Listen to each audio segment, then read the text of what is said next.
Good morning, everybody. Sorry for the slight delay while we sort out a few technical issues and wait for everyone to be with us. Welcome to round 8:45. We'll commence the meeting at 9:14. We'll go straight into attendance and apologies.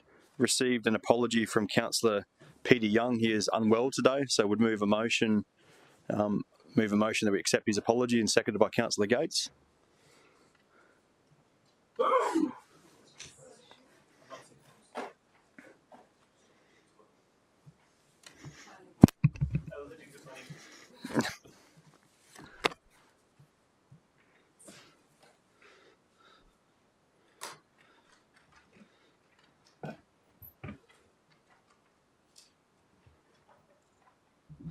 Very good. We'll take the vote on that. All those in favour?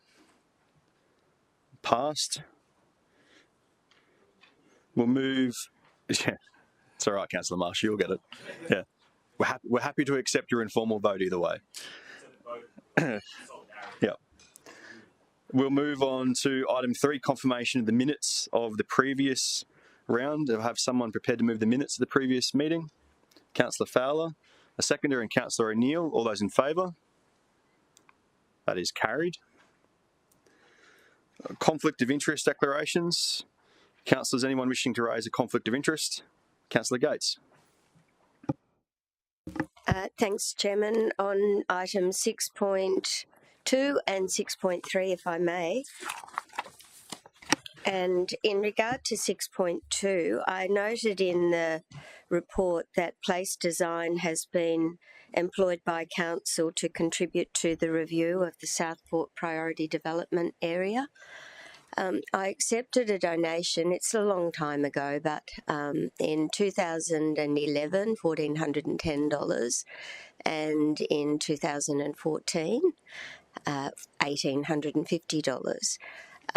I would like to remain and participate. These are all well outside the relevant term, and I'm not sure that anyone would presume I was still conflicted. However, I make it in an abundance of caution, and because of the strategic nature of the report, I'd like to contribute. Councillors, does anyone have a question for Councillor Gates before a procedural motion? In that case, I would move a procedural motion that, despite the councillor's conflict of interest, that as this matter is outside of the relevant term, and it's also in the public interest for her to be part of the decision. We'll just let the words get fixed, and I'll come to Councillor Patterson in a second.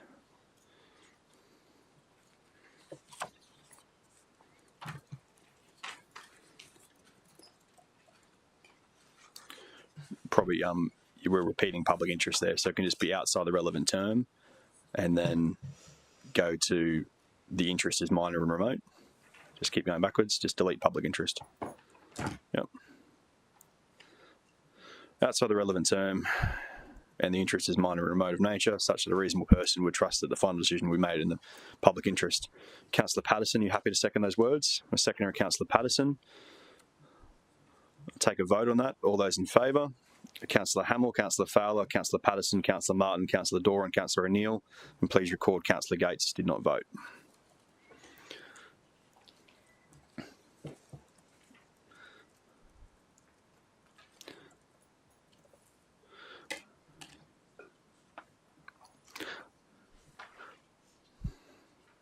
Very good. Councillor Gates, back to you for 6.3. Thank you, Chairman. This one's slightly more complex because it relates to the Gold Coast Turf Club, where I was a director from 2014 to 2015, and at that time I also received a donation from Mr. Towson, who was an employee. I'm not quite sure who Mr. Smith was, to be perfectly honest, but I'm declaring that I did receive that donation outside the relevant term sometime 9 years ago. And again, this is a big one for the city, and I'm hoping to remain in the room and participate. but I have another declaration I need councillors to be aware of before they decide on that one. I had also accepted donations from UPS, who are the town planning consultant to the project, in 2014 and 15, also outside the relevant term, but it's a conflict that I've always made in an abundance of caution and will continue to do so until I hear back from the state government. And I just want everyone to know that I haven't been lax with this, but the government has. I wrote to the Premier in February. He referred me to the Planning Minister, Megan Scanlon, and I wrote again to Minister Scanlon subsequent to that on the 10th of May, seeking clarity around the need for these declarations to be ongoing when the only requirement is that if more than $500 has been received from any party in the relevant term, or if there could reasonably be presumed that a conflict exists. Well, I think everyone will know that I've voted with my conscience every time I've stood in this chamber, and never has a donation, no matter how big or small, ever influenced the way that I vote. But I thought it was fair for the new councillors to know that I have two declarations in relation to the Turf Club item this morning before they vote on the first one. So the first one is my board directorship and the donations received from the Turf Club at that time. Okay. The councillors, is there any questions for Councillor Gates? Exactly. Nearly 10 years ago. Nearly 10 years ago. So I am happy to move the same procedural motion as the previous one.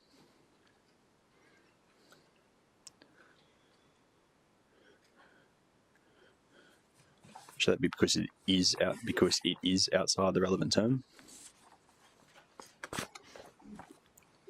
It is.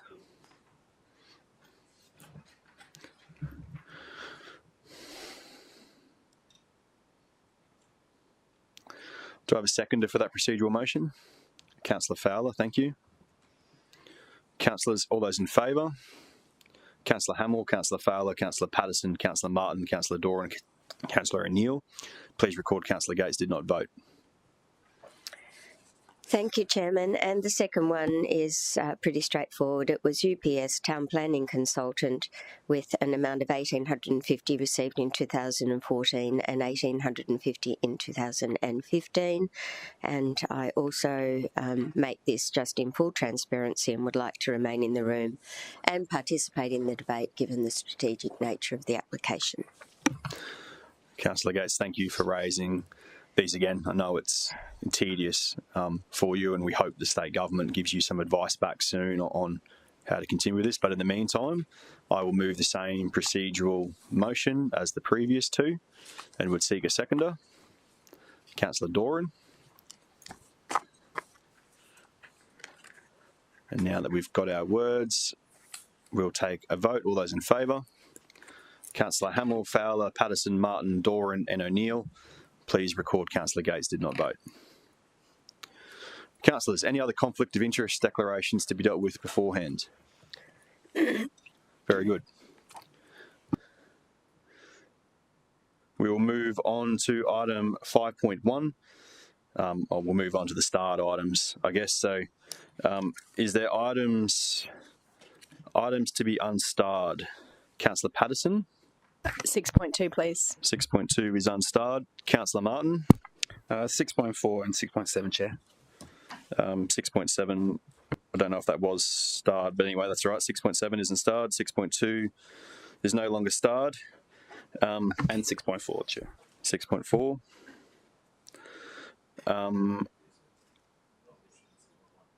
Interested in 6.1. I was fairly confident that might be. Councillor Marshall, that only leaves 6.5. I think you might have had a couple of questions on the item that you wanted to ask officers, is that correct? Yeah. Sorry, my apologies. Yeah, if we can unstar that, so I can ask a couple of questions. So that leaves us with the forward planning schedule starred. which we'll leave as starred. But I was just wondering if I could give an action to the EGM that I noted on the TIC forward planning agenda that they have added a column in that when an item moves in the forward schedule by a month or two or sometimes longer, they've just got a short sentence in there of why the item has moved. If we could look to be consistent across all committees and have that same column in there. In that case, we'll move item 5.1. So I'm happy to move it, and a seconder. Councillor Gates, all those in favour? Councillor Martin and Patterson, thank you. That's unanimous. Very good. That takes us into our agenda main. So we'll start with 6.1 and welcome officers to the chamber.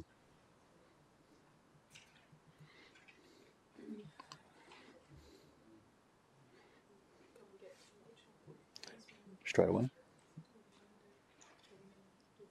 They can sit in here while it's happening. Yep.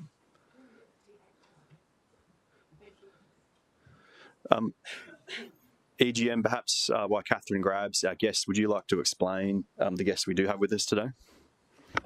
Thank you, Mr. Chair. Councillors, today we've got the Hornery Institute who are coming to do just a quick presentation as part of Trina's presentation. So Trina will go through her presentation first, which is just the update on the planning scheme, which was a resolution from our last report that we took up on this.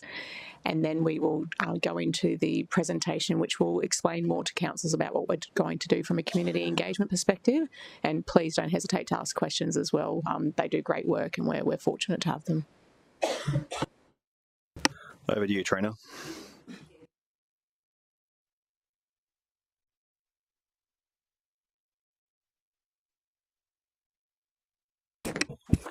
Shall I start that again?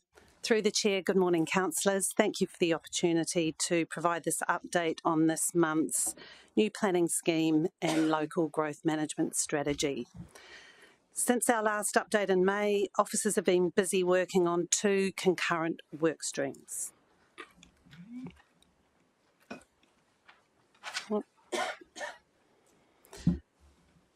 The first work stream is the new planning scheme, and we have been busy meeting with internal stakeholders and policy owners across the organisation.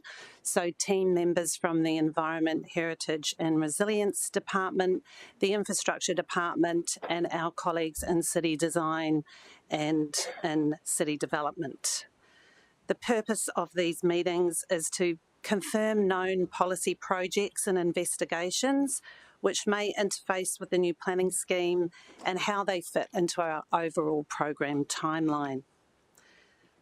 Detailed analysis of the past performance of the components of the planning scheme and state interests have also been undertaken to understand the type and extent of change required and if any additional policy work needs to be commissioned within our 12-month timeframe.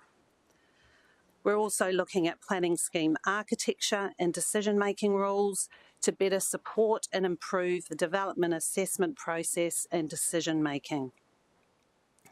Apart from the new planning scheme initiatives, we're also busy with two city plan amendments. So that's our current city plan, and those are progressing through public consultation for the Yatala-Stapleton enterprise area and the road widening overlay.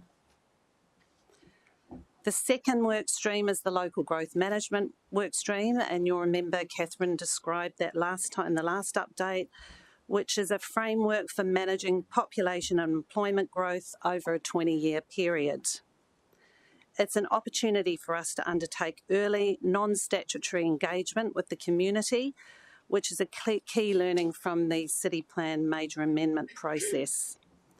Each neighbourhood over the next 20 years will face different growth opportunities and challenges, and as the local growth management strategy is developed, discussions with our community will be crucial. We're going to talk a little bit about that further with Studio THI. Over the next 3 years, there's obviously a significant body of work to be completed, and as such, the governance framework has been tailored to reflect that. Oops.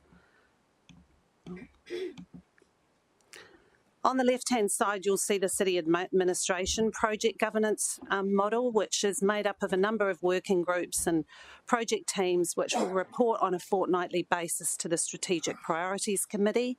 This committee is overseen by the CEO and is made up of members from the executive leadership team. On the right-hand side, you'll see a number of advisory groups.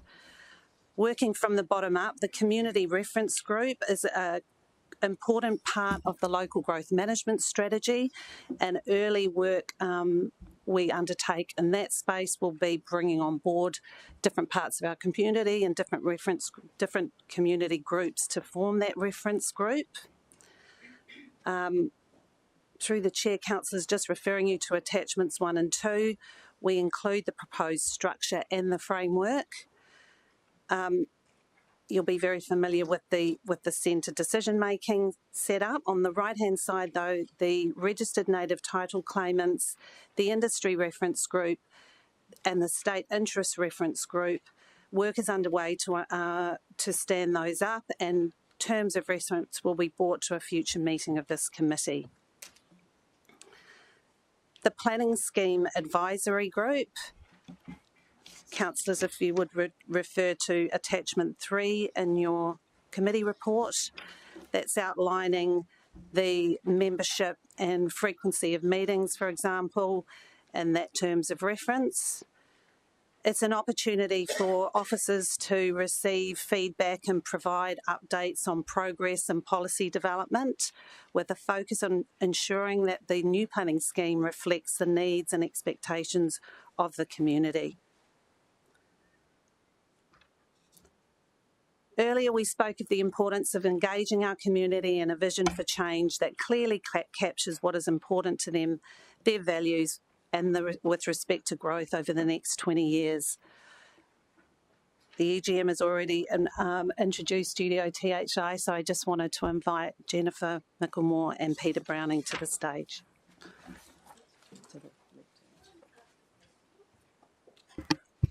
I just wonder, in relation to that last statement, that we want to capture the community's views and expectations, how we think that's even remotely possible, given our amendment package that was rejected after 4 rounds of consultation, when we clearly thought we were representing the community view.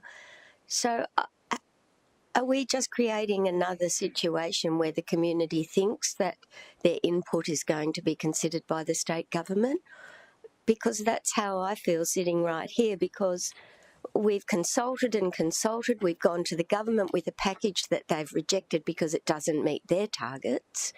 And here we go again, starting at the very first point, and we're going to say, we want your views, we're going to take them forward, but with what expectation that they'll be delivered? Through you, Mr Chair, Councillor Gates, absolutely agree, and that's obviously something that we've spoken a lot about within our team. I think we are really fortunate to have Studio THI to help us with that as well, but part of this work it will be a lot of work with the state government to ensure that at those particular points we're not going further without their support. We're trying to work that out. Councillor Hemmel and I have met with the state government a few times, as well as our team from an officer's perspective as well. We're trying to get metrics and terms of references around that, and also see where we can have the state be represented on our committees as well as part of those groups that you see down the side. But absolutely appreciate the concern, and it's a huge concern of us, but it's something that we're not taking our eye off, to be honest. It is a process that we have to go through. We want the community to be involved. It's part of good planning, but to get the state support, we obviously need them to buy into that process as well. It'd be great if they can be part of that working group. Yeah, thanks. Hopefully. So if I could add quickly, Councillor Gates, so incredibly valid point. Part of our problem is that we kind of have no choice but to look to the future and move on with it as well. So it's a chance to reset that conversation. And while I'm sure we're going to hear a lot of the same stuff back again, part of the reason for doing the LGMS process, which is very different to how consultation was done last time, a consultation tended to be done through the Minister's guidelines and how the state saw it being done. This is an attempt to have a different conversation that isn't boxed in the same way as the Minister's guidelines are in the statutory process. It's also a chance too, so that conversation last time wasn't through a context of a housing crisis. This time it will be through a context of a housing crisis, that we're going to have community groups that in the same sentence say we don't want development here, but we want affordable housing. Well, folks, you can't have if you want affordable housing, we have to have development. So we have to have a chat about what that looks like in your community and looks like in other communities.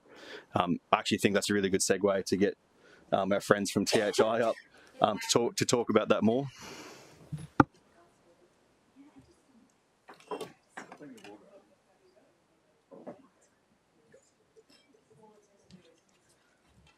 Now, which way is this going?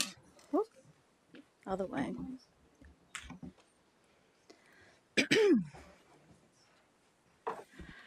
Okay, thank you very much. My name's Jen Mitchmore from Studio THI. I believe I have already been introduced, so I won't go on to that for too long. I think what's really fascinating is some of the conversation we're already hearing you have around urban change and working with your communities. Often, when we set a vision, 20 years, 50 years for urban growth and change in a city, we're actually really looking at how these changes and conversations are really shaping how people live in our cities, how we work, how we spend time, and are really about change and changing what we love and like sometimes about a place. So how do we actually talk to our communities about that? When we talk about planning for the future, we're looking at protecting what's important and of value today. We also need to talk about the issues and challenges that we need to address today. So increasingly, we're in a housing crisis, we're in growth challenges, we need to address climate responsive planning. There's a whole lot of really complex challenges that we need to be thinking about when we are talking about growth. So understanding what community value about a place today and lifestyle is really important, but also positioning that in a future and what does that look like in the next 20 to 50 years that we need to start addressing. And sometimes those challenges aren't always easy discussions to have with a community group. So when we start at our organisation, Studio THI, we're looking at how we actually need to have different types of conversations with communities about urban change. Often we're actually needing all these stakeholders, so you see state, local. We haven't quite added federal government in yet, although they're in the middle of doing a urban policy, so they may become a more active stakeholder in this discussion. But we have community elected officials, state government, local government, developers, peak bodies, professional advisors, all of these people in our system. We need to actually be talking about the step change ambitions our city needs to actually start addressing and thinking about. We need to think about how we navigate the changes together. So some changes, there may be different look and feel in our communities. There might be a different type of behaviour change in terms of moving to public transport, for instance, we need to start thinking about. And we need to actually think about how we are still creating these places for the future. So that's quite a complex set of things we actually need to be having conversations around in our communities. So often what we do, and I'm not 100% familiar with your previous process, but often in public consultation, particularly about growth and urban change, we work with the community, we ask them what's important about today, what's important, what are today's challenges. We then come back to them and say, here's the vision for the future, and it's quite a gap. And sometimes it's a very reactive and issues-based conversation around, well, we said we like this, but you're presenting us a future scenario that starts talking to these kind of components. And it actually can become a very reactionary conversation. And increasingly what we're seeing is some of our future strategies need to be really leading practice in terms of the issues and challenges they're addressing. So how do we deliver affordable housing without development if we actually don't actually have things that are happening in our communities that change? So how do we actually start thinking about this future ambition? And what we're realising, that future ambition gap is getting bigger and more innovative and more higher up that spectrum of the types of changes that are occurring. So when we've been having conversations with community about change, we seek to understand important values around today and what's important, but also it's a lot of education and working with communities to understand the growth drivers and challenges, the future trends that you and this Planning Regulatory Committee always hear about, and sometimes we actually don't take the time to educate the community on those big challenges we're trying to address.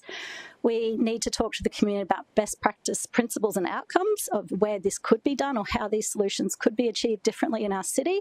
And we also need to talk about the social, economic and environmental issues and opportunities these plans can address. So if we start actually thinking about how we build those challenges and issues into our conversations, what we're seeing is that we can actually work with the community in a much more constructive way around growth and change conversations. So how do you do that? We've been drawing a lot. Anyone, I'm assuming a lot of people have probably been part of various organisational change processes, and as councillor leadership team, you're probably familiar with ADCAR, model of individual change, which looks at people's awareness and understanding of an issue first. So unless you know you have an issue or something you need to address, you're not going to get to a solution. You need to own the challenge. So you need to be thinking about, I need to actually do something about this. You need to have knowledge of how to address the situation. And then at that point, you're able to change or be part of a constructive conversation. So we at Studio THI have been doing a lot of work around how do we actually approach urban change conversations with the community in a change management context. So firstly, are the community aware the fact that we're growing? I know that sounds like a really simple conversation, but often in a lot of the research we've done, communities are not aware that their city is growing, and not to the extent that we actually are. So awareness and understanding of that growth. We need to have ownership of concepts like urban consolidation, increased density, housing diversity, climate responsive planning, all the specific things that maybe your particular council's looking at. Once they have ownership of that's a problem we need to address, we need to help the community understand the challenges and benefits of some of those strategies, what great outcomes could be like, and the issues and benefits of both those components. And then we actually have the ability to have conversations with the community about how those solutions could apply here in this location, which requires all of you and also the staff of Gold Coast to really be able to have structured conversations in a change way, and how you as an organisation can actually structure those discussions with your community. So we've developed kind of a series of tools and resources that we've been piloting. So I'll take you through some examples of some of the tools we've worked with Cairns Regional Council specifically. We haven't quite got through all their growth management strategy yet. So towards the end of the process, I'll refer to a project we worked on in Canberra for Suburban Land Agency. So firstly, one of the big things is you need to have a network of people you're working with. So often in public engagement processes, we don't always hear from the vast majority of the population. We often hear from highly motivated, extremely passionate people who are really important, absolutely fundamental to a change conversation in a community, but they don't often necessarily represent all of the community's views on urban change. So what we've started to look at is how do we actually overlay other types of engagement opportunities or ways of hearing from the whole community. So a number of different ways that this is happening in lots of different examples.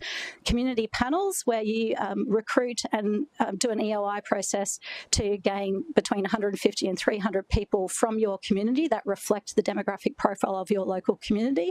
And that's a group of people that you can work with and always working with throughout a change process. You also do community research, so market research firms or property developers often do research about needs and issues in the community, and a lot of local governments are starting to do more research processes. So in Cairns Regional Council, they've set up a 300-person community panel. That community panel is something that they're now drawing on through their entire growth management strategy process, so to ask specific input on certain things like the scenic amenity study. They're doing particular discussions with that community panel over time about how they can actually be part of the discussion to hear a representative sample of that community's voice and understanding. So one of the things that we've done to look at urban change readiness, or urban change literacy is what we call the little change process you saw in the diagram before. We've actually developed something called an Urban Change Readiness Index, which is about developing an evidence-based understanding of your community's starting point. So what do and don't they understand from a change perspective? What are they aware of? What's some of the knowledge gaps that we actually might need to talk about? Where are some of their perceptions or sentiment towards some of the future change scenarios that we're talking about, not specific to locations, but generally the types of changes we're having to see in our cities? And it's done through a tailored online 30-minute survey that we send to a representative sample of between 300 and 500 people in your community to get a really solid understanding of where your community's starting point is in the conversation. So that, and we did this in Cairns, sorry, I should talk that. In Cairns, we actually did the index in Cairns. They're growing by around 70 to, numbers keep changing based on state projections, but they were growing by significant numbers for a small regional location, and people weren't aware that they were growing. They didn't understand the need for urban consolidation in Cairns, and so there's a lot of changes that they need to be talking about in their community as part of the growth strategy discussion.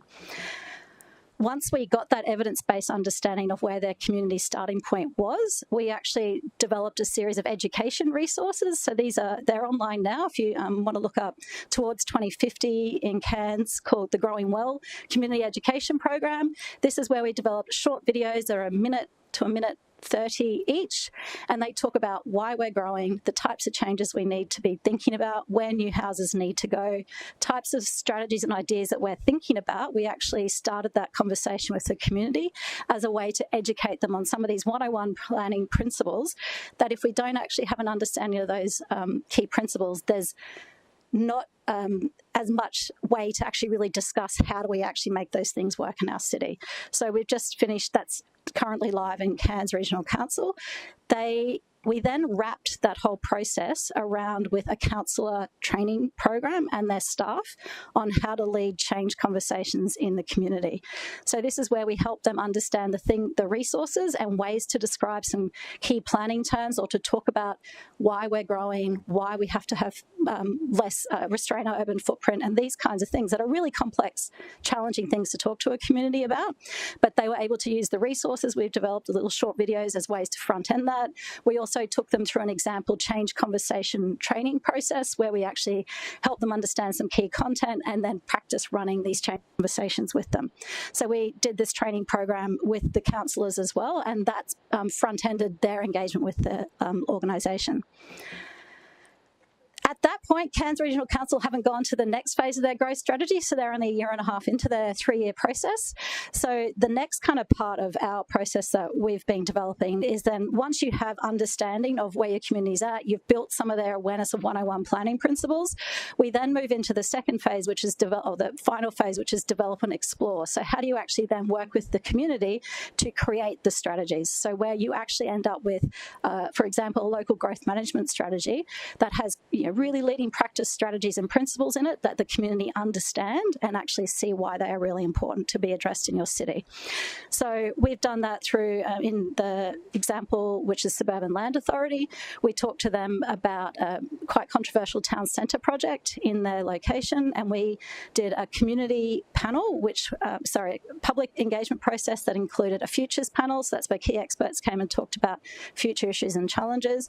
We then did a community and young people summit, so working with local people around the strategies and issues. And then we also paralleled that with a community panel process of online surveys, face-to-face workshops, and then we actually delivered a vision for change around that project that reflected just changed a whole lot of different densities and diversities that weren't previously seen in this particular location and that were endorsed by the local community.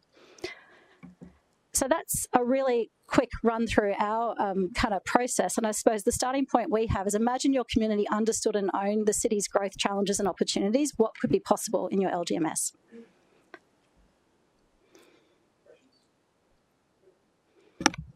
I didn't see who was first, but I'll go Councillor Patterson, Councillor Fowler, Councillor Doran. Thank you, through you, Chair, and thank you for the presentation. I appreciate where you're coming from, and I think it would make sense if you were starting with a clean slate. But you're not starting with a clean slate.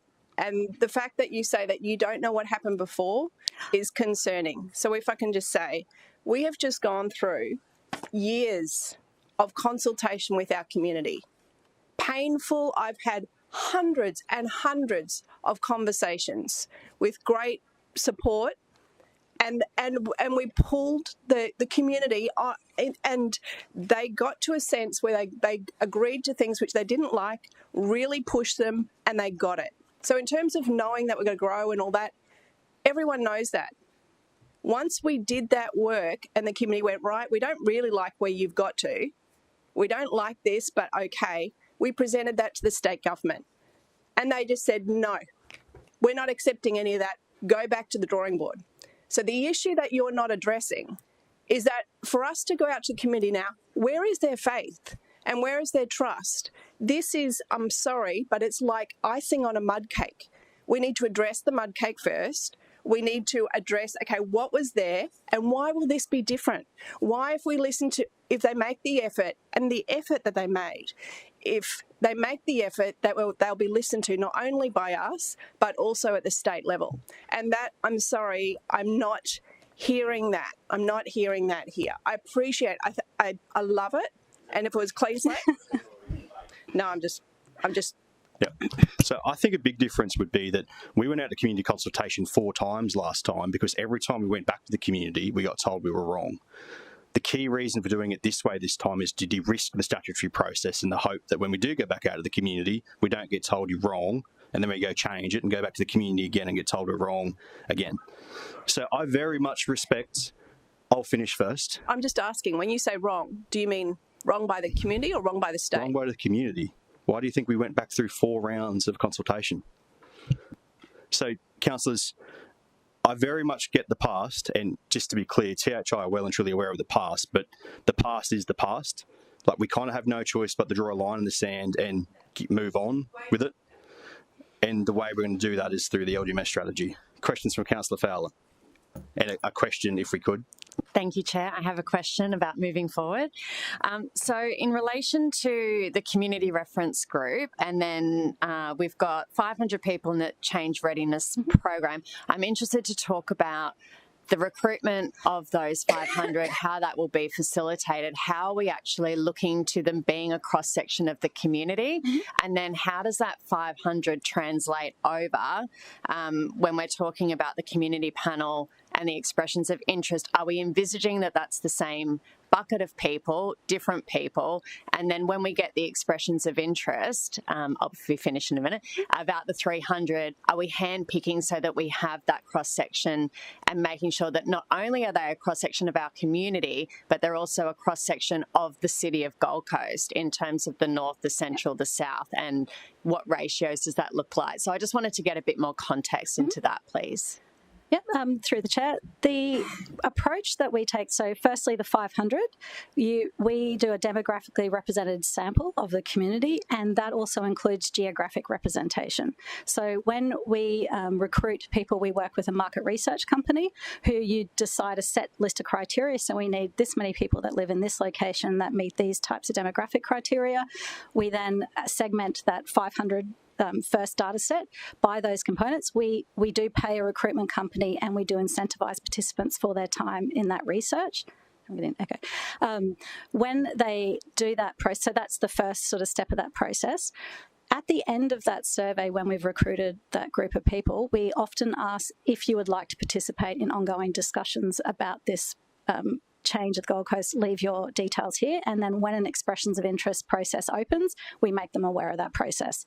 So that would be how we dovetail in that 500 into the 300.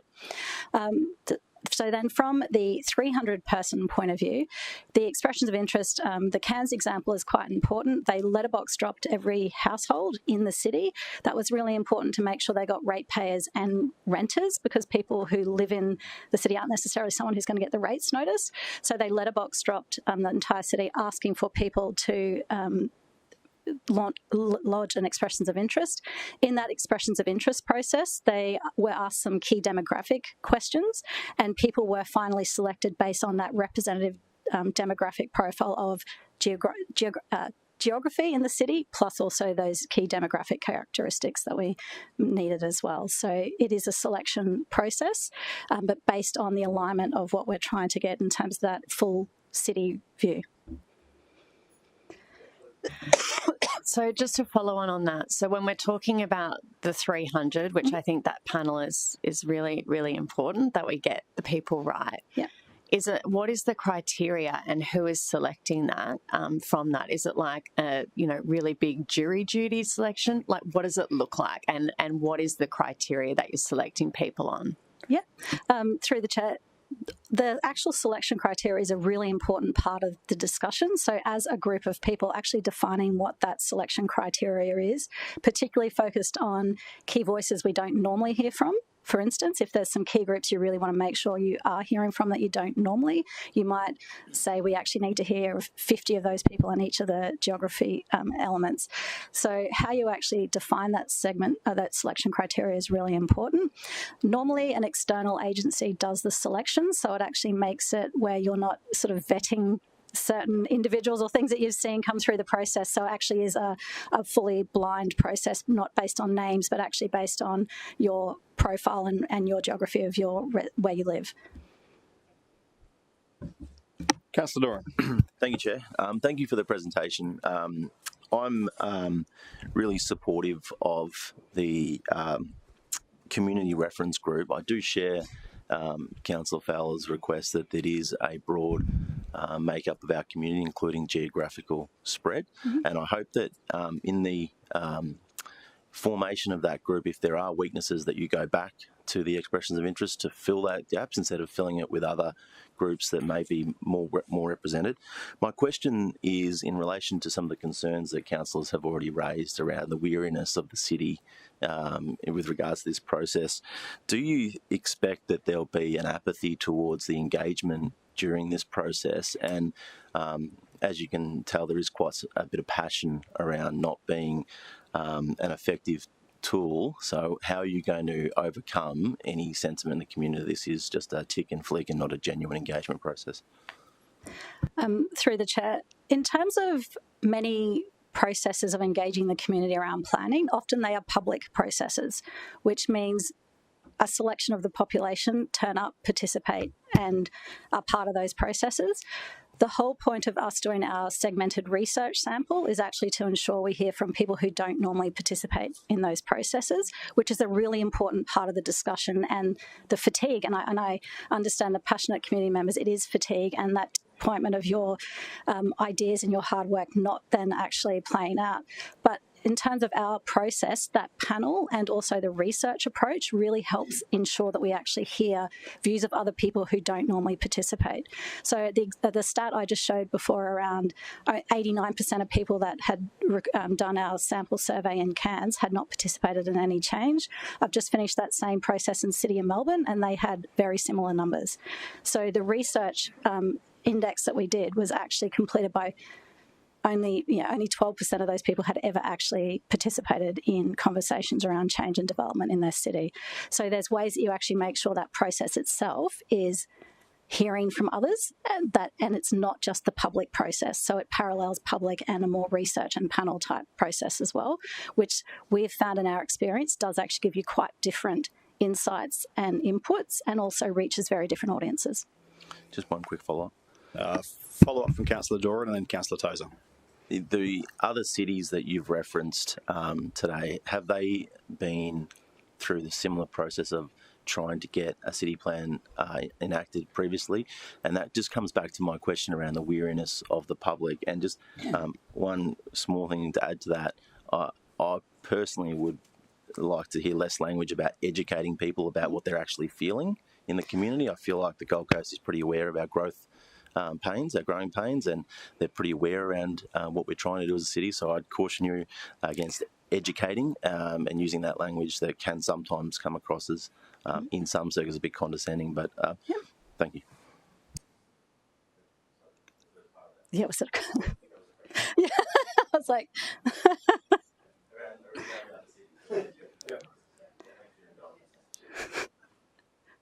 Sorry, was there a question? I'll go again. Cairns, Ballarat, those other ones you referenced, have they been through the same? Yes, and surprisingly, I often get people, the kind of councillors that say, all our community know about change and they know that we're growing, and it's not necessarily shown in our data. So often our data keeps coming back saying people are not aware of the scale of change and growth that's coming in their city. And our starting point often is we tested and we're constantly amazed by how many people actually don't genuinely understand how much growth is coming in their city. And so that is a really important starting point. Yes, there's often engagement fatigue. There's tired about, we've done this process before, it gets knocked back. How's this planning scheme different from the last discussion we've had? And people are then getting engaged around development applications or development proposals as well. So there is a level of fatigue around lots of different engagement discussions. But I also think often the fatigue's based on when we approach the conversation of this is what we're thinking of doing. How do you feel about that? And sometimes they're not going to feel okay because they're going to be responding in a change context because it is talking about change in their local area. And sometimes we've got to help people through that process that our city needs to change because of these reasons, and these are some of the reasons why this change is really important here, which is not an easy conversation to have, but sometimes planning schemes are actually starting to be really in that discussion context.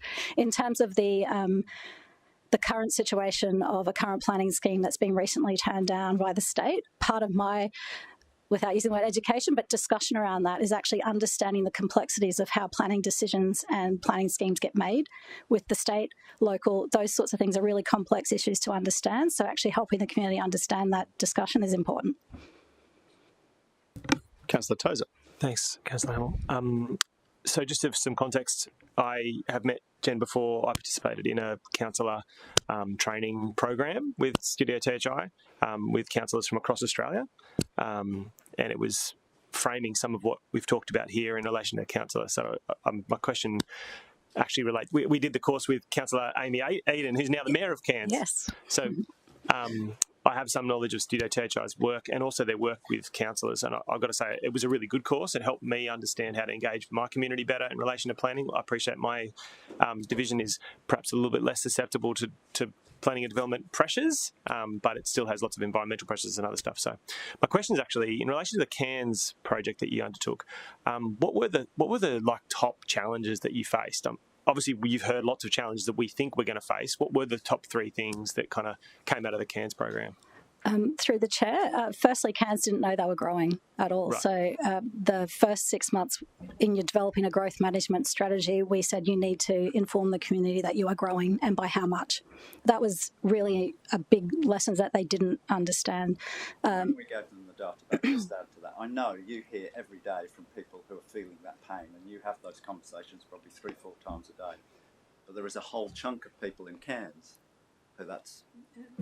same in the city of Melbourne. I will comment on that. So when I went through this course, there were some workshop-y type activities that I used social media for to try to engage people. And it actually, I thought everyone knew that people, like the city was growing as well. And the reality is when I engaged on social media in a very broader way, it became very evident very quickly that people had no concept of even elementary urban planning principles. Like people just didn't, they knew their street, they knew they needed to get to their school, they needed to get to their shop. They didn't understand all of the different mechanisms that go into building and growing a city.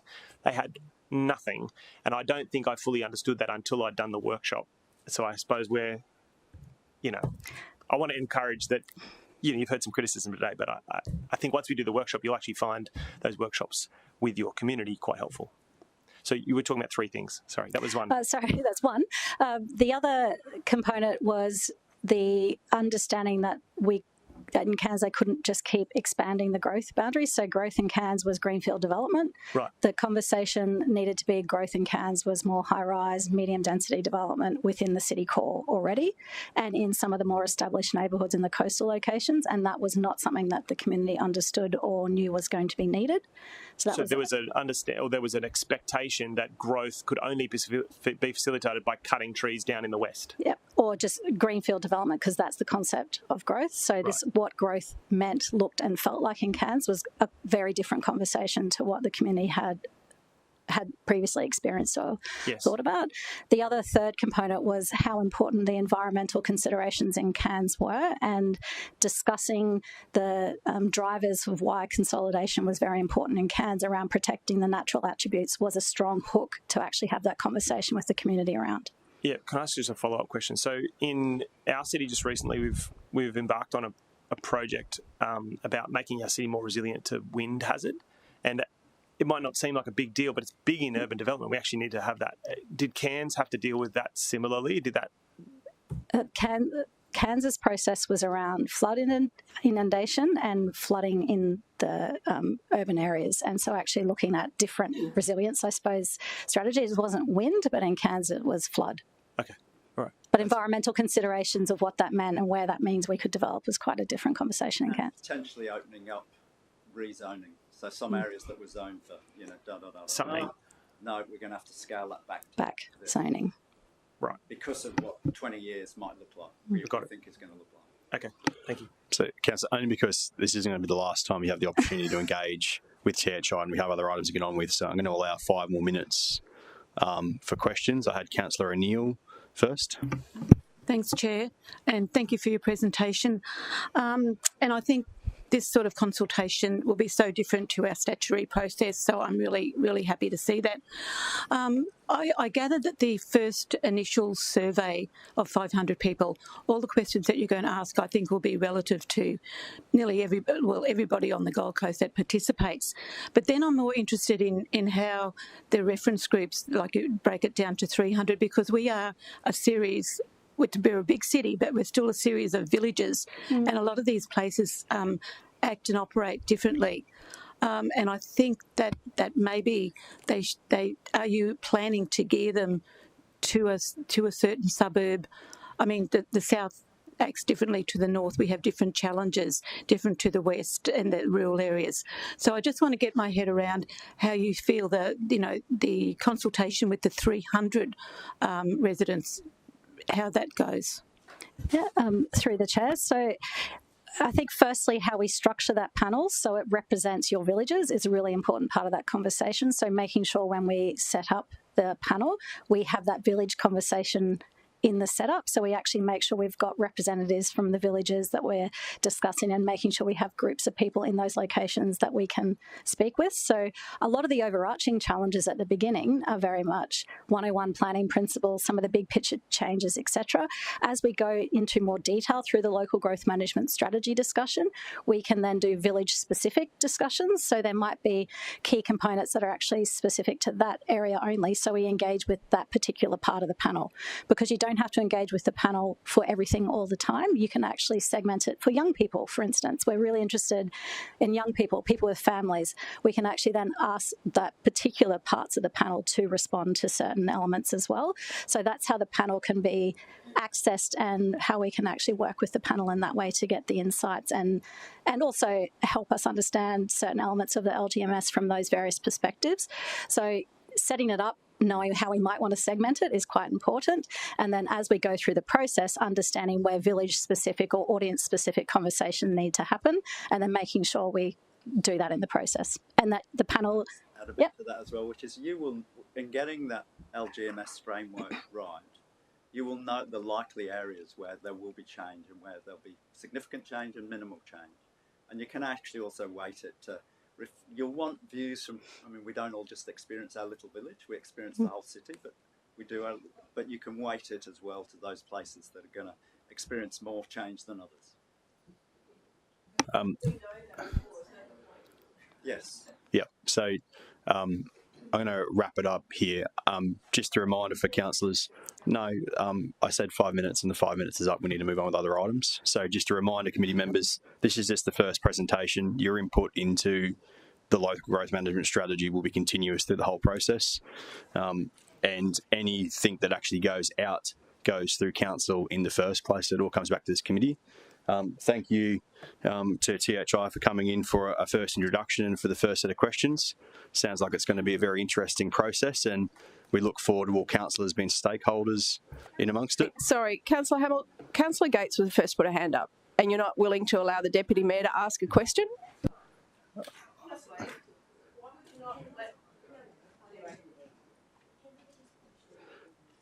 Moving on to item 6.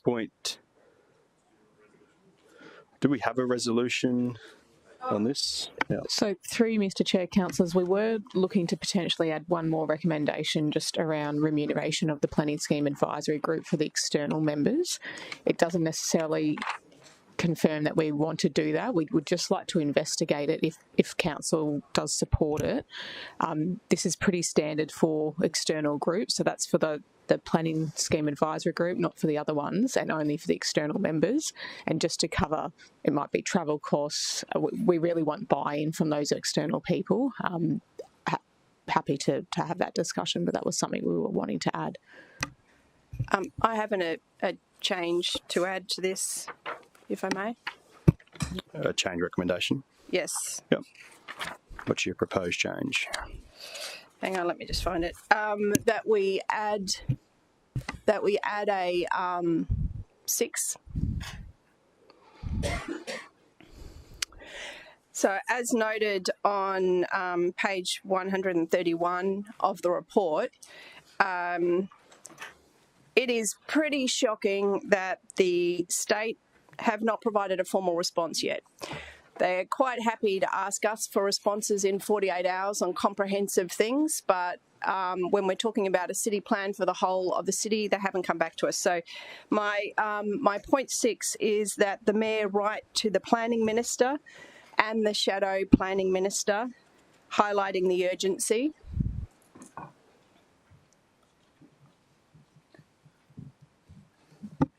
And request that an imminent response to the formal request be forthcoming. The formal request on the 3rd of May. Thank you. Okay, take out imminent. Just say, has she got it?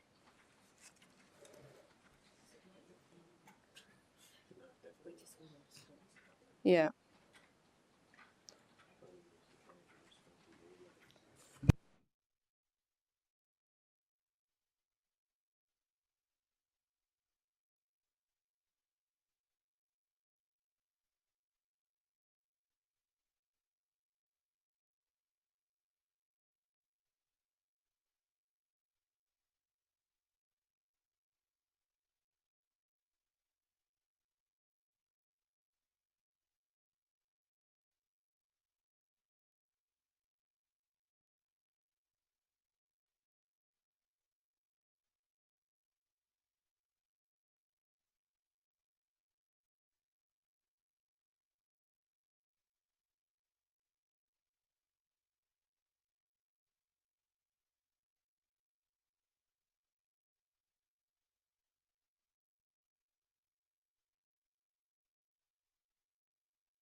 It's just, we just take out the word imminent. We just like a response. Thank you.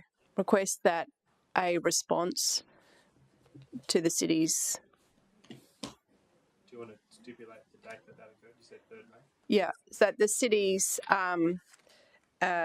formal request sent on the 3rd of May.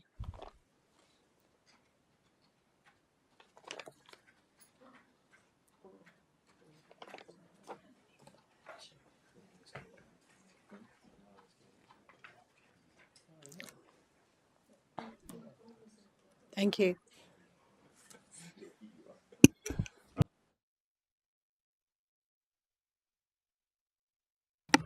Okay, so we have a proposed change recommendation. Councillor Patterson, you happy to move the recommendation with your change? Yes, thank you. Seconder for Councillor Patterson's motion. Councillor Gates. Councillor Patterson, do you wish to speak to it? Thank you, Chair. We know that this is vital. We know that we do need to get this city plan right, and we thank the speakers today for talking through an approach that will take our community along the way with us. We really hope that the state government's listening. First of all, to a request that was sent on the 3rd of May. I will make a note that the state government made a request to our officers to get back on changing something and a city plan request so that they could put through the Arundel thing with 48 hours notice. We're asking for a general agreement that we proceed on, and we have not heard boo formally from them since the 3rd of May. So I'm really hoping that they do that. I acknowledge the chair and the head of planning for really taking on a whole new approach to this city plan. It is a hard task. I'm sure you can hear the frustration that I have, and that's just representative of my community, and I know many in the city. But we know that the city requires this, and we're looking forward to embarking on it. Anyone else wishing to speak against the motion? In that case, Councillor Patterson, I take those closed. We'll take the vote. All those in favour? That is carried unanimous. Moving on to item 6.2, Southport Priority Development Area Scheme Review Update. We welcome officers to the chamber. Chair, I'm not sure if we need a presentation. I've got a change recommendation. Don't know if there's any questions. So, do you need the presentation for the questions, Councillor? Okay, so we will go without the presentation and go straight to questions. Councillor Patterson, do you want to go questions, or Councillor Gates first? Oh, thanks, Chairman. I wondered whether, as part of this review, there's going to be a review of the size of the PDA area.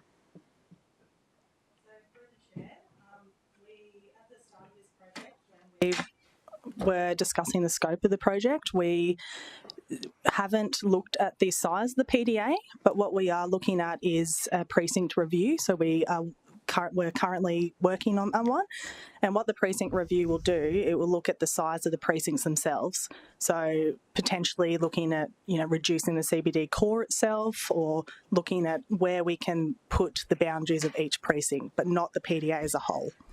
Okay, I guess just for the benefit of all, my concern is the ineffectiveness to date of the PDA. It hasn't worked, and I don't know, because I don't have hands-on knowledge of the area.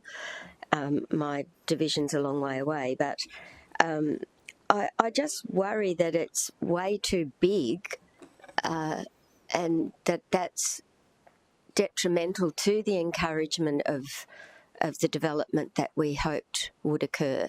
And I wondered, did officers, before embarking on this review, ever consider just doing away with the PDA and incorporating it into the new planning scheme, given the review of the planning scheme is underway at the moment? Through you, Mr Chair, Councillor Gates, yes, we absolutely have, and I think every option is being canvassed. We're quite bound by the scope that we've got at the moment, and I think Councillor Patterson might have a solution in terms of us looking at that, de-scoping it, and really defining what we want to do, meeting with the future.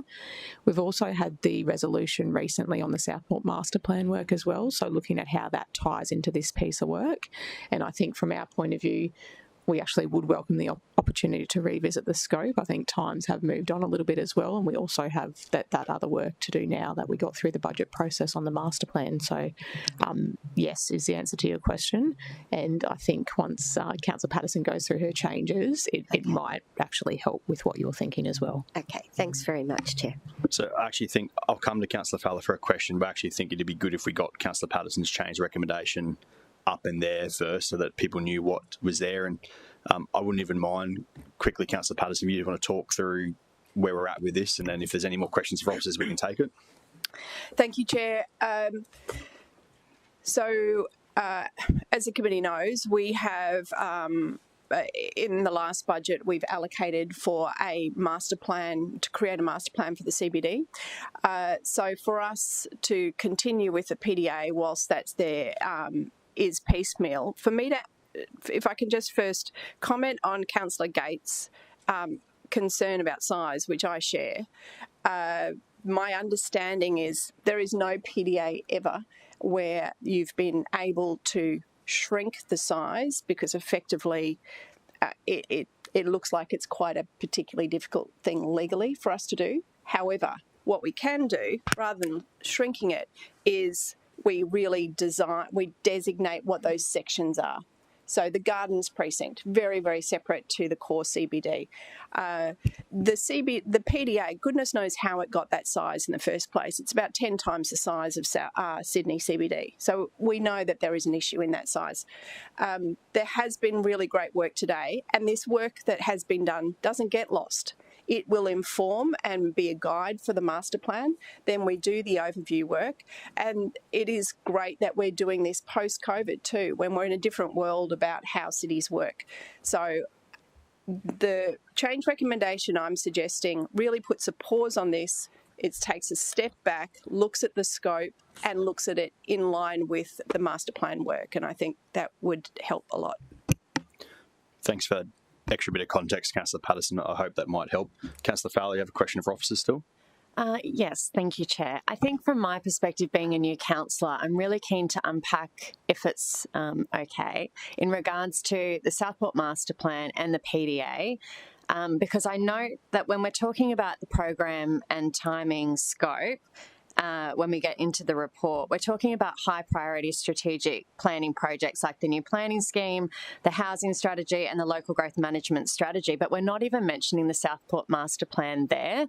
So I guess not having the background and the history of the PDA, how are these two planning instruments and master plans working together? Is there duplicate work here, or how will they interplay through the process? Because I just noticed they're not mentioned. So is that meaning that it's a more disconnect than a connected process?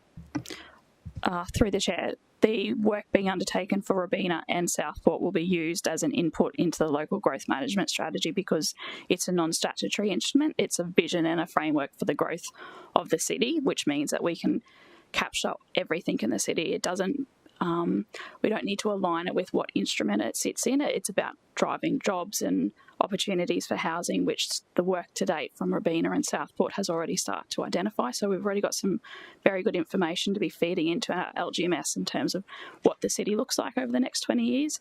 It's just when we get to the detailed drafting of how we implement it that they diverge, and one would go down a planning scheme path and one would go down a PDA, which is the instrument for Southport, and for Robina, that's a discussion that's yet to be had. So when we're talking about, I guess from my perspective, I'm trying to understand, so we have a PDA and we're looking at a 3-year time plan, but we can do a whole city plan in 3 years. It just feels like I'm trying to understand what is the difference. So Southport Master Plan, wouldn't this capture all of the conversation? If we've got the city plan and the master plan, wouldn't the whole conversation and all the considerations being captured through that process? And why are we needing a separate Southport master plan?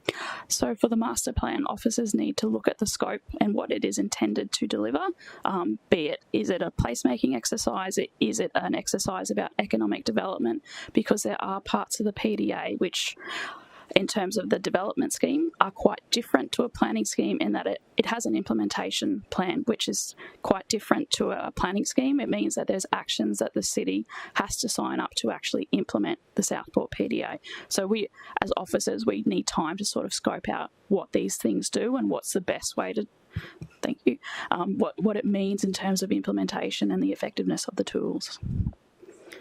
If I can, Councillor Fowler, through you, Mr Chair, I think we don't know what the master plan is yet. That was that one line in the budget, and that's what I think, using this as an opportunity, we'll be able to scope it that way. So just to finish up, so I'm guessing the economic clusters and the investment attraction piece is something that will be a main driver in the difference of the PDA compared to the master plan that's not yet created. Correct. Okay. I think, Councillor Fowler, you've just really well pointed out that there's a problem that this hasn't been approached holistically beforehand. There's been different pieces of work from different parts of council not working together, in fact sometimes nearly contradicting each other, and that's made it really difficult for not only people that live there to understand what's going on, it's made it beyond difficult for the development industry to understand what it is we actually want in there. And the PDA is over a decade old already. Its original intent, the people who wrote it, they're not here anymore. So I very much agree with Councillor Patterson's change recommendation that just pausing this gives the organisation a chance, and not just our strategic planning area, but our investment area, the accommodation review. There are all different pieces of work and levers being pulled that are not being pulled holistically at the moment. Let's just take a breath, make sure we get that lined up, and hopefully put ourselves in a better position to actually see what we always hope would happen in Southport, and that's a lot more activity than what's going on now. Councillor Doran, a question? Thank you. the first questions following the quick comment.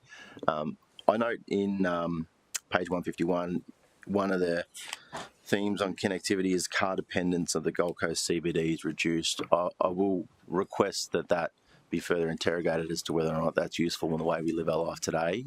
But my question is, what is the method, Mr. Chair, for councillors who wish to be engaged and provide feedback to what we've already read today to council officers, so that we don't get to September and have the same questions and queries in relation to what was presented in this report? Is there some briefings that can be done, or should we put that as part of the recommendation that come back? I'm open to suggestions, but I'd like to have some input into what we've read in this report. Through you, Mr. Chair, Councillor Doran, look, my thoughts on it is we would be coming out to each of you to ask your questions. There's been good questions from each of the councillors today as well, so I think everyone, it's not just a Division 6 item, it is something that affects the whole of the city, so I'm happy to commit to us coming out and having a chat with you as we develop that scope for the master plan, and then developing the report to come back in September. So, Councillors, any other questions for officers? In that case, if Councillor Patterson's still happy to move her change recommendation, do I have a second to Councillor Patterson's change recommendation? Councillor Doran, thank you very much. So we'll get that up on the screen. Councillor Patterson, I know you spoke before. Did you wish to say anything else on the item? It's just to say that I'm so pleased that we finally are looking at a master plan for Southport, and this PDA review, as Chair said, came about from reviewing something that happened a decade ago, which is standard practice.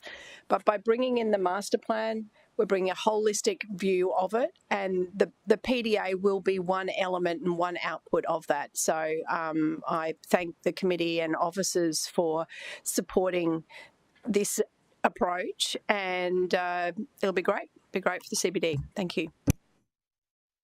Sorry, I'm just a bit confused about the wording of this motion.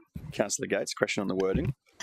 So is the report that's coming back in September about the PDA, or is it about the master plan? Because I thought Councillor Doran had an expectation it was going to be a revisit of this report in September. I'm just not clear.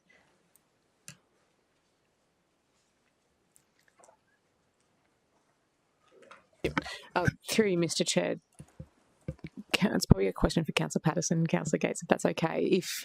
If the intention of these three is to pause the work on the PDA, I think number 2 probably needs to spell that out, which I think it does with the policy direction, so it's just expanding that out a little bit more. Okay, sure.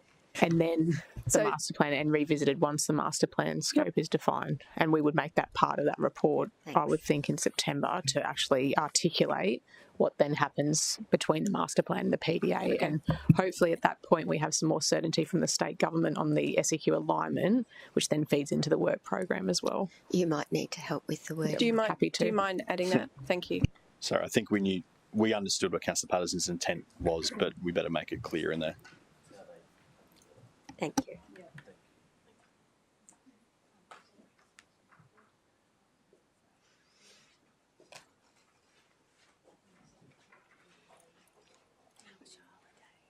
It was wonderful. I forget I had it by now, though.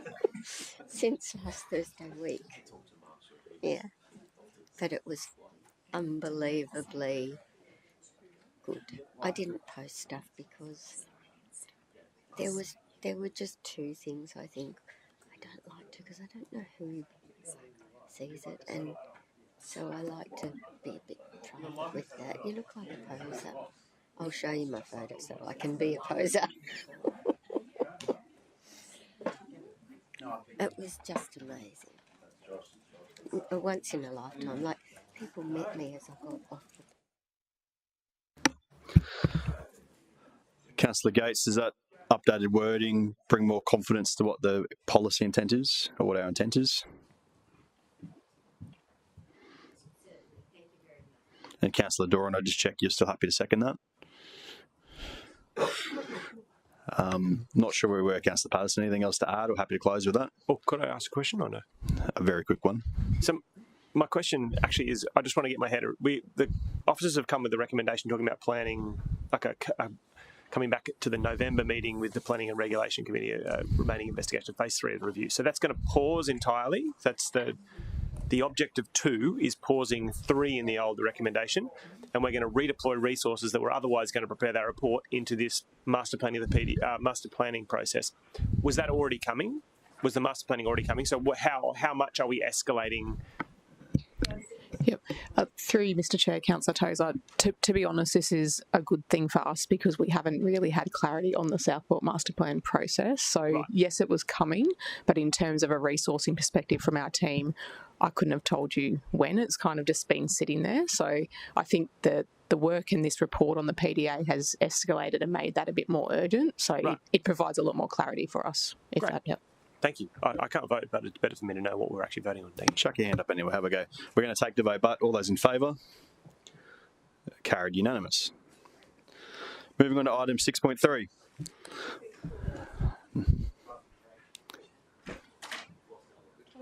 Is there anyone else needs a quick break? Okay, so 5 minutes, and I mean a 5-minute break today. So we'll be back at 10:35.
10:35 on the dot, we're back at it.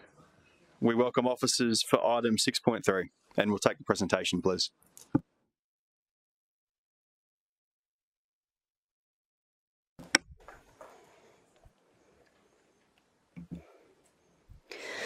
Through the Chair, this is a combined impact assessable application to facilitate a mixed-use development in the form of a development permit and a preliminary approval, including a variation request at Racecourse Drive and Ascot Court in Bundall. The current site is commonly known as the Gold Coast Turf Club and Event Centre, though formerly named Aquis Park. The application applies over the subject site outlined on the left. The proposed development is only limited to a small portion in the northwestern corner of the overall larger site, highlighted on the right.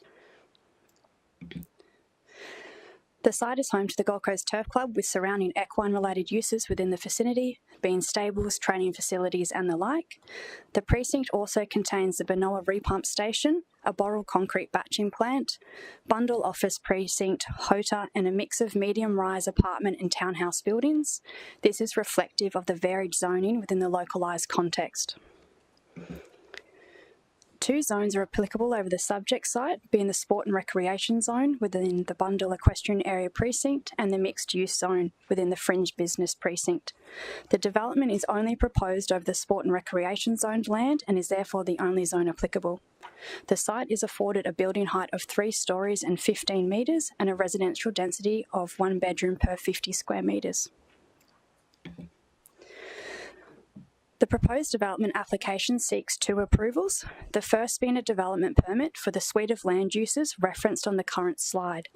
The second component is for a preliminary approval for material change of use that includes a variation request to establish the Sunlight Development Code.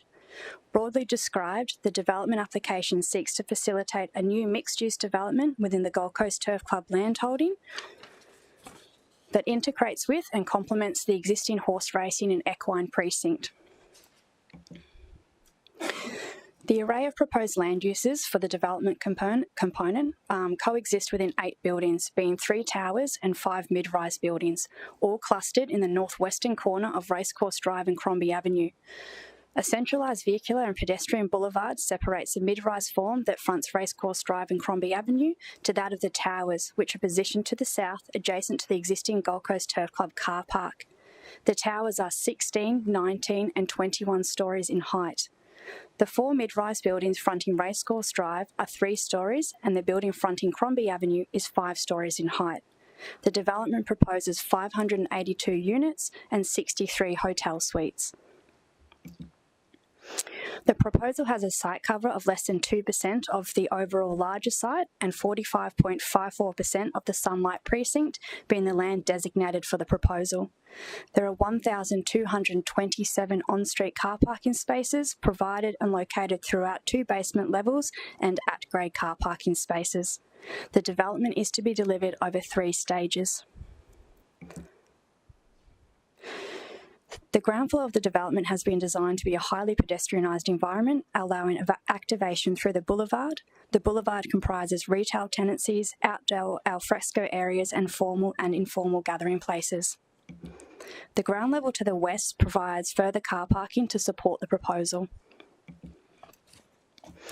As depicted in the previous slides, commercial land uses will occupy the ground level. From level 1, all buildings apart from building C and H will accommodate residential uses for the remaining floor levels. At ground level, so building C, which is a bit difficult to point out, sorry, but it's the one on the right-hand side with the purple and sort of the light orange colouring to it. This is located adjacent to the racetrack. It will consist of retail tenancies and the first level of the Gold Coast Turf Club's new club, which is located trackside. Level 1 is the second level of the Gold Coast Turf Club, and an indoor sport and recreation facility is also located on this level. Residential uses are located above these lower 2 levels and continue until it transitions to a multi-level entertainment and event space for the upper levels. The bottom figure on the screen depicts one of the upper levels for this building. Building H, adjacent to Crombie Avenue, contains both retail and short-term accommodation, with the rooftop on the western side being a designated wellness centre for soaked bathhouse. This slide depicts the typical apartment levels, demonstrating adequate separation from not only each individual tower, but a substantial separation to the northern property boundary. The second component of this application is the preliminary approval. So the preliminary approval includes a request for a variation request in the form of the Sunlight Development Code. The primary intent of the code is to establish a local categorising instrument which guides future development over the subject site. The code establishes 2 precincts, Precinct 1 being the Sunlight Precinct and Precinct 2 being the car park precinct. The fundamental vision of the code is delivered by Precinct 1, while Precinct 2 is intended to provide a supplementary and supportive role to Precinct 1 and the broader Gold Coast Turf Club land holdings. The application of the code only applies to land located within the northwestern corner of the Gold Coast Turf Club. This ensures any future development has a consolidated footprint, preserving the recreational intent of the site. In response to public notification, there were 104 submissions received. 103 were properly made, including 12 objections and 91 in support. 1 not properly made submission was received, also in support. There were several matters raised in both support and objection to the proposal, with the main considerations listed on the slide. In support of the proposal was job creation, enhancement of equine precinct and housing supply. In objection were the parking impacts, outer centre development and amenity impacts. In conjunction with submissions received, there were 3 additional key considerations in this application, the first being the advancement of the Bundall Equestrian Precinct. The Gold Coast Turf Club represents a regionally significant facility and an important economic contributor to the Gold Coast. The proposal would create a leisure and entertainment precinct of significance, and there is a demonstrated need for the proposal and its generation of significant economic benefits for the Gold Coast economy. The second was the proposed built form. Changes to the visual landscape will be effectively mitigated by the layout, form and appearance of the design. The development maintains a human-scale interface at the northern road frontages. High-rise building forms achieve modulation through varied building heights, and the development reinforces the importance of the Gold Coast Turf Club as the anchor for the Bundall Equestrian Precinct. Lastly was the traffic impacts associated with the proposed development. The traffic generation is within tolerable limits for the localised road network.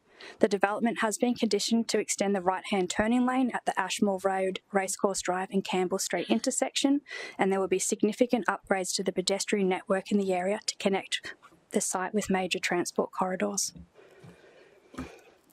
Officers are satisfied the range and scale of land uses proposed are appropriate and advance the purpose of the Bundall Equestrian Precinct as a regional centre for horse racing.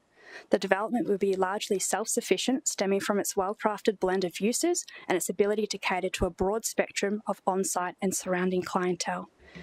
Thank you. Questions for officers?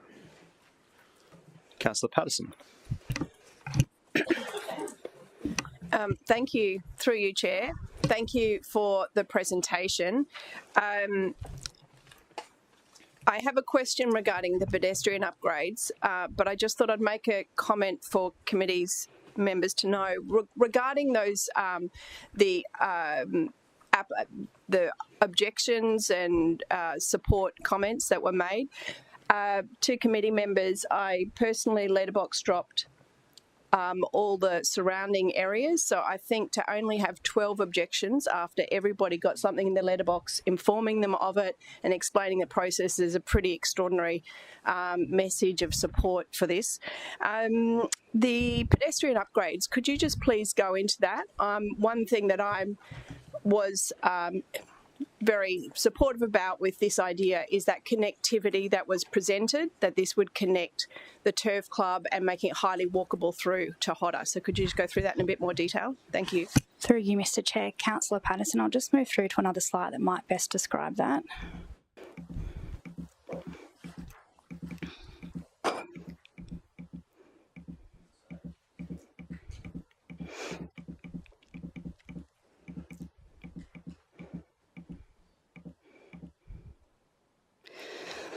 This slide probably talks to the first aspect pretty well. So there's two key pedestrian connections that we're seeking to facilitate through this development application.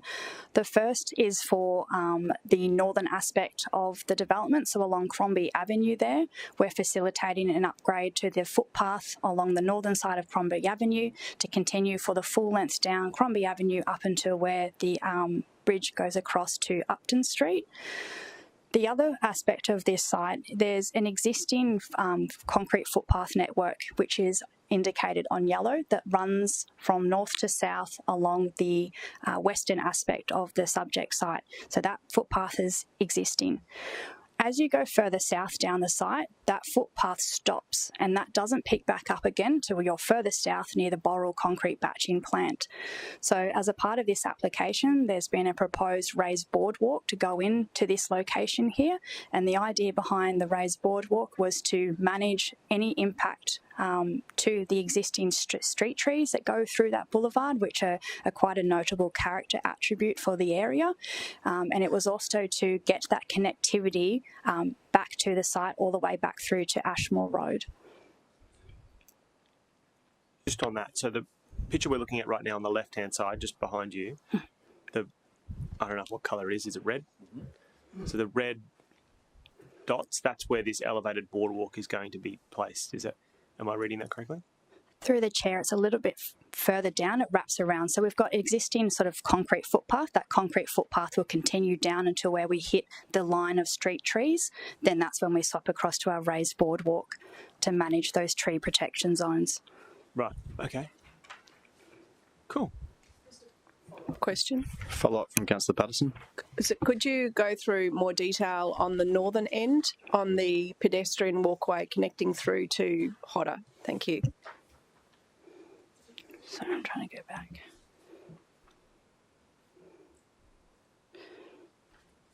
Was that the... So maybe more detail, what kind of detail, Councillor Patterson? As in the width, of the footpath? I have had conversations with officers about this, and I just do want to be pretty clear that we've got the best option that we have, because I think this is a really good connectivity, potentially, making it highly walkable, go to Hodder, go to the Turf Club. And I want to make sure that this is working. I want to make sure that committee members are comfortable with it. My understanding is it couldn't be on the southern side of the road because of the infrastructure underneath. If you could just speak to that a bit more. Thank you.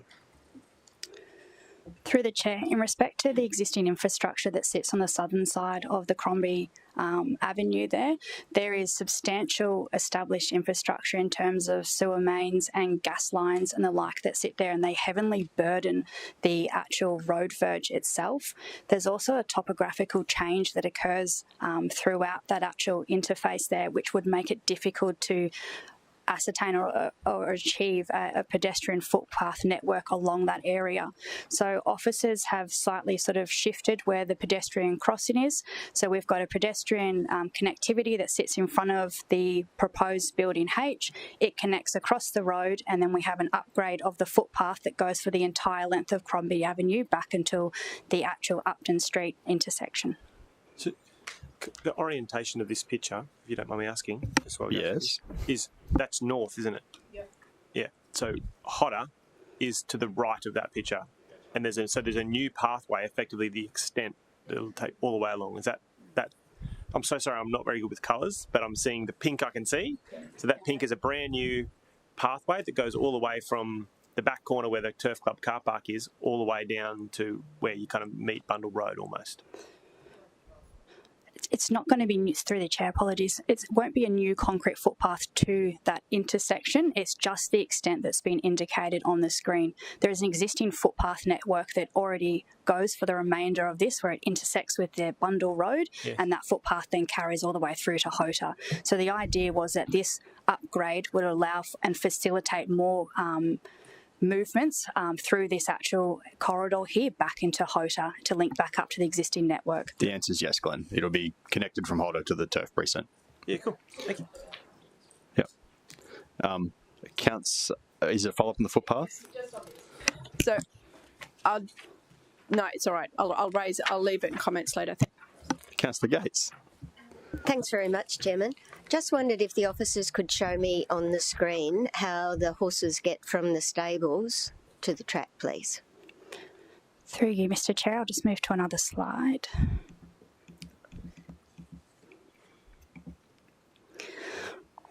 So, Councillor Gates, at the moment, the purple outline on screen shows that there's an existing tie-up facility that sits on the subject site itself. We have recently approved the relocation of that tie-up facility to move further south, which is indicated in the proposed relocated tie-up sort of annotation on the plan further south.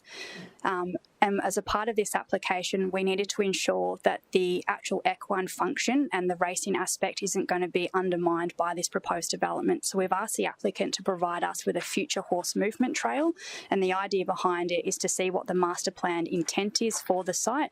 So as you can see sort of from the image on screen, the horses sort of come from the sort of top stables, and there's a dedicated path that takes them away from the road network all the way down to the southern aspect of the site, where they have the ability to then cross the road and go to the tie-up facilities, and then there's a direct link back through to the racecourse itself. Okay, so this is a traffic management question. I don't know if someone can help me with it, but was there consideration given to better managing the traffic through that precinct where the horses have to cross? Through the chair, this is why we've got the master plan intent to show that we're moving it away from the whole road network itself. So the idea behind it is, at the moment, from our understanding, is the horses come out from the various stables and they move through the road network because of where the location of the tie-up facilities are on the intersection there where the racecourse drive wraps around the site. So the idea behind this was to shift it further south and then push all of the movement away from the actual road network itself, so we only have a couple of crossover points with the actual road. Okay. I would have liked to have seen some calming measures as part of this, because there is a calming measure on Crombie Avenue adjacent to the pedestrian crossing. I'm not aware that there are any others. Through the chair, sorry. Yeah, and I wonder, was that considered? Through the chair, there are no other additional calming measures that have been put into place. As a part of the tie-up facilities, they're looking at two mechanisms to get the horses across the road. One of them is an upgrade to the underground tunnel that exists there at the moment. The intention, from what I understand from the master plan, is to widen that and to get greater height to actually allow for them to go under the road as opposed to over. Okay. Through you, Mr. Chair, this is just a master planned intent as a part of the application. This material presented itself again in the assessment of the application for this relocated tie-up facility. So it would be facilitated through an operational works application, not through a development application per se. So they might go underground. So the path that's on page 322, which is your depiction on the screen there, is at grade, like at the road level, but there's a possibility that they'll lodge an operational works application down the track to effectively have a subterranean tunnel underneath the ground to move horses. Through the chair, there is an ability to do so, and one that could be explored. It doesn't sit as part of this application, nor are there conditions associated with that, but as a part of the master planning, yes, there's been an indication that they could explore other options to get the horses across the road. Oh. Chairman, can I keep going? Yep. Thanks. Sorry. That's okay. I also wondered, and now I've lost my train of thought. Sorry, Councillor Gates. I'm excited about horse tunnels. No, I'll have to come back to... Oh, no, I know what it was. Sorry. It was regarding the traffic management through that precinct. When the horses are going to the track for training, it's like 4 a.m. in the morning. I wondered, has there ever been consideration by traffic management as part of this whole huge application to making it closed to traffic for those early parts of the day, so that I lived just near this, the Turf Club, for a number of years, and people really speed through there, and the horses are trying to get from the stables across the roundabout, and I understand that this is a proposal and it has a 15-year lifespan if approved as presented today. And so it may take some time to see all of the improvements delivered.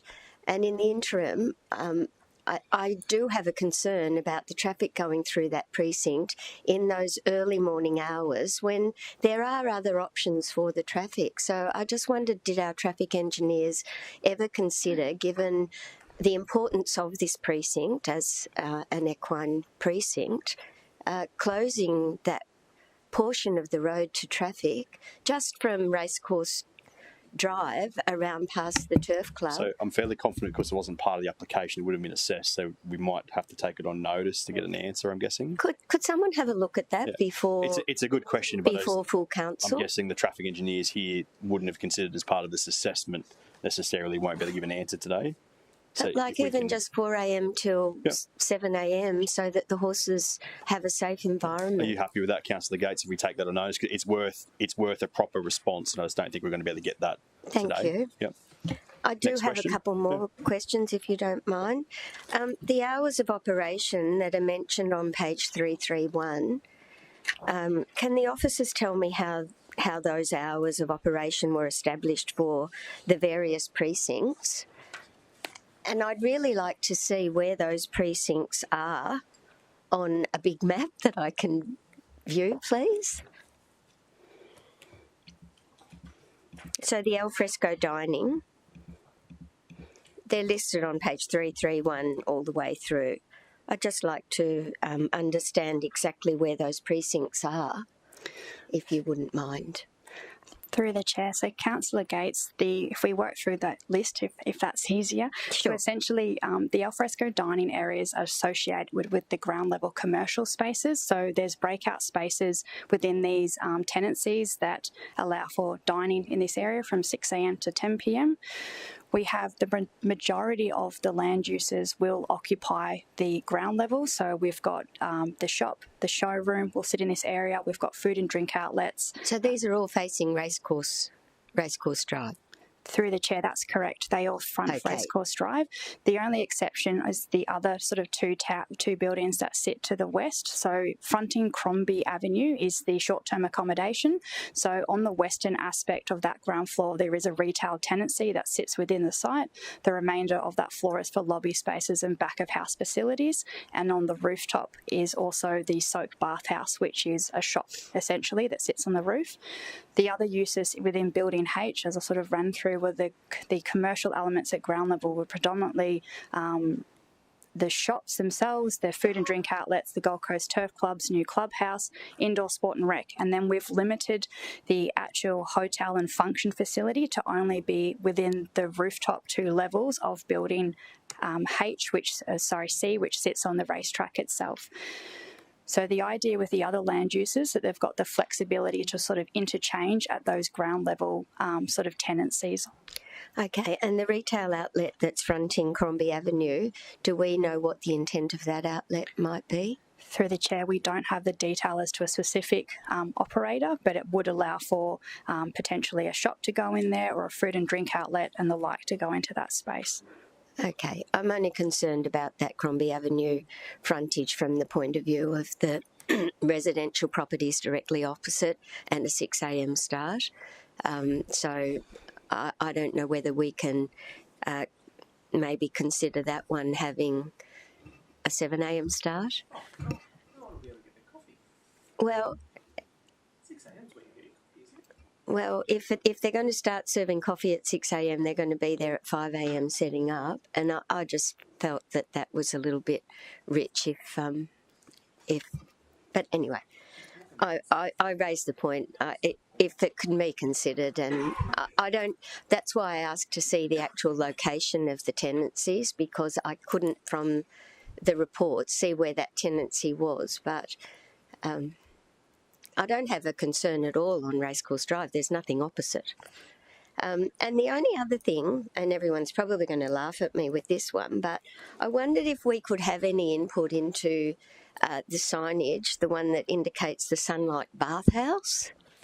I felt that was really tacky, to be honest, and that maybe if it were just a spa, that might be better placed in that location rather than a bathhouse. So, would I be correct that signage would be part of a separate application to go through permitting in the future? So the city will have its opportunity to have a go at it in the future. Maybe there's a reason they want to call it a bathhouse. I just don't think that's. I think isn't bathhouse? Yeah, it's a cool thing, Councillor Gates. It's what? Oh, it's the trend. Yeah. Okay, so there you are. There I go, showing my age again. Okay. So can I take it as an action, please? Could officers before the full council meeting please provide some more context around the operating hours for the proposed shop retail fronting Crombie, and just what assessment was done of amenity impacts on houses across the road?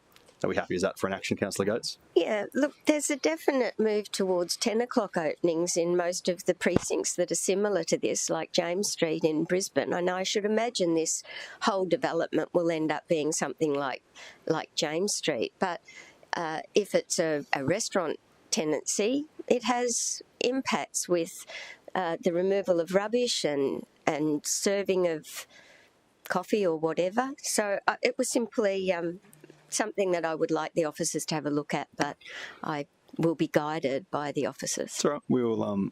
The EGM can take that as an action item, and we'll come back to all councillors before full council. Councillor Doran, a question. Thank you, Chair. When you reference shop, can you give us an example of what would be permitted uses under that definition, please? Through you, Mr. Chair, we've actually got an attachment to the agenda that provides a definition to all of the proposed land uses there. So,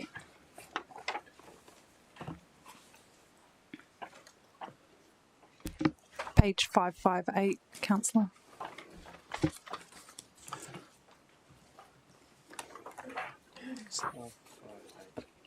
In the other book. Yeah. Whilst we'll take that and come back to that, I just want to make sure that everyone's clear as to what can and can't be in that shop, given Councillor Gates's concerns. I've got a query in relation to the impacts that this is going to have on our road infrastructure, and the query. I note that Sarah and the officers have put some conditions on this to get better outcomes, but there's going to be a intensity on that road. Is it going to place any costs on the council budget to upgrade that road that's not foreshadowed in this approval? through you, Mr. Chair, I might bring up our transport officer. Through the chair, so the developer did do a traffic impact assessment. We did review that, and looking at the background modelling, that shows that the road network before the development is already going to be at capacity. So when you add the development, the answer is yes, it does make it worse. But in terms of distribution of traffic from the site, there's various ways you can get in and out. At this stage, from the modelling, I can see there's capacity in the Crombie and Upton Street roundabout, and also down Upton Street. So traffic will potentially use that way to get out, either out to Bundall or down to Ashmore Road. And in terms of the modelling, often shows that you've got a massive queue, say 500 metres, for example. And if the delay time works out to be, say, like 6 minutes, people aren't going to sit in a queue for 6 minutes. They're going to take a different direction if there is an alternative option. So in this case, yes, there is an alternative option. And to answer your question, Councillor, I don't think it's going to put any additional pressure on Council's transport budget. I take that comment on board. I do think that relies on the direction that the commuters are heading. Sometimes there might be an alternative, but then takes you, for example, here to Ashmore Road, where you might be going north. And so, whilst I appreciate that the desire to avoid traffic does correct behaviour, I feel like that the massing of 528 apartments is going to put a bit of a strain onto that road network. And so, I wanted to understand whether or not there's upgrades planned for that area and whether it's already contemplated. So I'll have a look into that. Thank you. The next question is in relation to parking. It will surprise nobody. Parking. So 8,000 plus square metres of NLA in the commercial/retail section. I'd like to understand how the 370 from my read commercial spaces benchmarks against other city approvals in that type of use. Yep. Through the chair, that's a very good question. So the city, like when we have these mixed-use developments, we do routinely look at doing a temporal demand assessment of car parking. So in this case, the acceptable outcome would have required, say, 500 spaces, but we're back to 370. When we look at how each of those uses peaks individually throughout the day, so there was a study done by Griffith Uni, and they looked at the different types of uses and when they peak. And so we've basically used that and put that with the rates to work out at, say, the worst time during the day, it's going to generate 363 was the example for this one, and they've got 370 spaces. So we were satisfied that that's acceptable. We have applied it to both Marina Mirage and Mariners Cove just recently. They're the examples that we've got at this stage. So they're examples that aren't delivered yet, though, so it's still a theoretical outcome as to whether that's acceptable. I guess I haven't read the report you just cited in relation to the Griffith University report, but my background will suggest that probably anticipates a stretch in the trading hours, rather than a concentration at one particular time. And so that probably speaks to Councillor Gates's comment a bit about 6 a.m. start forward to 10 p.m. You're going to want to be able to maximise those parkings, I assume, spread across the day in terms of the trading of that centre, rather than amassing at breakfast or dinner. Is that part of that report you cited to give us some comfort that the parking's adequate? Yeah, so I guess like if we go with the 520, for example, we're going to end up with too much parking. So rather than have It's not a problem. Too much parking is not a problem. Just for the record, in case anyone was wondering, too much parking is never a problem.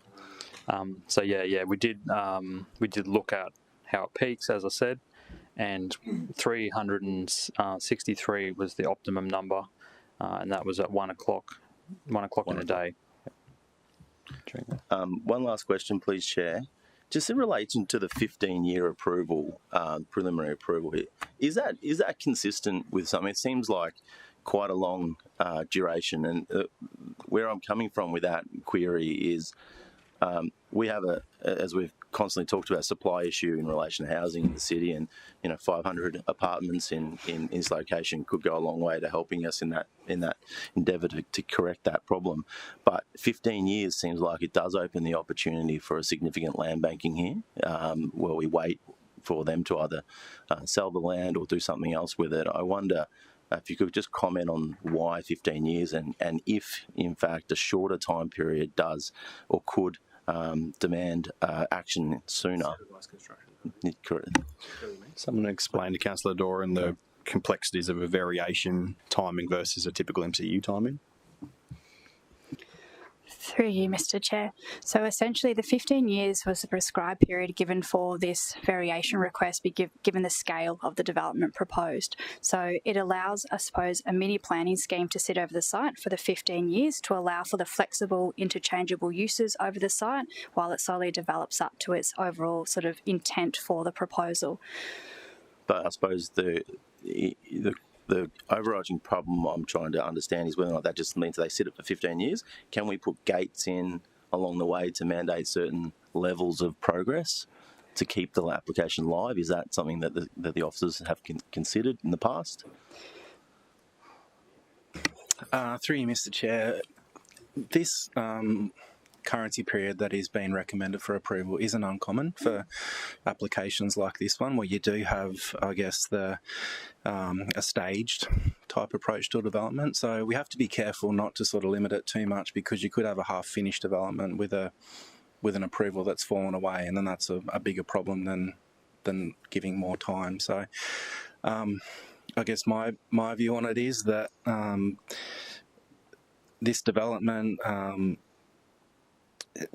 has the potential to make money for the developer, so there is that market-driven element to it. If the timing's right, they will develop, and I think we should facilitate that through a Councillor Doran, maybe for you as well, there's a question of if that's a reasonable condition that this council can apply as well. So prelim variation requests under the legislation speak even less to timing and sunset clauses than what a typical timing clause in MCU does. I know when we've had this discussion in the past, the legal advice that has typically come back is, it's not a reasonable thing for us to put timeframes on that aren't based on anything. Like, it'd just be is it 5 years, 10 years, we'd be coming up with it. There's no real quantitative research behind it to say that's why it should be this. And the legislation, if we did turn around and say make it 5 years, the legislation clearly allows them to extend their currency period and roll it over year on every 2 years. So I don't think it'd achieve that much in the end. I'll take the advice of the chair and council officers. I guess the concern isn't so much on the back end, it's on the commencement, and placing some gates to commencement at a point in time during the 15 years was where I was thinking would be better to get this out of the ground rather than just be a value add to the racecourse value. Thank you. Actually, I wouldn't mind, Mick. So on that side of things, if there was a sunset clause to use the application to have commenced a stage within the next amount of years, would that be a more reasonable condition? Mr. Chair, I'd have to take that one on notice and just do some research to check that we can actually do that under the Planning Act. Yep. Happy for that as an action before full council. I don't know who was first, but I'm going to go with Councillor O'Neill first, then come back Councillor Fowler. Thanks, Chair. My question was around transport, because I was really surprised on page 324 that there's very little that can be done about, the increased impact on some of those main intersections. But the question is, there's no public transport at the moment. A development of that there's going to be this size, surely we would have some clout to go to the state government to lobby for some public transport to get to this development at some stage. Through you, Mr. Chair, Councillor O'Neill, as a part of this application, this development was referred to the state, and the state assessed this application, and being the ones that impose all of the bus routes, they didn't actually provide any conditions that required for a bus route to be established for the proposed development. Yeah, just amazing when you think of what's going to be on that site.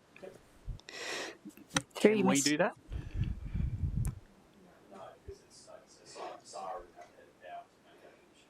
Right. It just seems like there's thousands of people coming here to have no bus route. Seems very strange.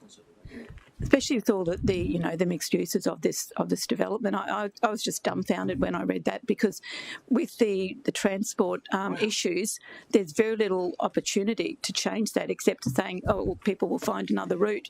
I've never actually seen that written down, and most of all the objections that I get to around developments and this size is traffic congestion. So it's a big one. Possibly a different course of action would be if we raised a GBI at TIC, asking that as along with the other pieces of public bus infrastructure upgrades that we're looking at. I don't know if this one's already got a piece of work being done with it, or if it could be added to one, but I think a GBI at TIC to call it out specifically would be better than trying to do anything on the back of this. Yeah. Yep. Did you have any other questions? No, that's fine. That's it. Councillor Fowler. Thank you, Chair. I just feel quite confident with the City Officer's recommendations in terms of the day-to-day parking on site and how that's all going to work, and I do feel quite comfortable with the day-to-day traffic management. I guess my query is more on major event days and how that might impact when, do we actually have the Uber and taxi stations, but how do we feel that the car parking allocation is going to work when we've got thousands of people coming to the Turf Club for major events, and what would that look like from a traffic management perspective? Will we have a specific traffic management scheme put in for major event days? So my concern is the neighbours that exist, but the future neighbours that are coming. Through you, Mr. Chair, Councillor Fowler, I'll just hand back over to our Transport Officer. Yeah, through the chair. On event days, what we're likely to see more so than a typical day is that those that are already attending will be potentially using the parking and also using the facilities. And then those that would normally attend some of those shop or restaurants potentially would just, may not go in on that particular day. But yeah, I guess SARA, in their conditions, they have conditioned a private bus route into the site. So potentially the Turf Club would run buses on those particular days to try and get people in and out as well. And they've also got a very long area for drop-offs, like taxi and rideshare, those kind of things. So just to follow on to that, so we're talking about perhaps the day-to-day patrons that are coming in and using the entertainment precinct, but we're not really making mention of the permanent residents who will be living in those units, and how, I guess, do we feel like there's enough car parking on actual major event days for that to be adequate? And, you know, what is the impact going to be to these future residents is probably not just the patrons. Sorry, through the chair, is that question relating to the visitor parking associated with those residents? Well, I mean, parking is a holistic solution, I guess, and people who are coming to the precinct for the major event days as well. So can I check? The parking we've been talking about is new parking specific to this application. All the existing parking that the Turf Club has remains in place. Is that correct? So there has been a reduction in the Turf Club car parking. So there is a separate car park for the Turf Club, 221 spaces. And then they've obviously got the parking, overflow parking across the road as well. They did do a survey, I think it was Caulfield Cup race day, and they found out that there was enough parking remaining for the Turf Club in addition to this proposed development.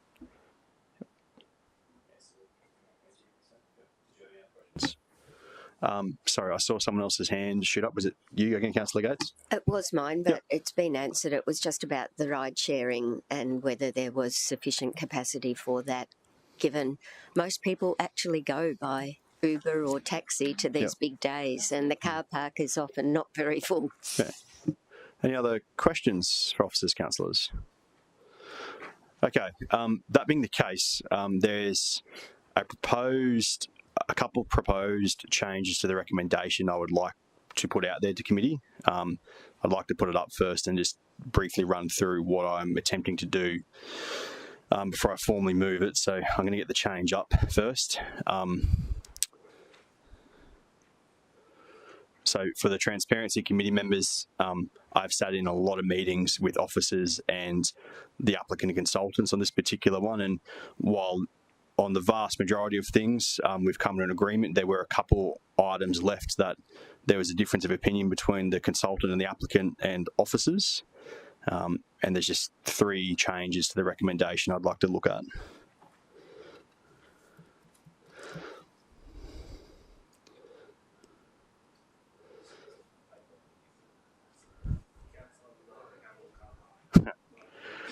All right.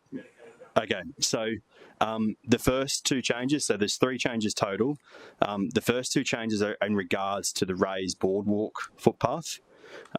So the request of the applicant, and after explaining their reasons to me, the original condition is that it be done before the commencement of stage 1, so that before anything else is built, they build the footpath first. What the applicant has put to me is that they would prefer to do that as part of stage 2, because that's when they have to do the intersection upgrade as well, and it would be delivered as one project.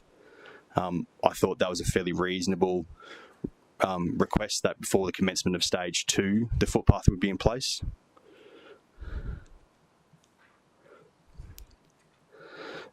The other thing that changes is another condition that talks about the raised footpath, which we will find. So just to clarify, that change, the officers were trying to condition that raised footpath to be as part of stage 1. As part of stage 1. They're saying it's the applicant is basically saying we'd prefer to do it as part of stage 2 because we've got another intersection upgrade that coincides. Correct, yeah. With So that section and of the path. This will talk to it. So because there's 2 conditions that refer to this. Okay. If we can find it. Is that it just there? You just went past it.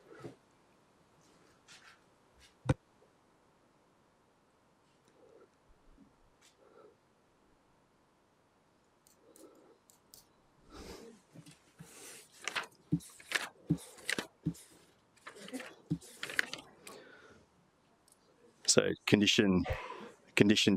so that's the other one. Can we go to 24 first?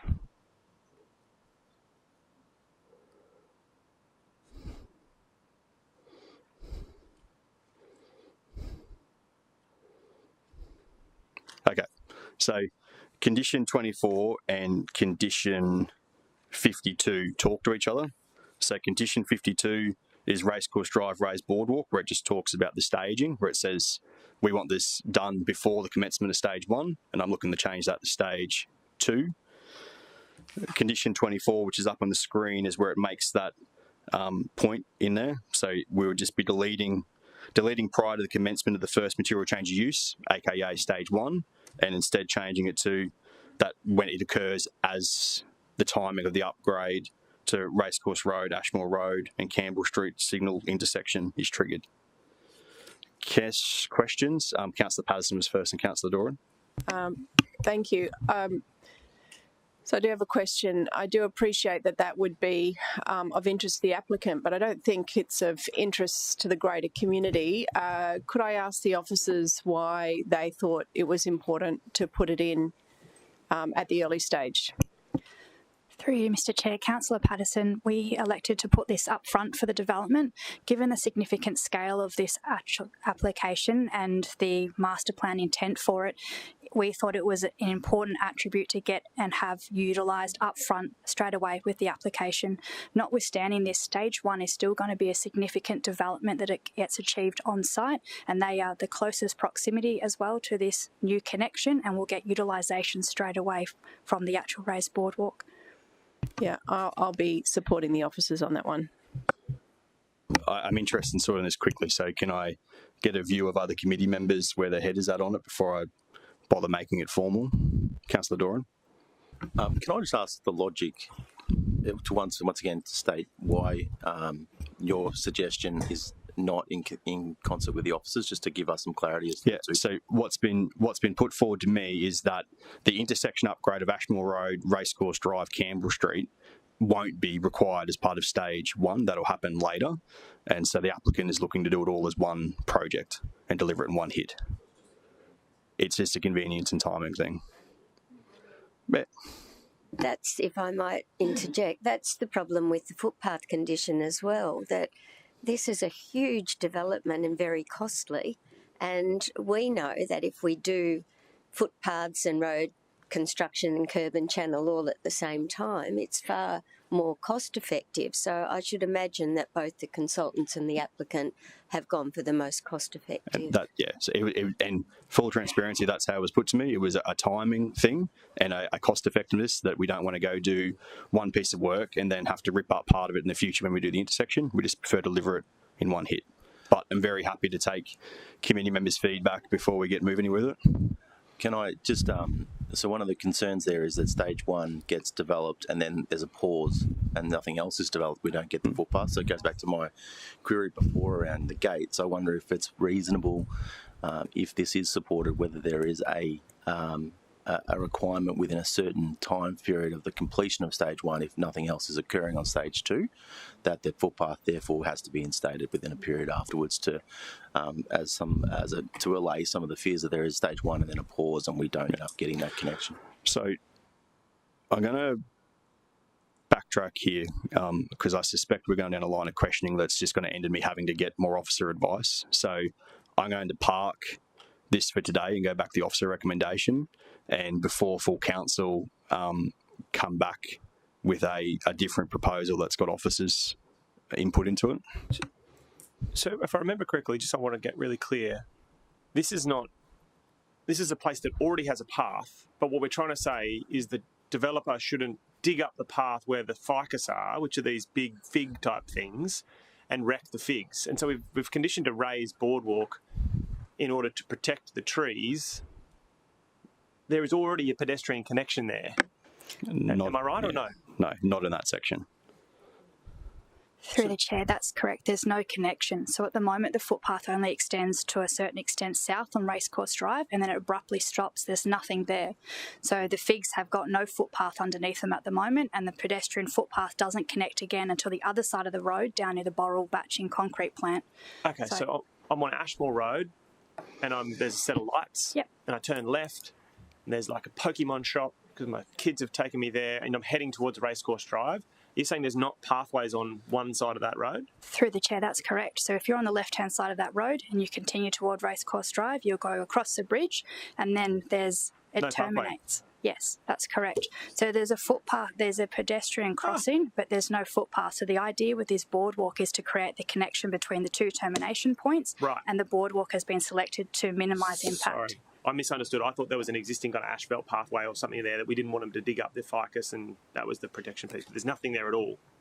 Right. So in regards to the footpath, we'll leave that for today, and I will talk with officers and the applicant before full council possibly about a slightly hybrid solution, kind of down the line of thought of Councillor Doran just raised.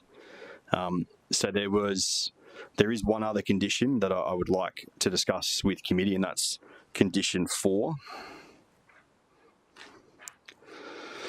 So, and I appreciate we're going to have a bit of a planning lesson here for a few new councillors, but this is a variation request and it's got a 15-year life on it. So the variation request, I know there's a lot of renders and a lot of detail in it today, but a variation request is about setting the box and the mini planning scheme for it to work inside. Now, the original officer recommendation is looking to adjust that box and make it reflect exactly what is proposed in the current buildings. My concern is that it's a very good chance that when the applicant gets into detailed design, that they'll have to adjust ceiling heights up or down, or that future stages in the future when they look to move things around inside the site, they're going to hit that new ceiling and then have to go back out the public notification because of a metre or 2 increase. Condition 4. Yep. You might be condition 4 of... Through you, Mr Chair, it's page 487. It's condition 4 of the prelim. Remember, this is condition 4 of the prelim, sorry. Yeah. So the prelim, officers want to, in their recommendation, bring the heights to match exactly what is currently proposed in the buildings. I don't think that is needed, and that's not the intent of a variation request. That, for example, building C, which is the one closest to the racetrack, has the function facilities and whatnot in it. So when the applicant goes out to the market and says, hey, we want to find a provider to run this function facility for us, that provider is going to come back and say, yep, we'd love to do that. We want to do this, this and this, and we want a 5-metre ceiling in there. If that 5-metre ceiling forces the building to go 1 metre above the mapped height, the applicant has to go through a whole new impact assessment and go back through public notification again. Whereas if we left it as the current box, which it allows a 3-metre gap above it, which would just mean that officers could accept and say, yes, we accept that it's a ceiling height change in the function centre and we're prepared to accept that. So it just saves going back out to public notification and making an impact for a minor height change. Councillor Doran? Might be worthwhile just because on page 261 it says what the actual height is now. You're talking from my read about no more than a 1 metre difference. Yeah, so we're not talking about it's leeway more than it's 2 to 3 metres on most of the buildings is the leeway is a way to put it, but 2 to 3 metres, so it just goes back to the mapped height. Mick, would you or Lara like to make a comment in regards to this? Through you, Mr Chair, I guess I can only reiterate what the officer recommendation is. It is hard to sort of say with any sort of definitive advice what will happen in the future, but it might not always be the case that you need to go through another impact DA if it's a couple of metres difference. If there's a substantial difference in height from what's been recommended here, that might require a change, which does need to be notified, but it's really hard to say until we actually know what's being proposed. Yeah. So I'm of the opinion that this condition isn't needed and that it's overreach for a 15-year time frame on a variation request. And I would look to delete it so that it just means the current box that sits on the site, which has mapped heights, which is a couple metres higher than most of these heights, just remains, and that as they come in for separate applications on separate towers, that the height discussion happens then, instead of trying to be prescriptive on it now. Councillor Tozer? So page 487 is the one, you're proposing to remove that provision to accommodate, I don't know, like a couple of metres based on page 261. Yeah, it's on nearly all the buildings, it's a matter of 2 to 3 metres difference. Yeah, So you're looking to increase the buffer between what they're saying they're going to build, because at the moment on 261 it says building B will be 55 metres, and here we've said building B will have a mapped height of 56 metres. So the officers have built in some minor buffer, but you're suggesting that buffer may not be large enough based on ceiling height changes. The buffer, and if we didn't put that there, if we didn't have this condition, the buffer is 59 metres. It's a couple metres more because there's already a mapped height over the site. Right. So if IB wasn't there, the mapped height would be 59 metres. Yep. That means that instead of the prescriptive 56, if for some reason building B needs to be half a metre taller, it can just be through application and be code accessible instead of through this. It may have to go back for impact. Right. And the ideology or the thought processes of the officers, maybe through you to the officers, is that you don't want them to add another floor through an easy process. You wanted to make it harder for them to add an extra floor if they choose to.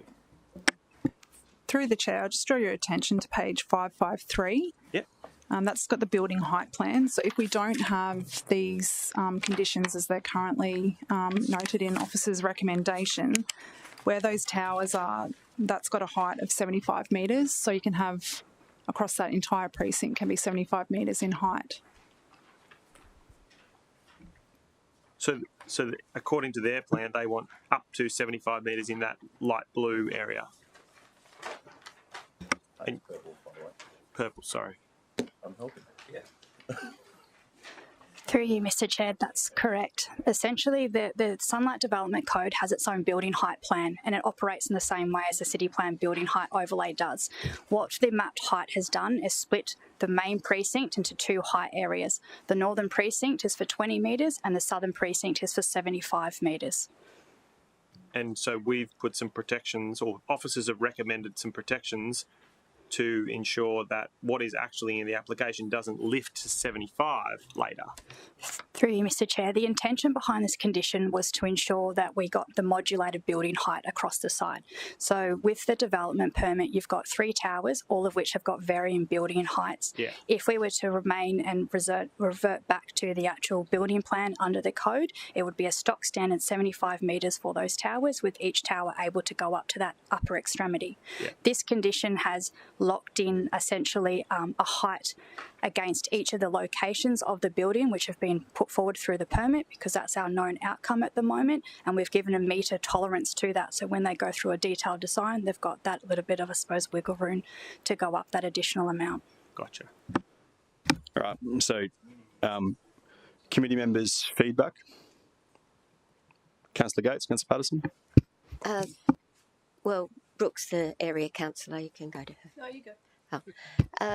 I feel that the officer's recommendation is the way to go with this. The variation in building height is what makes this project look so attractive, and it would be a shame, I think, to have 75-metre buildings, 3 of them, all at the same height across the whole site. So I have a feeling that this is not restrictive in terms of what's been put before us today as the designs that the Turf Club propose. So I would be very surprised if they wanted to vary it, because I'm sure their architects know that this is the height variation is an important part of the development too. Yeah, I agree, and I know that it was. I mean, this is a extraordinary change for the area. We know that.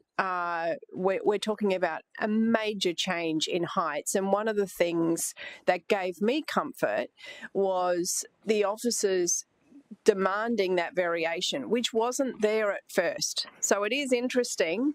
That wasn't what the developers wanted.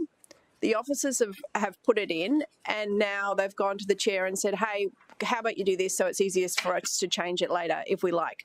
I do not feel comfortable with that. I think we should go with the officer's recommendation on this. And also on the other one, I'm not interested in seeing something coming back to council. I think we really need, it sends a message from the developer and from council that we're committed to the amenity work around it as well. So I think both of those are pretty vital that they remain. Thank you. Right, so I have the read of the room, so the officer recommendation can remain as is, and if the applicant wishes to appeal that condition, they can.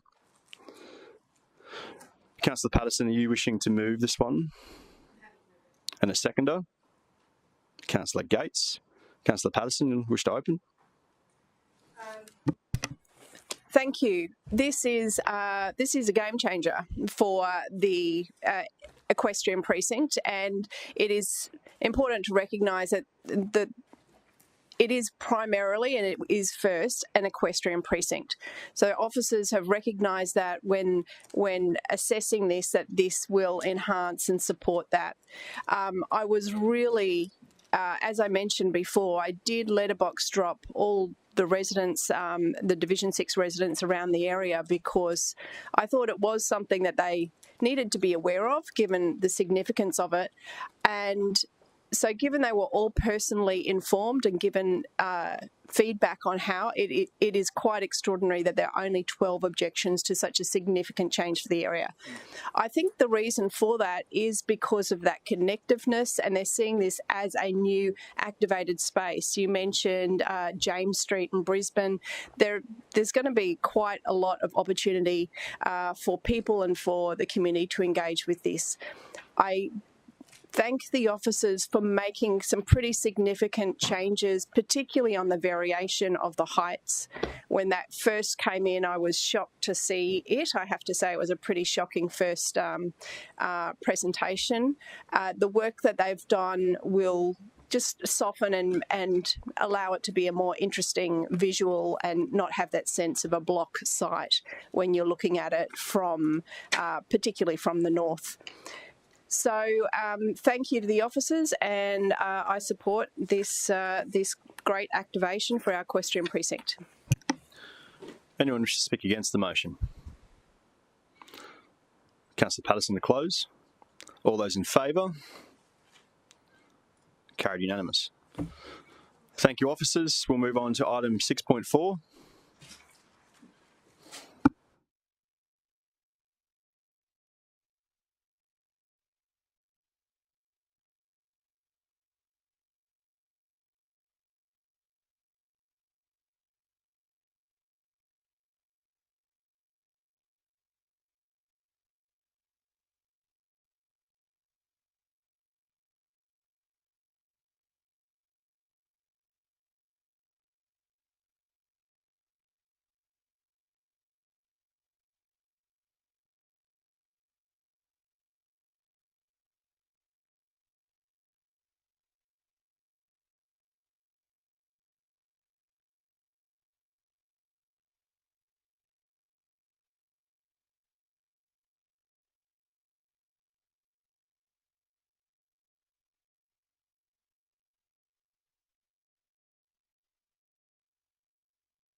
So Councillor Martin needs a toilet break, so we're just going to take a 3-minute break. I'll take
Okay, we're back with live streaming back on. We're at item 6.4 and we'll have the officer presentation, please. Right, good morning. My name is Scott, and today I'm here to present item 6.4, which is for an other change application to improved multiple dwellings located at 107 Jefferson Lane, Palm Beach. So the existing approval over the site is for 8 multiple dwellings with a maximum height of 29 metres, the maximum code accessible height for the subject site. The development was originally approved in 2021, however was changed through a minor change in 2023. The subject to other change seeks to alter this latest approval. And the changes include increasing the building height from 29 metres to 36.8, increasing the number of units from 8 to 10, and through internal changes to the ground level and basement, increase the total number of residential car parking spaces from 19 to 21. This will provide a surplus of 1 residential parking space above the acceptable outcome of the Transport Code, and the 2 visitor spaces that were proposed as part of the original development will be retained. The subject application triggers impact assessment due to the proposed increased height. The approved development is shown on the left of the screen, with the proposed development shown on the right, and the proposed changes to the aesthetic of the development can be seen through this comparison. The alterations have been changed to ensure that the development achieves an excellent standard of appearance. The proposed increase in height is demonstrated through the figure shown on the screen, with the additional built form highlighted within the red box. This highlighted area represents a 7.8 metre height increase above the mapped height, or as a percentage, a 28% uplift. The image also highlights how these additional levels are recessed from the floors below and demarcates the potential full 50% uplift that might be achieved on the site, which would be 43.5 metres. The subject site is located within the medium density residential zone, located east of the Gold Coast Highway, where a consistent building height of 29 metres is present. The subject site is one singular lot, which gains access from Jefferson Lane and has direct access to the beach.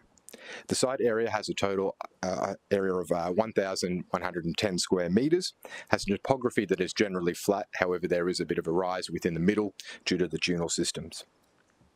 The originating approval is currently being constructed, with the building footprint being identifiable through the images on the screen. Also on display is the location of the A-line, which represents the location of the seawall, and the 8.5 metre setback from that seawall. This infrastructure and setback restricts the developable area within the site and ensures that the proposed development will be set back 22 metres from the beach. Councillors, the key consideration for this application is building height by virtue of the increased height proposed, but as the subject site is located within the medium density residential zone and therefore included within the urban neighbourhood, the subject site, the city plan contemplates 50% 50% uplift could be achieved in limited circumstances subject to meeting all those tests on the screen. City officers have undertaken a comprehensive assessment against all of the listed outcomes and consider that the development meets all of these criteria and therefore can support the proposed increase in height. In the following slides, I'll provide a more detailed review of criteria B, C and E as they are more typical to this application. However, the development must and does need to meet all of the tests on the screen. The first assessment benchmark is a reinforced local identity and sense of place, which is a review of the local area and the existing context and the envisioned future context as per the city plan. To demonstrate how the development would sit within the context of the local area once it was constructed, the applicant has prepared a series of photo montages, 2 of which are shown on the screen. And as can be seen through these photo montages, the proposed development is not discernibly different from those constructed developments within the local area, given that the proposed increase in height is 7.8 metres above the mapped height and due to the recessed upper levels of the proposed increase. Just a question about that slide. Okay.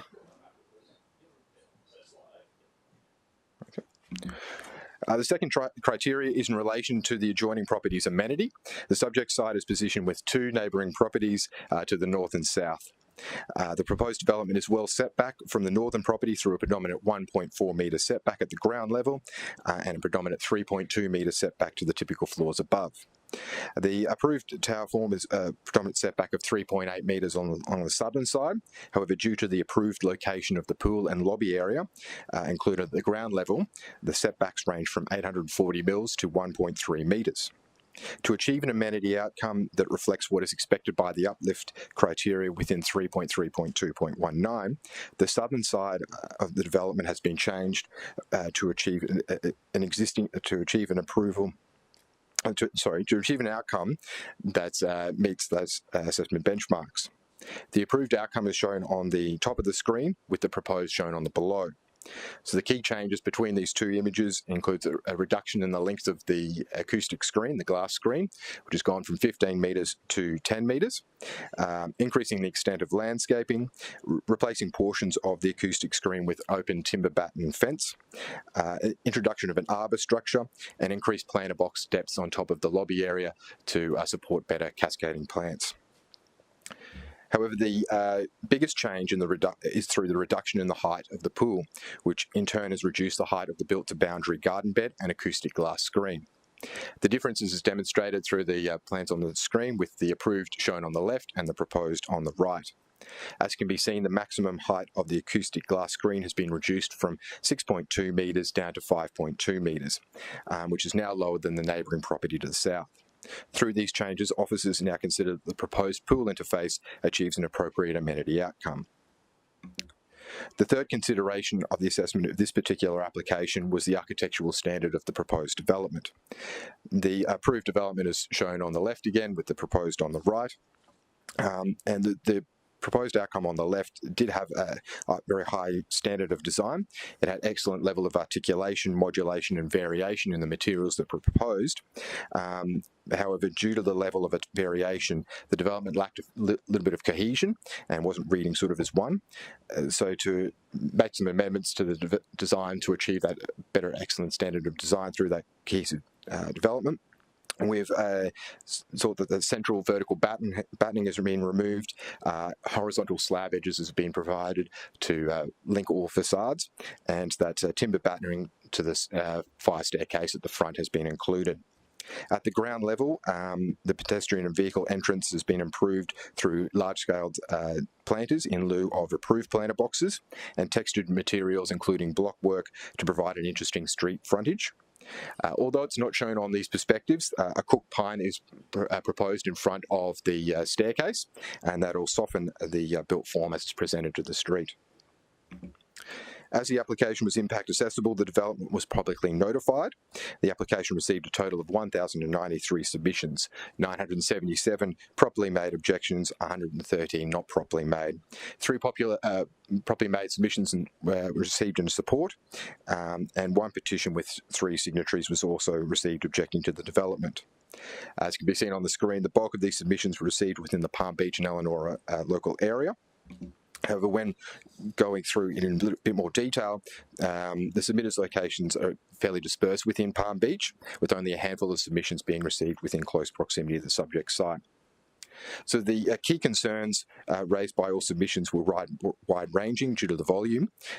However, some key examples include commentary in relation to the uplift criteria, concerns that the proposed development will create a precedence within the local area, impacts of larger shadows, concerns the development did not comply with specific outcome 3.2.2, it's the city shape making, and concerns that performer submissions would not be considered as a single submission.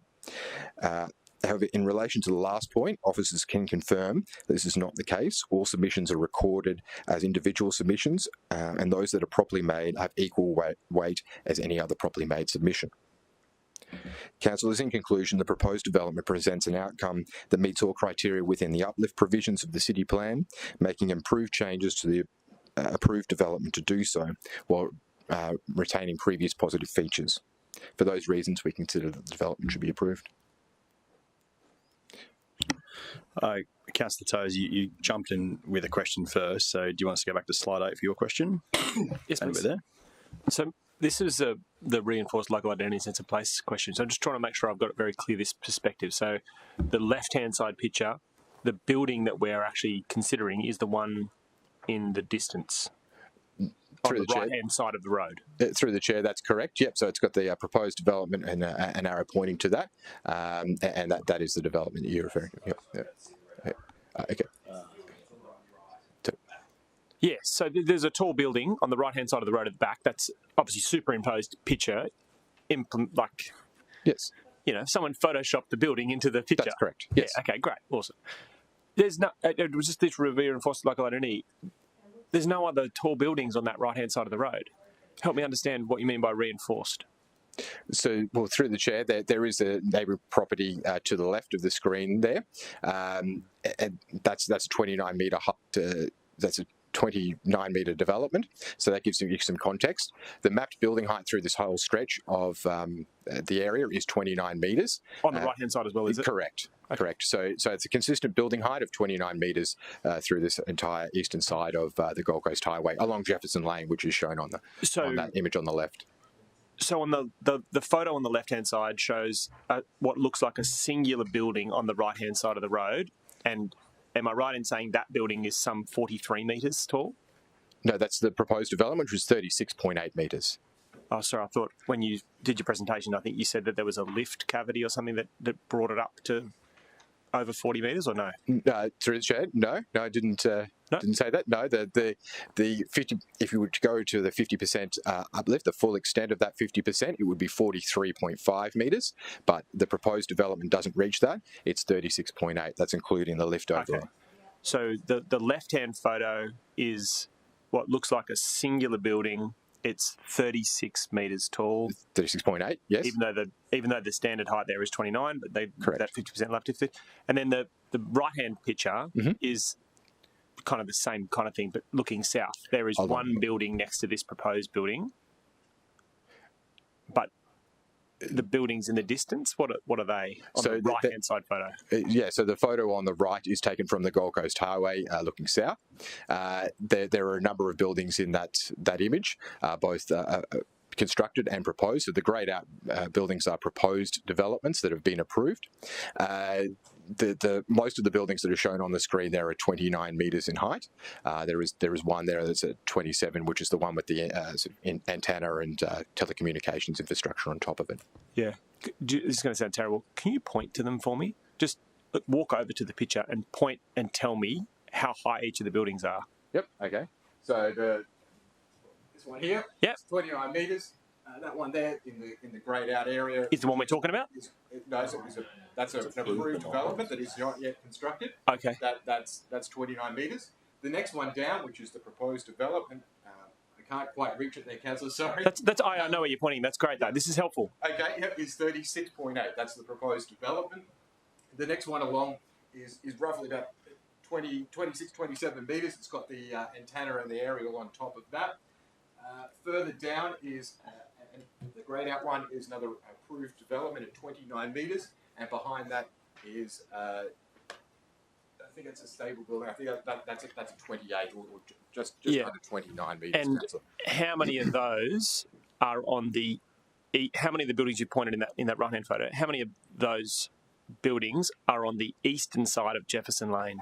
So none of those developments are on the eastern side of Jefferson Lane. They're on the western side of Jefferson Lane, but they all front Jefferson Lane in some way. So they front Jefferson Lane from the western side. From the western side. But again, Council, they all have the same mapped building height through that whole area, and the same level of zoning. So it's all medium density residential zone, and the same residential density of RD6. So that they're all entirely consistent. Yeah. So the building that we're talking about is actually the only. Well, is there any other buildings on the eastern side of Jefferson Lane that are that tall, even though the limit's 29? Through the chair, not shown within that perspective, there isn't. There are some further north and south of this proposed development that are 43 metres down the way at 71 Jefferson Lane, and further north there is one at I think it's 36 metres as well. Up near 1199 Gold Coast Highway. Okay. Councillor Tozer, if you're interested, if you go to page 698 and 699, there's detail on the character analysis area that officers have used. It's a yellow box. Yeah, I remember seeing that page. They're not in space, and I'm trying to get my head So honestly, they're not in these montages, but they are within inside the yellow box that was considered as the amenity area to be considered. And I get that. And I think I'm just wrestling with this reinforced local identity thing. It feels like this is the only beachfront 30-plus metre building, and I'm conscious of that subjective conversation about what is reinforced local identity. So that's kind of the questions I was trying to get at. But I really appreciate you answering my question. Thank you. Okay. Councillor Martin, you were next. Questions? Thank you, Chair. And I thanks Councillor Tozer for opening discussion, but I did want to ask that, I remain open and persuadable, and I do have genuine questions, but as a local councillor, I'd love you to come back to me to either move the officer's recommendation or move an amended motion based on discussion. Thank you. It is flowing on from Councillor Tozer in emerging character, and we've discussed that precedence doesn't exist, but emerging built form is talked about contributing to local identity. So is those comparisons on page 698 and 699, and Councillor Tozer is spot on. It is only number 2, being 71, 73 Jefferson, that is beachfront. And in fact, the whole character analysis, I think it's about a K.5 box. Yep. Can I just confirm that is the only eastern approved development that is beyond the 29 metres? No, I believe. Sorry. That number 2 is the only other beyond 29 metre approved. Number 2 on 698. Number 2, which is 71 to 73 Jefferson. No, number 8 is also located straight on the beachfront there, Councillor. Could I just seek clarity? That is absolute beachfront because it has an even number, not an odd number. Yeah, it seems like it's on the other side of the road. So it's western side. So I do believe I'm correct, but I just want to clarify that in the 1.5k radius that we've assessed, there is only one beyond 29 metres, being 73 Jefferson. Through the chair, no, that item number 8 within that report is located on the absolute beachfront, Councillor, and then that other one that you're referring to at 71 Jefferson Lane. Okay, so two within the precinct, and I just wanted to confirm because I was unsure of 71 to 73 Jefferson. Is it correct that was approved this year, but that was a special delegation item, so this committee or this council didn't consider the merits of that case? Through the chair, it was approved through special delegation. It was either December or January, December 23 or January of this year that it was approved. I can't exactly recall, but it was around that time, Councillor. Yeah.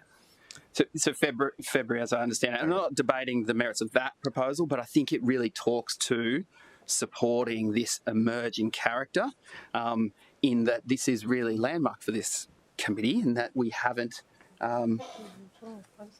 approved a absolute beachfront development before. So when we compare the current development, we're relying on this emerging character, which appears, and I think, if you looked at that whole eastern strip of 1.5 kilometres, let's call it 100 blocks, every single one of those is under 29. So can you help me understand how this is reinforcing an emerging character if there's one, potentially two? So we're not leaning on the argument that there's other developments that are uplift developments that have been approved, Council. We're looking at it in a contextual point of view of how that proposed built form responds to that local character. The local character is a number of features. It is the extent of the height, but it is also the built form that's proposed. So the upper levels are recessed from the levels below. Also the architectural language, which is spelled out within the report there, that is reflective of that coastal environment. So it's reinforcing that local identity through that, and also how it presents at the ground level and its interface with the street. So it's a number of factors and features, and that's how we go about assessing that reinforced local identity and sense of place. So, can we just clarify, just so we're really clear, Councillor Doran and Councillor myself have just looked online. 234 is definitely on Google on the western side of Jefferson Lane, not on the eastern side of Jefferson Lane. I don't want to be that I'm, we're all looking on Google, and I appreciate the advice you provided is on the eastern side of Jefferson Lane. it doesn't look like that on the map. I reckon you should correct it. Okay. Well, through the chair, we'll double check that. But my understanding is that development, that physically located on the eastern side of the site, so I have the address wrong. But sorry to interrupt, Councillor Martin. We were potentially because we'll double check that, Councillor. All right, next question. Thank you, Chair. So I'm just trying to, when it comes to assessment against the city plan, and we've moved into specific outcomes, and particularly the 8-part test. But I struggle. I'm wondering how officers, and I've noted in the report, but how it feels as though it's not in accordance with 3.2.2, which is city shape. And the city plan, the strategic framework here, shows the transects in that, and correct me if I'm wrong, there's 2 speeds of urban neighbourhoods, those that are outlined here where the community and developers can expect high rises and those that are not. And there's graphical representations of that. So I absolutely note the broader context of the city plan, but I'm not sure how do we, I guess, set that aside and be assured that that is a defendable position, that we've not adhered to that part. Yep. Okay.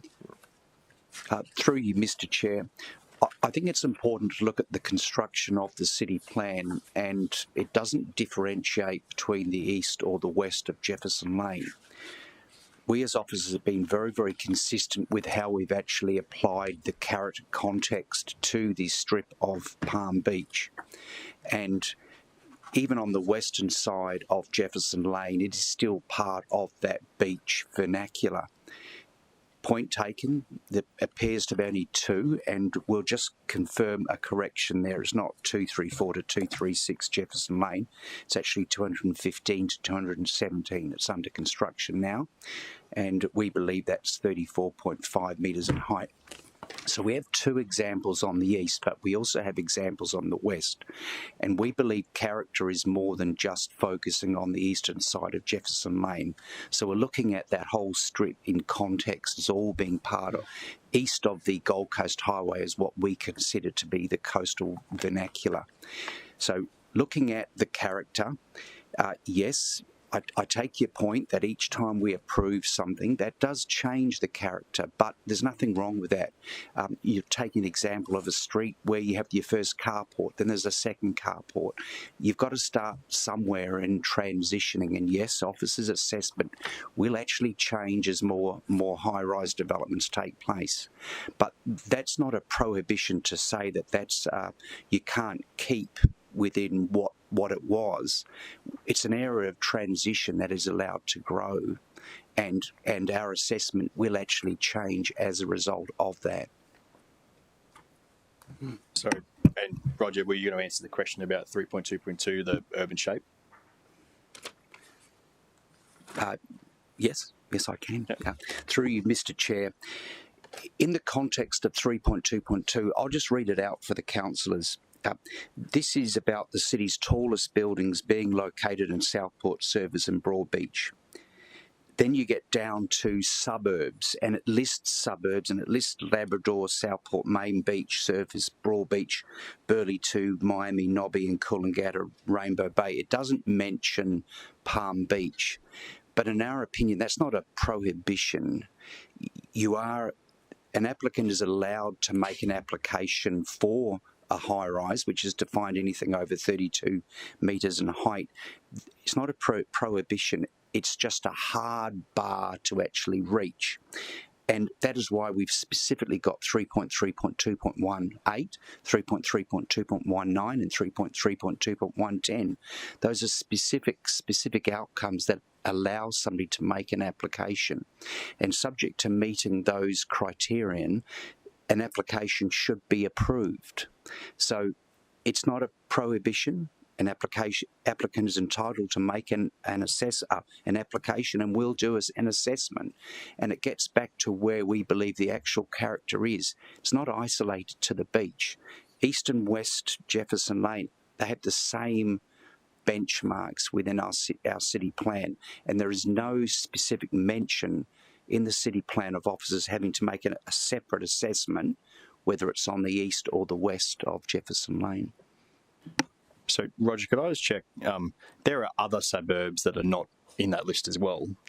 So I think like Royal Pines and the development around that suburb's not listed in there, but that has high rises. And even what's proposed, sorry, Benoa, I have technically, because of the height limit, I have one proposed in Pimpamar now, and Pimpamar's not on there. So I guess that for me reinforces the fact it's not a prohibitive list. And that's why we've got the other tests in there. Is that correct? Through you, Mr. Chair, yeah, there's the Bayview Towers and Runaway Bay. Runaway Bay's not listed, and those towers, one of them's over 100 metres in height. Councillor Martin, your next question. So I suppose, take your point around not a prohibition, but I suppose as part of 3.2, it also, in terms of talking about urban transformation, obviously growth, and it has some graphical representations. It's not in the report, but it is part of the same section of the city plan that has nodes, clusters of high and low and high and low. And we talked about this last committee meeting where we talked about how do we limit to get, and the answer is that we, as a city plan or officers, don't limit. It is limited by the application. So I suppose if we aren't able to limit a low, to have high and low, to have a varied skyline, if all are able to be approved, wouldn't we end up with a design that is not wanted, a collective cluster of high? Because we are not limiting, we are not keeping sections of low, which 3.2.2 endeavours to signal confidence to developers and community of where there will be high and low. Can I check first, because I haven't got that graphic in front of me, but it doesn't have heights on it, does it? It's just a graphical representation.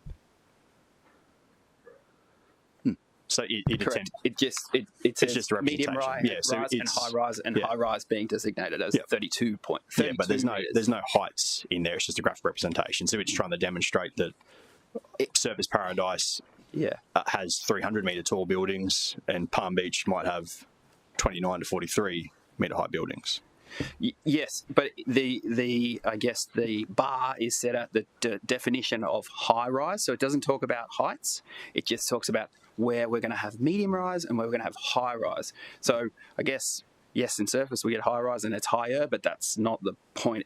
It's where will we get high rise. And so I guess reading the intent of this outcome, there are suburbs along our linear coastal strip where we are confined to medium rise. And my question is, wouldn't one reading this consider that maybe Palm Beach, a la Mermaid Beach, Currumbin is designated for medium rise because it is not defined as the high rise section, and therefore us approving, and I know it's the 29 metre height limit, so we could still accept a performance outcome of another 3 metres, which is another floor, but would then be still medium rise. So I have concerns that by approving above 32, we're not in concert with the city plan anymore.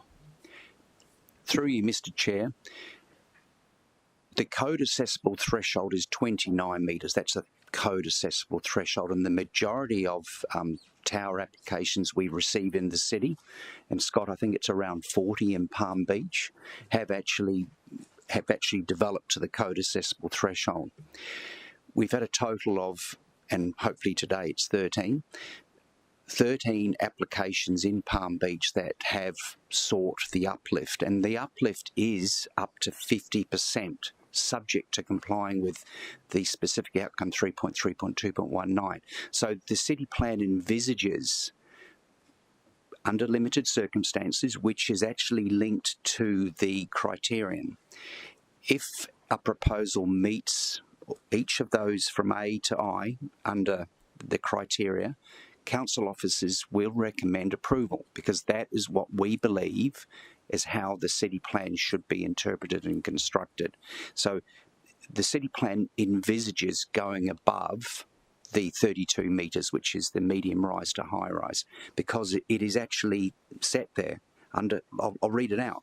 Specific outcome 3.3.2.19, increases in building height up to a maximum 50% above the building overlay may occur in limited circumstances in urban neighbourhoods where all of the following outcomes are satisfied. So today, Scott has written a very good report that has demonstrated that it meets every criteria, and that is why we're recommending approval today. If I could have a follow-up to your question. I'm interested. So I get what Councillor Martin is attempting to get to, and I actually think there's an easy way to kind of blow this apart a little bit, because we've had quite a few of these cases go through court now, and I'm thinking of the one that's raised in submission, so the Darge on the Nexus one. So I'm interested if officers could give me some feedback. Did the judge, when doing their assessment as part of the Nexus court decision, get to 3.2.2 and say, well, you can't go any further than that? Because if the court's reading of our city plan was is that nothing above this height is supposed to happen there, that would have been the end of the court appeal. But my understanding of the judgment was is the judge didn't consider that. The judge said, well, yes, it says this, but you have these other provisions which are obviously written to override that. Is that? Yeah. Through you, Mr. Chair, there's been a number of P&E court decisions where they've been subject to the uplift test, and I don't know of any instance where the judge has made any reference to 3.2.2. In the Nexus case, or the Dargine, the judge went straight to 3.3.2.19. I would just like to add that officers are not supportive of the judge's position. The judge found that that particular development did not meet the tests of 3.3.2.19. Predominantly because the applicant and council officers focused on the Royal Palms and Princess Palms, which were existing buildings, and the judge considered that those buildings were incongruent with the area, and that was the main reason the judge didn't support it. We still don't agree with what the judge concluded in that case, but we hold firm. There's been a very, very thorough assessment here, and we stand by compliance with 3.3.2.19. So, Councillor Martin, for you, the reason I asked that is that I guess it's not just the assessment team saying that their interpretation of the city plan is this. We've also got the court has said a similar thing now. So it's not just officer assessment. We have case law saying that how our officers are interpreting the city plan through that following the framework is correct. If that's of any benefit or of any benefit to anyone watching. Next question. Yeah, well, my understanding, and I've read that judgment, I find it unique to that situation because I think the character assessment was quite small and it would add a third incongruous element to the skyline. So I can't draw, and I don't think the judgment drew a ruling over Palm Beach that high rises. It was just in relation to the character assessments, and obviously two items were very high. This would add a third one. So, Councillor Martin, let me explain. So 3.2.2, 8 first. For the judge goes 8, 9, 10. Like he or she will work their way up through the framework. So if it would have got to that particular provision and the judge said, hold up, this thing is above 32 metres, it's a high rise, and killed it there, he wouldn't have looked at anything further. So I don't mean to say you shouldn't. I think maybe your line of thinking on that to dismiss it as not being part of it is actually wrong. Like, yeah, it is an important piece of case law, and so are the other ones, that at no stage has the court ever said, hold up, you're above 32 metres. I don't care what it says in point 9 or point 10. It's got to this and that's killed it. At every circumstance, as the judge has gone through a new assessment of it, they've read that provision and then gone to the next one and said, okay, it says this and then I'm going to review that. But anyway. Yeah, thank you, Chair. And I think, it's difficult to, rather than spend the time talking about the judgment, but I suppose I take the point that, that in that case, city officers recommended approval, council approved, and it was overturned. So sometimes we get it wrong. And so that's why I'm seeking to just interrogate this one a little bit further. Sometimes we get it right. Yep. If then we are talking specifically about, if we drop down from the 3.2.2 to the lower specific outcomes, where we're talking about the 50% height uplift test, that's point 9. But point 7, I just want to describe what it says here in the city plan. Streets are characterised by high quality walking and cycling paths, shade trees, local streets for shared car and bike use.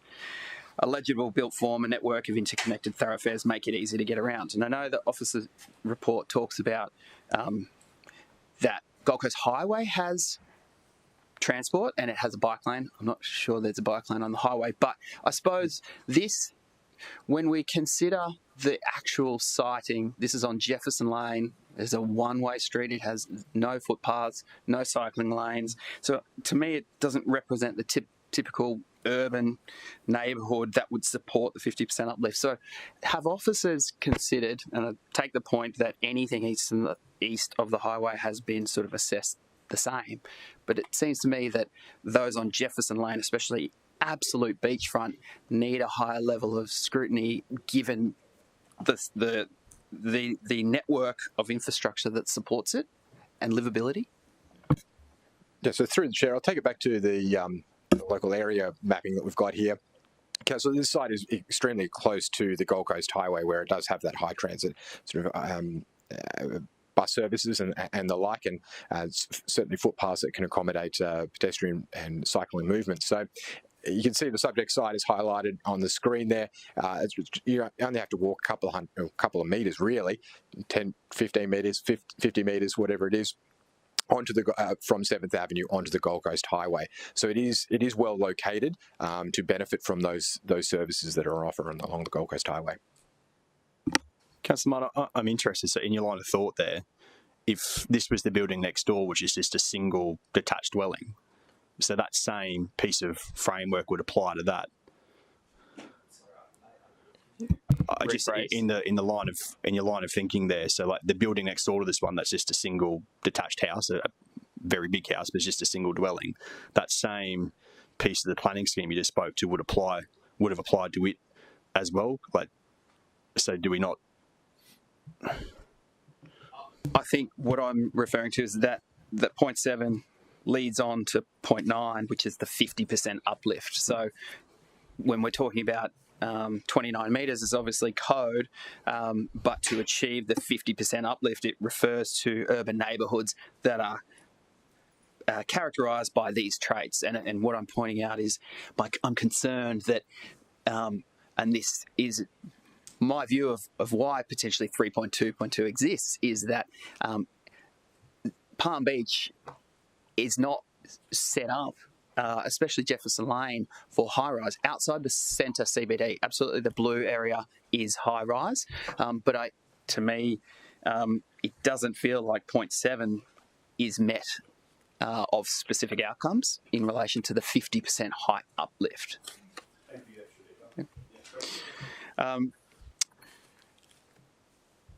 So I suppose, and when we talk about the specific, and I think the other relevant emerging developments are, highly relevant, because we talk about 71, 73 Jefferson, and that is 13 stories, but it hasn't been considered here. But the other related development of 30 is still only 34.5 metres and 9 stories. So to me, this proposal at 36.86, and it is other change. There is an approved 10-storey building, which I don't have an issue with, is about adding an additional equivalent 2.5 stories on top to be the highest building in this strip along the coastal beachfront. So my concern is the photo montages show perspectives from the highway, which is a transport corridor, Jefferson Lane, which is quite narrow, but it doesn't show the real impact which would be observed by, I would say, the majority of those that live in Palm Beach along from the beachfront, which tells a really different story. So wondering why officers was there beach perspectives, or were they sought, which, well, yeah, if I could leave it at that and seek a response. So through the chair, in relation to the photo montages and their location, the applicant sought that the locations they've provided are in a high trafficable area. So that's where most people are going to be travelling through Palm Beach along the Gold Coast Highway, or if they are residents along Jefferson Lane. The perspectives are provided along the beachfront, which I have much later down, sorry. They're not photo montages, Councillor, but they are there is a perspective, which you can see there. We'll use the comparison one that we've got. And that's located 22 metres back from the public beach, and that's how the development will be presented. The one on the right, that is.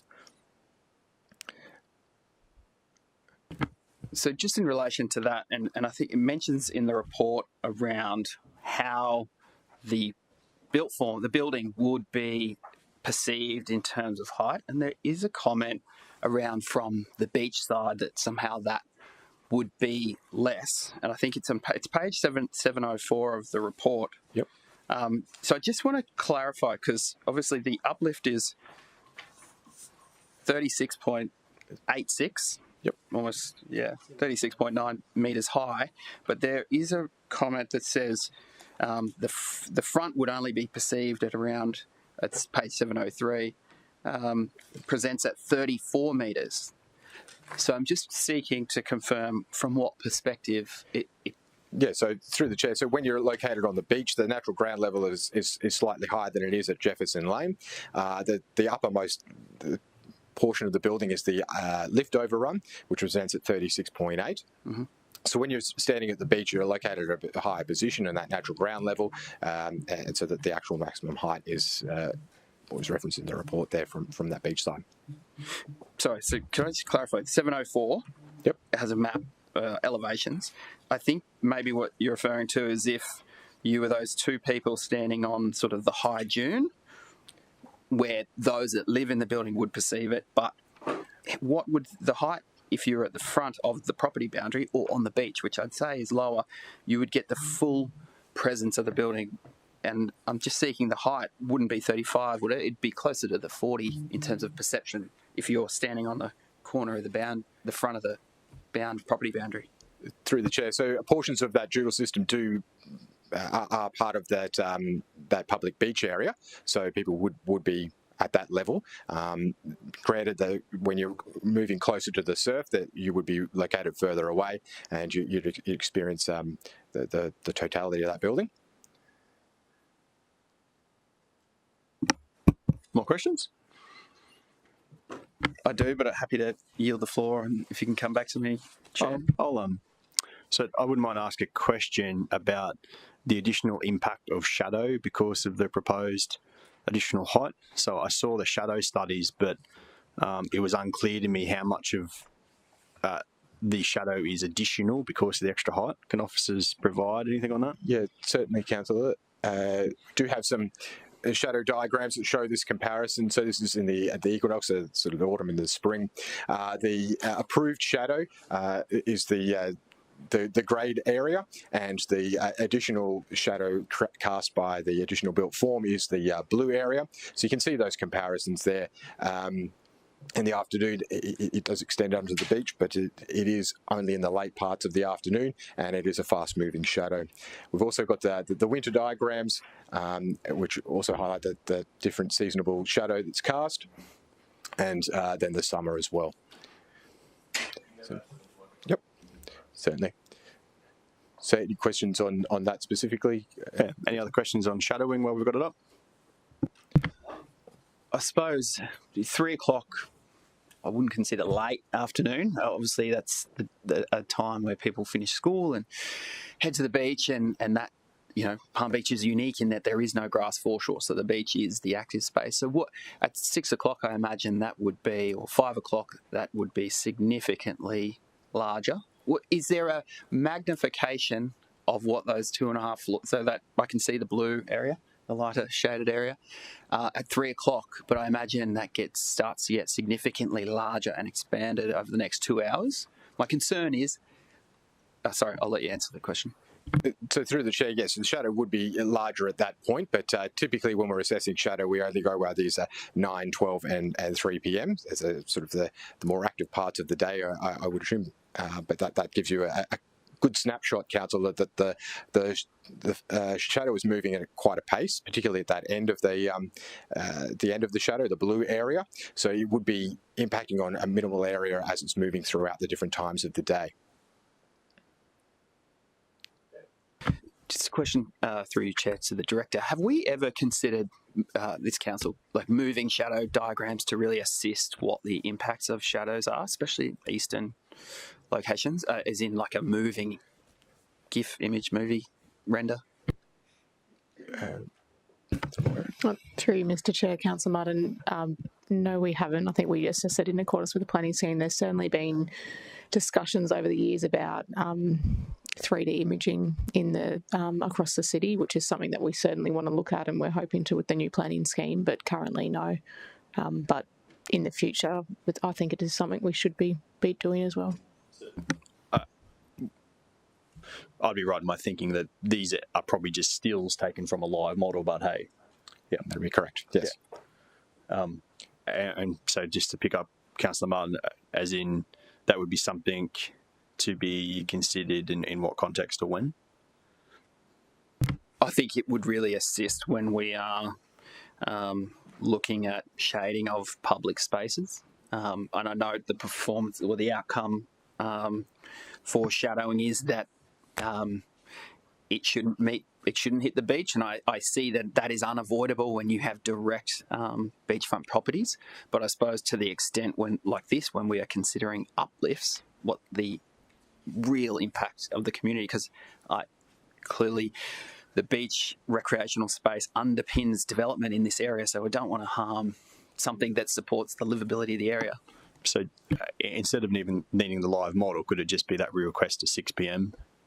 as well, so that we've got 9, 12, 3, 6, so we have 4 instead of 3?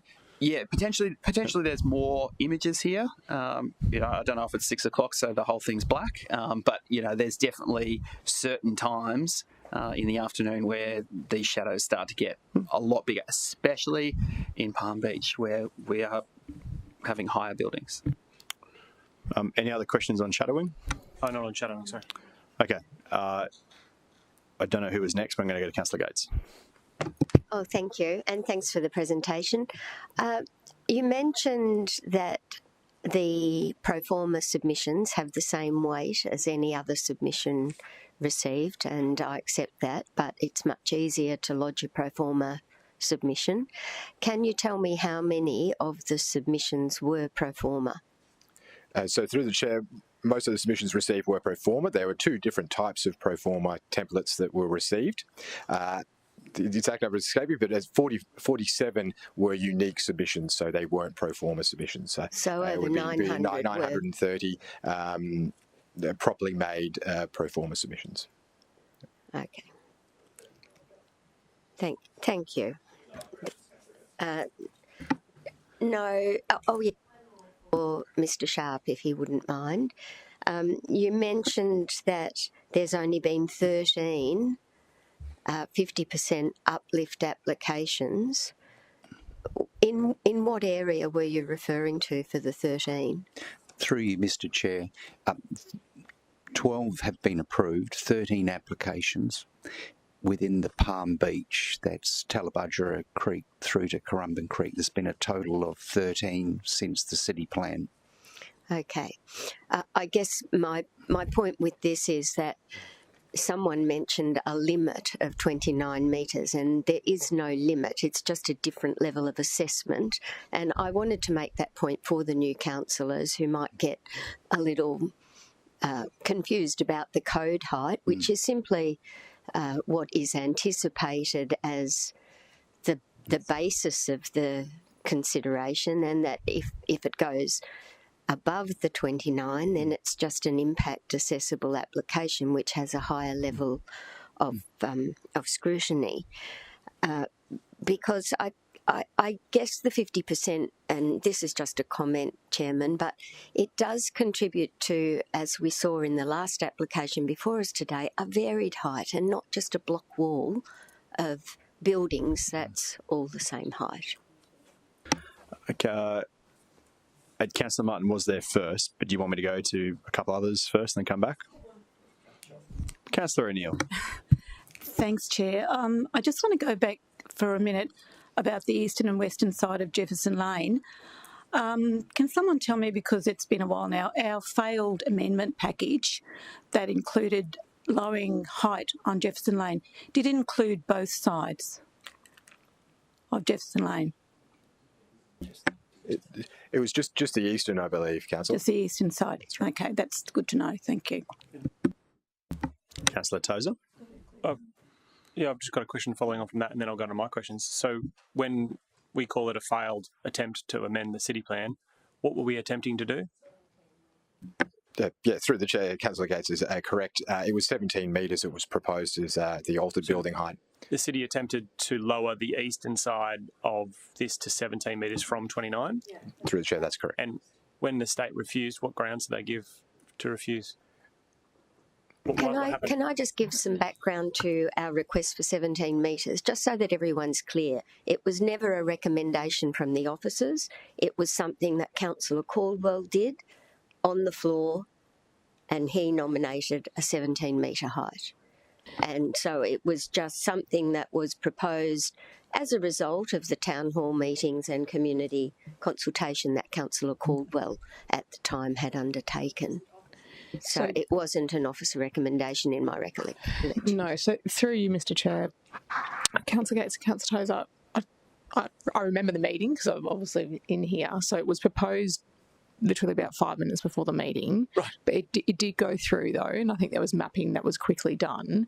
But I think what's important to answer your question is, why did the state not support that? I think that was in the broader package of comments in terms of their responses. But at the time, obviously, the housing affordability and obviously them wanting to have more housing in the city. And I think at that time, the state officers were concerned that by us dropping, then we were actually limiting density across the city for that particular area as well. So it was caught up in that narrative, I think, at that time. A broader narrative around limiting density in places where there was an established city plan provision to accommodate density. Yeah, and I think through the chair at that point in time, we did try and, well, as you know, council did resolve. We pushed it as far as we can. We kept pushing it, but at the end, that was not supported. Okay, cool. So my actual question isn't related to that. That was just a follow-on from Councillor Neal. My question is actually related to page 696. Oh. And it talks about, on 696, it's got this yellow square that says, it's referred to as character analysis. And I wanted to check, how do we do, so page 696 has got a big rectangle, character analysis. Is that the area that we use to kind of subjectively look at the 8 items, the A, B, C, D to I? Through the chair, generally, yes. That was the sort of character area that was identified to look at that reinforced local identity. It's the area that we were talking about before, about those comparison developments through the area. Yeah. So that is that area. Yeah. So for a member of the public, you know, who might be interested in understanding how council officers come to a conclusion around assessing against each of that criteria for the uplift, there is this rectangular box within which we assess these 8 things. Who determines that size of the rectangle and what the rectangle is? Is there some method to the madness? There is, through the chair. Yeah, we got that was disrespectful. I didn't mean to be disrespectful. That's okay. I understand. No, we take a walkable catchment area either side, so north and south of the development, to define that area. So walkable catchment is generally a defined area of up to about 850 is sort of the standard, but it can get up to a kilometre in distance. So it's taken from 850 metres either side of the proposed development, the subject site. Again, for the public's benefit, we look at the subject site and then we think about how far a reasonable person might go for a walk, and then we determine the rectangle based on how big that walk is. Through the chair, that's a pretty fair summary. We measure it out.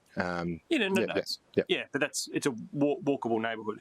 So when we did that, I think there's a perception in the public that when we talk about reinforced local identity, they just expect their street to be included. But there's a piece in there, section F of this says housing choice and affordability, and today we're considering, what is an uplift of, 10 metres or thereabouts. 7.8. Yep. Yeah, which looks like a penthouse and a sub-penthouse. So how do we assess the housing choice and affordability piece there? So through the chair, there is a difference between affordable and affordability. So affordable is affordable housing that's under 20% of somebody's income or thereabouts. Affordability is about providing housing choice and supply through that area. So through increase of supply, you're providing affordability and ensuring you're getting a sort of a different typology of units or housing that's provided throughout a local area. Right, and so the difference here is just two dwellings at the top end, respectfully. Through the chair, yep. But we're not talking about different types of. We are talking about different types of choice beyond the entire spectrum of houses. Through the chair, yeah, it's an entire spectrum throughout that entire area as well. Yeah. So it's not just all housing types don't have to be provided within one site. That really realistically couldn't be achieved. So it's looking about what's within that surrounding area. There's obviously a number of single dwellings. There's a dual occupancy directly across the street. There is also a number of other units as well of varying different ages. So there is a housing choice through that local area. Is the character analysis rectangle always the same set of metrics, no matter where we are in the city? So is it the same in Surfers Paradise as it is in Palm Beach? Through the chair, would entirely depend on its zoning and the like, so it could vary throughout the city. This is our sort of consistent approach for Palm Beach. It's been incorporated within a number of other reports and over the last few years, sort of how to understand that local area. Okay. Yeah, thanks. Awesome. That's all my questions. If I could just go to the EGM quickly, we just want to clarify the response to one of the previous questions. Yeah. EGM. Thank you, Mr. Chair. I think it was Councillor Tozer that asked the question, but I just want to confirm the 17 metres. So the amendments was from 17th Ave to Lacey Avenue. It was the eastern side of Jefferson was from 29 metres down to 16 metres proposed in the amendments, and the western side of Jefferson was 29 down to 17. So I think sometimes we forget that the eastern was just 1 metre lower. But only between Lacey and 17th. 17th. Yeah, that's correct. And everywhere else outside that was going to remain at 29. Oh, I'd have to look at that, but I think that's probably correct. Yeah, it's been a while since we looked at those. Councillor Martin, back to you. So if I could just touch on that, and I absolutely take the point that those amendments were not accepted by the state, but as I understand it, it was a unanimous council resolution. So just because it wasn't accepted by the state doesn't change the will or the direction of this position of this council. We have that resolution still stands, just like the city plan got knocked back. We didn't throw it all out. It's just until that resolution is changed, shouldn't it just change the approach or the tact? As I understand it, the response from the state was they weren't satisfied that we demonstrated how that would affect on housing supply. So there could be a body of work done to show how that might not occur in Palm Beach.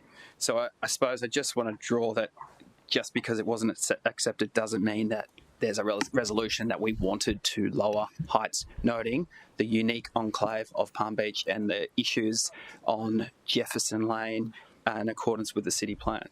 So through you, Mr. Chair, Councillor Martin, we also did get a council resolution, and it would have been before the new council to stop all work on those amendments. So council, we don't have any further work on that, and that was a resolution to stop that and then put our efforts into the new planning scheme and SEQ alignment amendment, which we've been trying to resolve with the state government. So absolutely appreciate what you're saying, but we don't have any resolutions from council to proceed with that.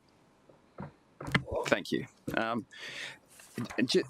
If I could ask a question, I'm seeking on page 748, which is the local objections.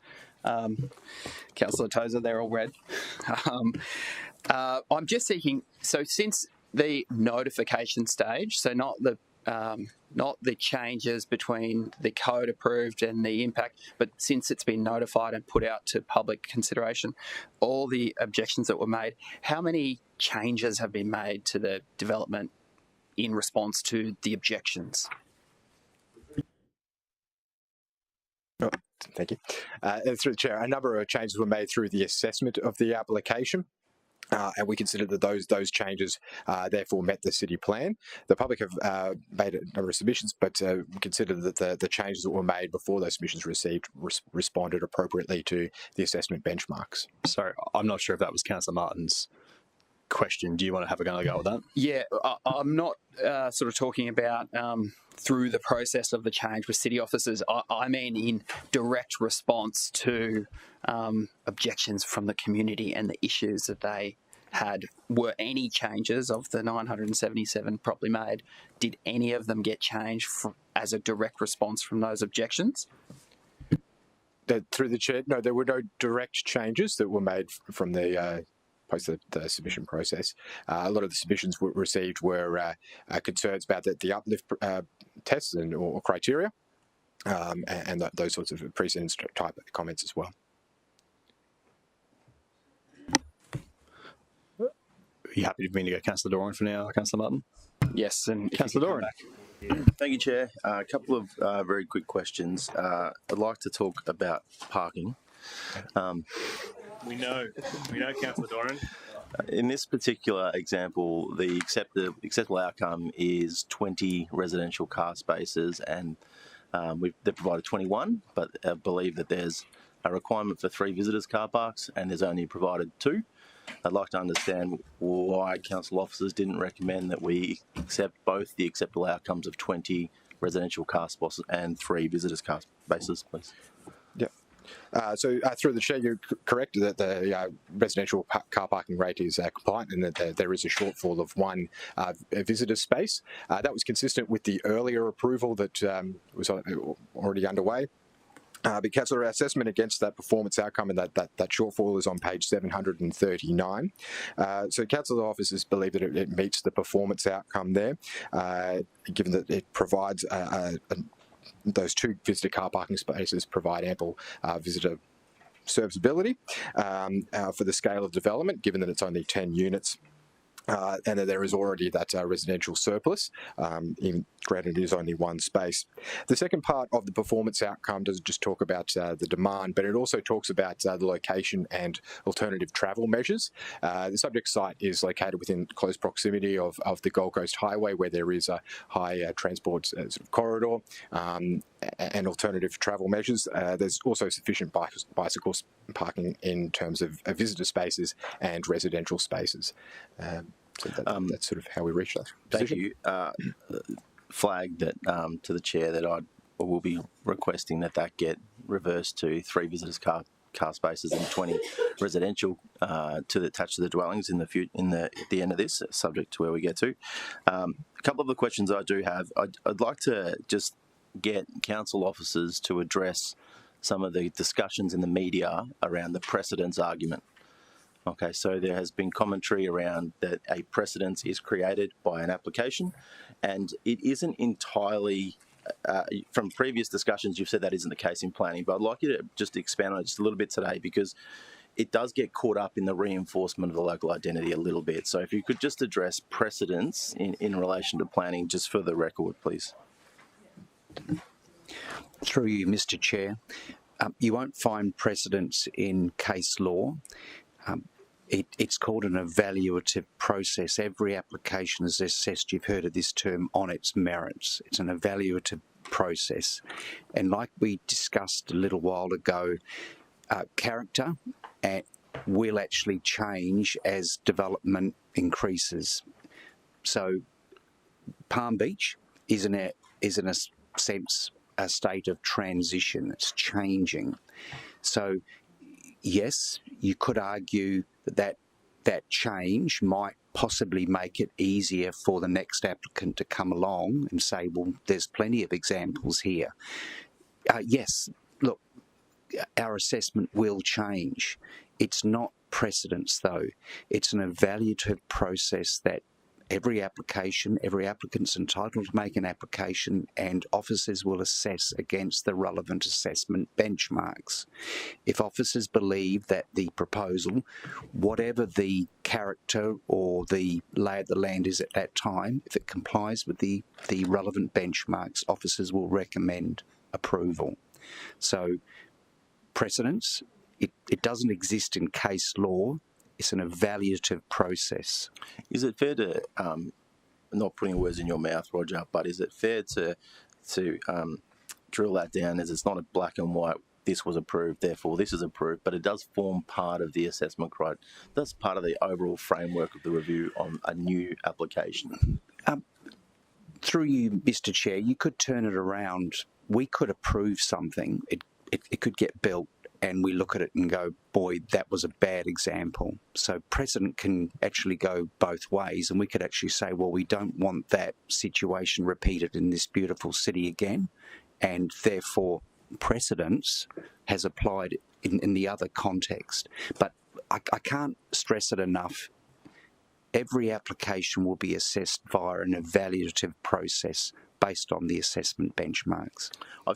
Thank you. I've just got one last clarification in relation to the 50% uplift test, and I don't think the actual reasons for the uplift test is often considered in the reverse. I don't particularly like the discomfort of residents thinking that there is a height limit of X, be it 29 metres in this example, and then the concerns that tends to come is when it goes higher than that. Now, what we have to measure against here today is the law that is in place, and the law that it currently sits in place is the 50% uplift test.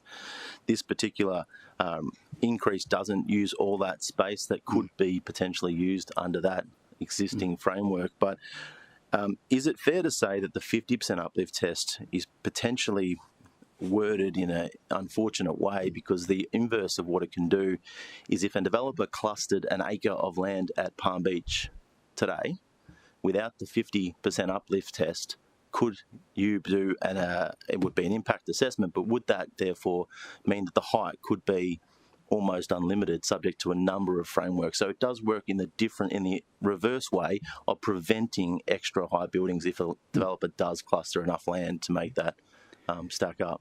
Yeah, through you, Mr. Chair, the city plan changed the way that we looked at code and impact assessment triggers, and I think it could be worded better, and I take your point there, but the 29 metres is a code assessable threshold. That's all it is. Yeah. And you're quite right. There's a maximum, and it's 43.5 metres in height. And there should, I don't think we can stress that enough. That's an actual cap.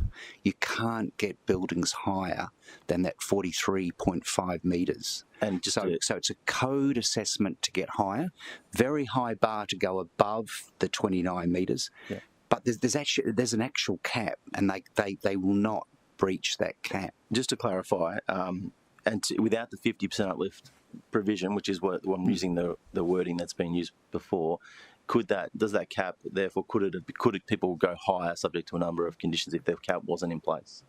The 50% uplift. Well, through you, Mr. Chair, the cap does exist, so we're sort of boxing I'm asking you to but do a hypothetical with me, Roger. We're going to want to do that. Roger hates hypotheticals. Well, if we didn't have, through you, Mr. Chair, if we didn't have 3.3.2.19, hypothetically, somebody could make an application to go higher. Thank you. That's all the questions I have, Chair. I will just want to say for the record that the 50% uplift against what is many people believe to be the code assessable does create concern in the public, which is why we get the objections that we get. I do also, however, note that we must assess against the planning framework, and thank you for answering my questions. Right. So I'll take questions about this application.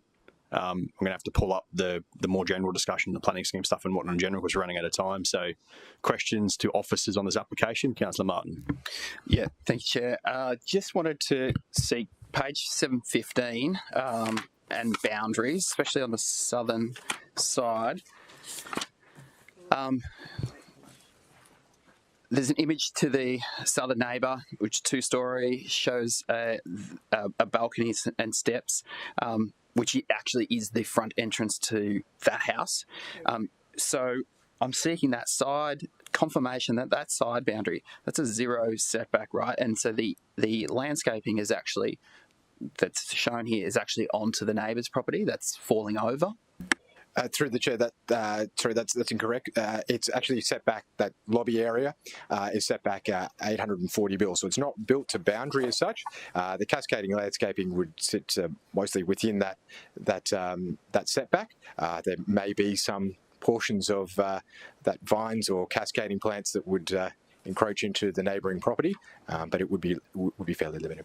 So just to follow on from that, or do you have a question? Yeah, I've got a question about it. Sorry, could you just clarify for me? So with that, so if someone's gardening and looking after that garden, can they do that from their land, or do they actually have to go onto the property's land? Oh, okay. Unless they actually hop up onto the raised garden bed, if they were gardening, would they not need to be actually on the neighbour's property? Through the chair, the extent of that lobby wall is only 5 metres in length. You can actually gain access from the pool deck area via a ladder and the like, which is all contained within the subject property. So most of that maintenance would be undertaken within the subject site. There could be the occasional access issue depending on the gardener who's undertaking that work, and their ability to get to some of those areas may need to talk to the neighbouring property, but that would be fairly limited. So this is a render from the applicant. It may be fairly limited, but I think we're creating an issue where to garden that properly, and that's, I mean, it looks beautiful, it's nice, and we like it, but you'd have to get consent from your neighbour to get onto the garden unless you actually traipse through the garden bed to pull out the weeds.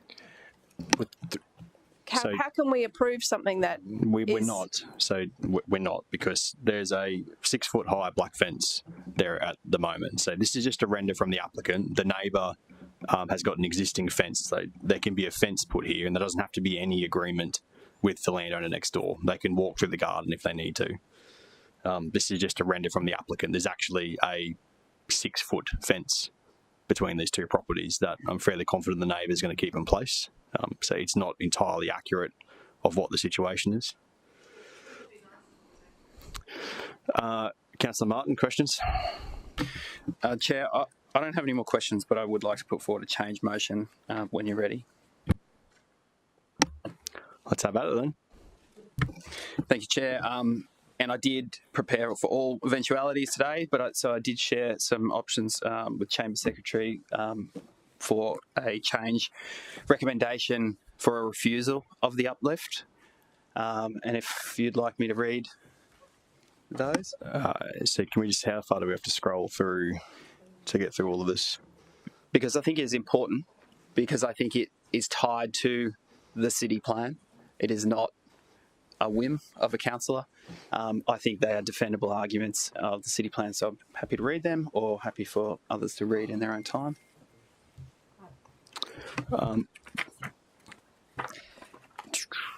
May I make a comment through to Councillor Martin? I think, given the feedback we got from the officers, my understanding is the only strong legal arguments that we would have would be in point 9, and that the 2.2 isn't really going to make any impact, because if this got to court, they're just going to go to that stronger element. So with the ones that you refer to in point 9, I think that's the argument. But otherwise, if you could just confirm and clarify for me, I just don't think that's a legal argument that stacks up. Is that right?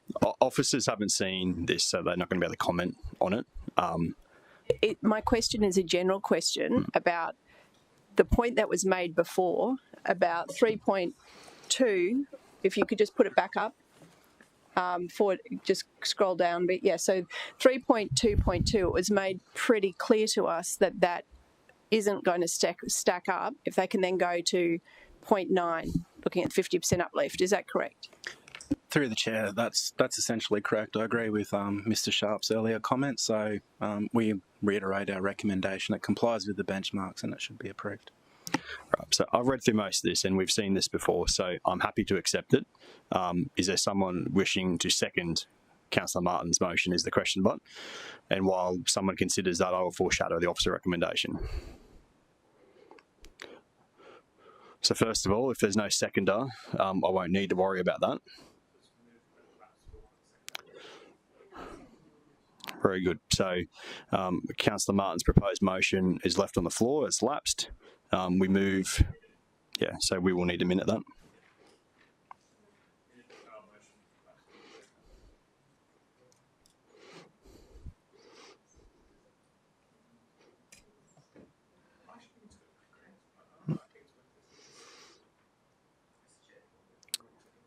Yes, Councillor Martin. I don't know whether I could seek a change to Councillor Doran's point of that motion, in the car parking swap, that an additional parking. So I was going to make that, I was going to tidy that change up in the officer recommendation. Amendment. Apologies. So one step at a time, let's deal with the lapsed motion and get that recorded properly.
So, sorry, guys.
I'm happy with that for now. It can be tied up later on. That's enough for now.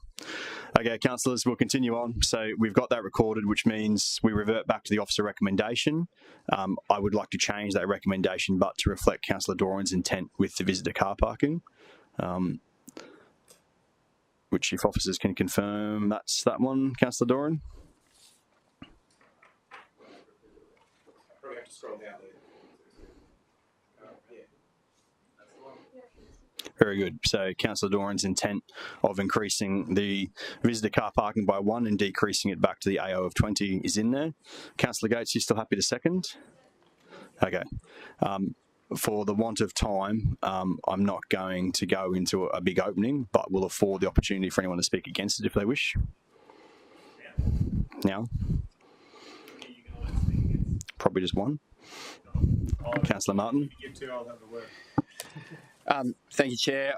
I speak against because I've heard the officer's recommendation, the report, and I thank you for the work. I genuinely do. I just find it difficult to discard a higher order strategic intent of our strategic framework, so the strategic intent, which is the higher order, and drop down to the specific outcomes which have the test. I take the point that other court cases, like the Darjeeling case, didn't throw that out on account of the 3.2.2, but I don't think that is reliable in that is not a valuable measure when we consider this area and the messaging to developers and community that this area outside the CBD is not intended for high rises. And so I think the city plan has it right. I have concerns with reinforcing local character, especially given the limited amount of buildings, especially eastern beachfront on Jefferson Lane, and the lack of transport and connectivity, the shadowing onto the beach and the impacting of amenity of that key public open space, because Palm Beach is unique in that it doesn't have the foreshore, so shading of the beach is paramount. Disappointed I'm not supported in this, but thank you for discussing. I look forward to working with city officers more on the interpretation of the city plan and 3.2.2 in particular. Thank you, Councillor Martin. So I'm going to briefly say something, mainly because we have some members of the Palm Beach community here, and I want to make sure this is read into the minutes. And I'm going to close debate after that. Anyone else wishing to contribute can do so at full council. So I want to make the point today because I had several residents from Palm Beach email me with concerns about the weighting of pro forma submissions. And while officers have addressed it today, I would like to put it on the public record and talk to it with some intent that pro forma submissions and any concern from the community about them not having the same weighting is not a concern to have. Under the legislation that governs our planning scheme, there's no definition between pro forma or individualised, so that's not a concern. Your pro forma submissions, and if you continue to choose to do that, that's not a problem. I need to make it clear, however, that as has been pointed out in the officer's report today, and as the advice I've had, is that submissions are not about a quantitative exercise. There is never going to be a situation, because it does not allow for it in the law, where the number of submissions is the reason to refuse an application. 1 submission, 100 submissions, 10,000 submissions, it is not about the overall number. The legislation talks to the content and the impact that we're attempting to get from that. The public notification period by law is incredibly important. It allows the community to raise their concerns about the impact of development, both negative and positive. It is the opportunity for the community, in their own words, to describe what they like, dislike about the development and the impacts of the development and it's that it may have on you, your family, your community. And so while I absolutely respect the fact the 1,093 submissions were received and 977 of those were raising objections to the development, the number is not the important part to me. It's the content. It's the impact that you're attempting to demonstrate in your own words. I have read every single submission on this development. Most of them I've read twice. This was important as while 99% were pro forma, there were some individuals who chose to make minor changes to those. So I have done the justice that people making submission deserve and have gone through and read every one of them to pick up on those individualised ones. I'd also like to make the point that while 99% were pro forma, there was also roughly 50 people who went to a great level of detail of making an individualised submission. And I enjoyed reading those and got a lot from it. Across pages 752 to 760 of the report, for any submitter who is interested, you can read the officer's comments in regards to roughly 33 common areas raised in the submissions. I would encourage any submitter to do that and to go in and look for where the specific impact you raised of what the officer's comments back to that was. I'm not going to go any further because I suspect we may have this discussion at full council again, so I'm going to close debate there for today and take the vote. All those in favour? Division is called. Councillor Hamill, Councillor Fowler, Councillor Gates, Councillor Patterson, Councillor Doran, Councillor O'Neill. Against? Councillor Martin. Councillor Martin, would you like us to record that? Yes, please, Chair. Please record Councillor Martin voted against. Officers, thank you for that. We will move on to item 6.5, which we are going to deal with very quickly.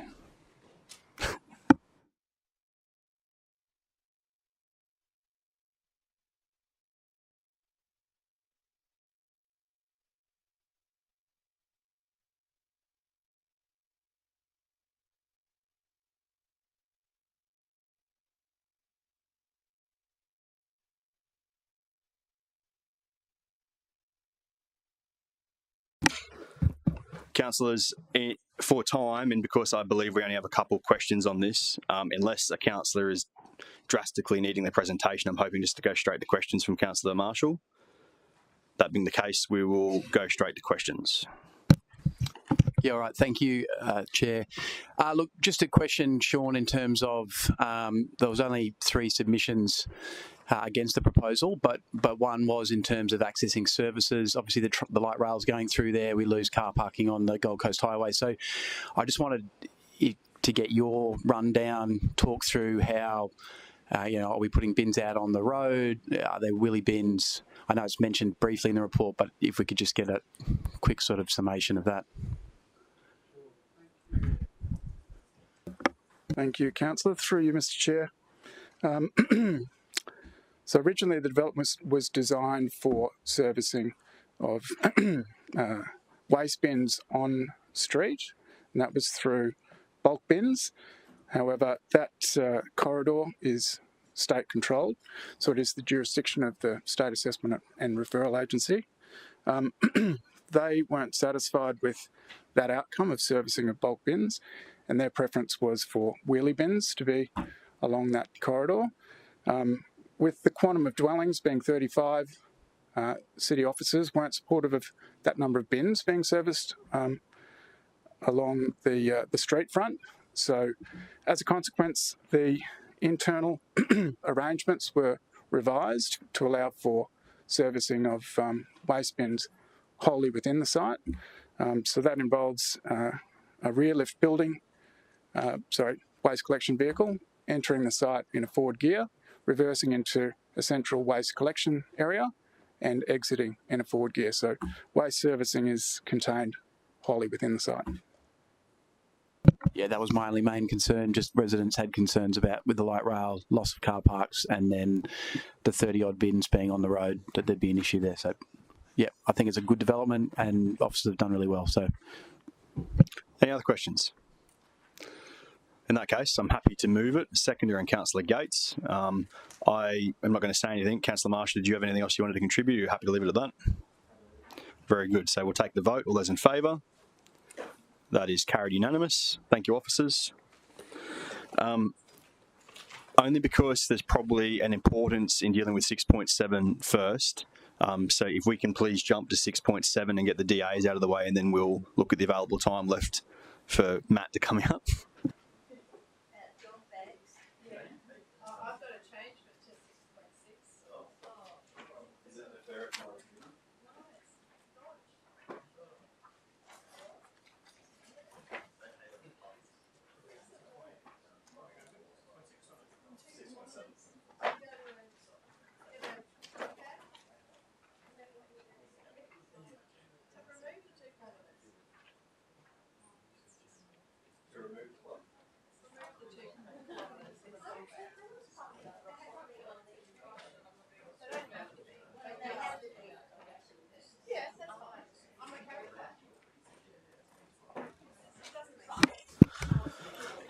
Okay, let's keep things moving along, and we'll get to 6.7. 6.7. So let's just check. Councillor Martin, did you feel there was a need for a presentation on this one, or are you happy to go to questions? I'd like to hear the presentation. Sorry, Chair. Quickly, not extended. I can do a quick version.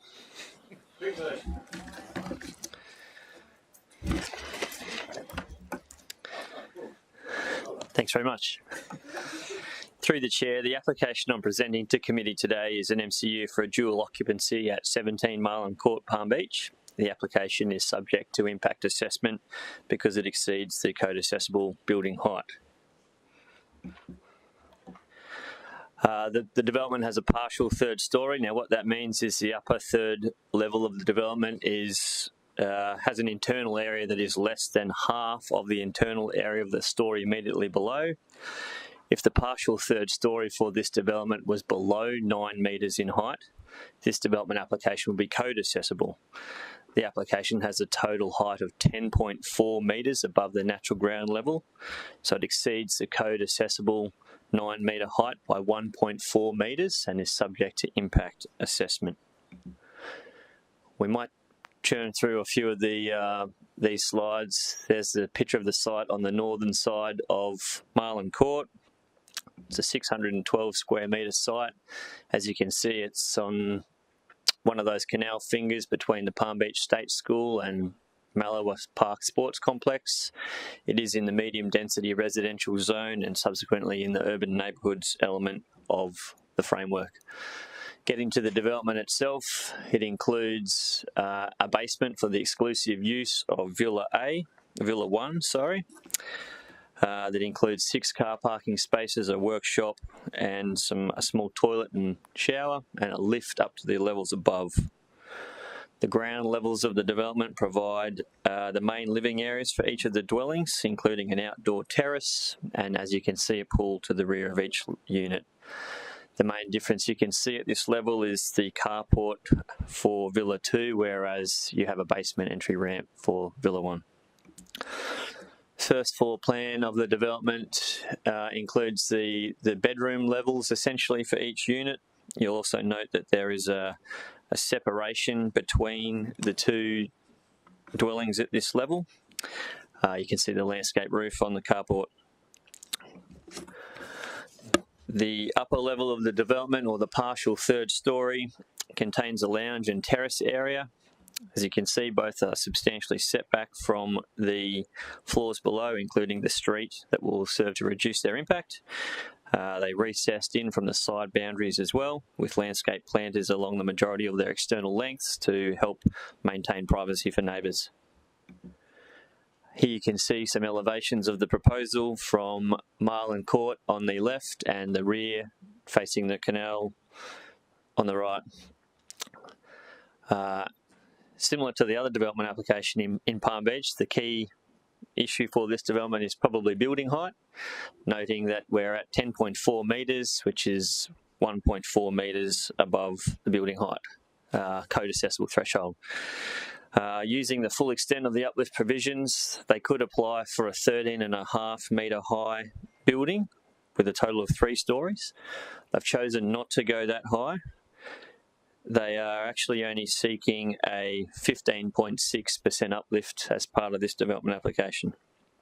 Officers have assessed the development against those provisions that you can see on the screen there, and we consider that it meets all those provisions. It's probably worth noting, though, committee, that when the application first came into council offices, we didn't think it met any of those requirements. So through the DA process, we were able to achieve some fairly significant improvements to the application that were addressing council officers' concerns and also the concerns raised by submitters. And that is that the application was originally in at 11.5 metres in height, so it's been reduced by 1.1 metres. Floor to ceilings were reduced from 3.3 metres in areas down to 2.7. The site cover of the development was at 61% when it first came in, and it's now presenting at 56.6%. There was built to boundary ground level walls up to approximately 4 metres in height. Those have now been increased to have a 1.5 metre setback. The development extended all the way to the rear boundary, which went past the revetment wall to the canal. We've been able to rein that right back in, so now none of the development exceeds past the rear revetment wall. The carport was about 4 metres high. That's now 3.5, and the gatehouse has been completely removed to improve the streetscape interface. I'll touch quickly on the reinforced local identity and sense of place, and probably the well-managed interface, which I think are the probably 2 key developments, the 2 key uplift elements of the framework that's probably worth discussing for a development of this scale and intensity. That was just a lucky shot, Councillor Tozer.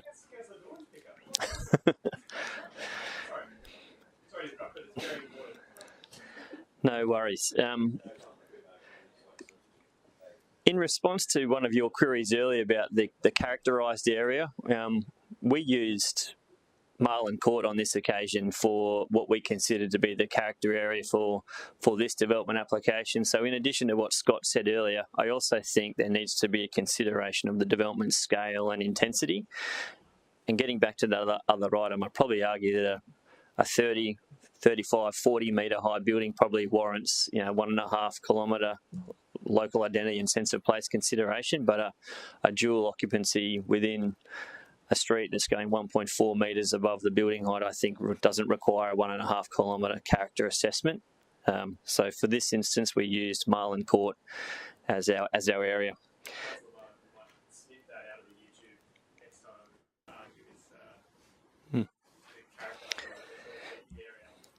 Look, what you can see on this slide here is that there's a lot of other dual occupancy forms already in the street.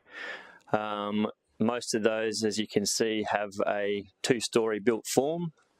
I could draw your attention on this slide to 13 Marlin Court. That's probably the closest example, or an example that has some character traits that are similar to the one we're discussing today. It also has a basement to one half of the dual occupancy, which is not a common trait that we see very often. Basements are generally pretty expensive to build, and you don't tend to see them on dual occupancies that often at all. But I'd probably argue that the development that we're discussing today is a significant improvement over 13 Marlin Court, notwithstanding the additional height, primarily by virtue of its separation above the ground level and the recessed elements of the partial third storey.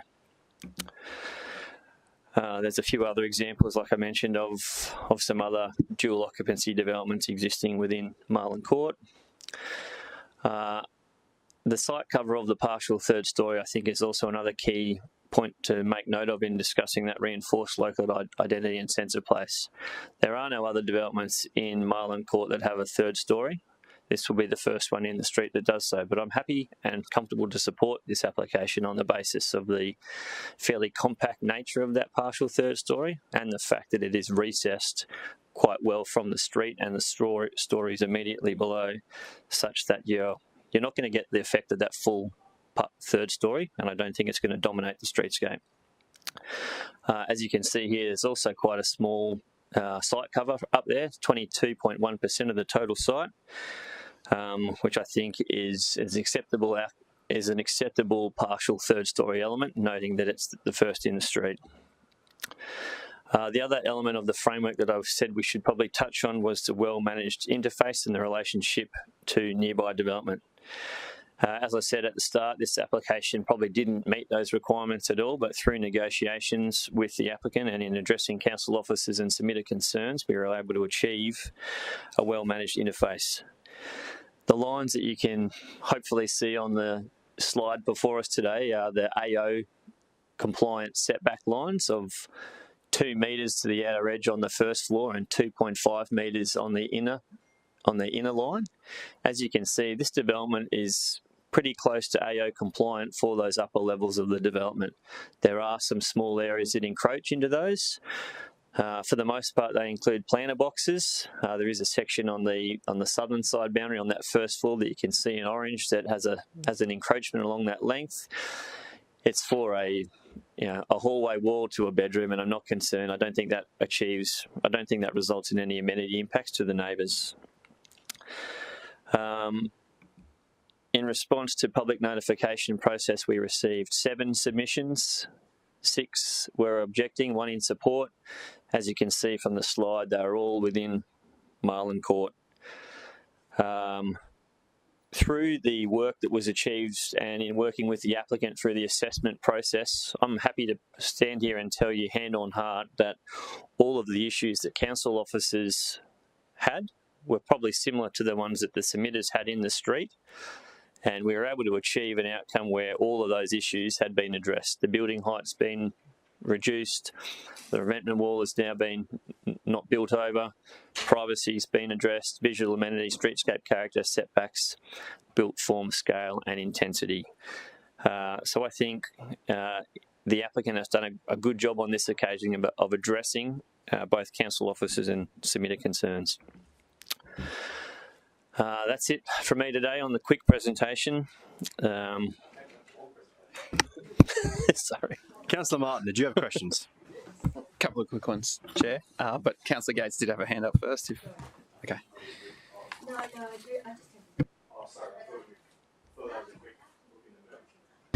Thank you, through your Chair. Thanks, Adam.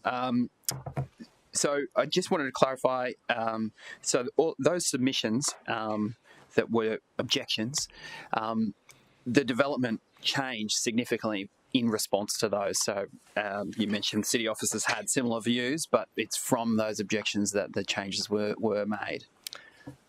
Through you, Mr. Chair, I'd probably say it was in concert with the two. We shared the same issues. Council's information request that was issued flagged all the same issues that were raised by the submitters later in the assessment process.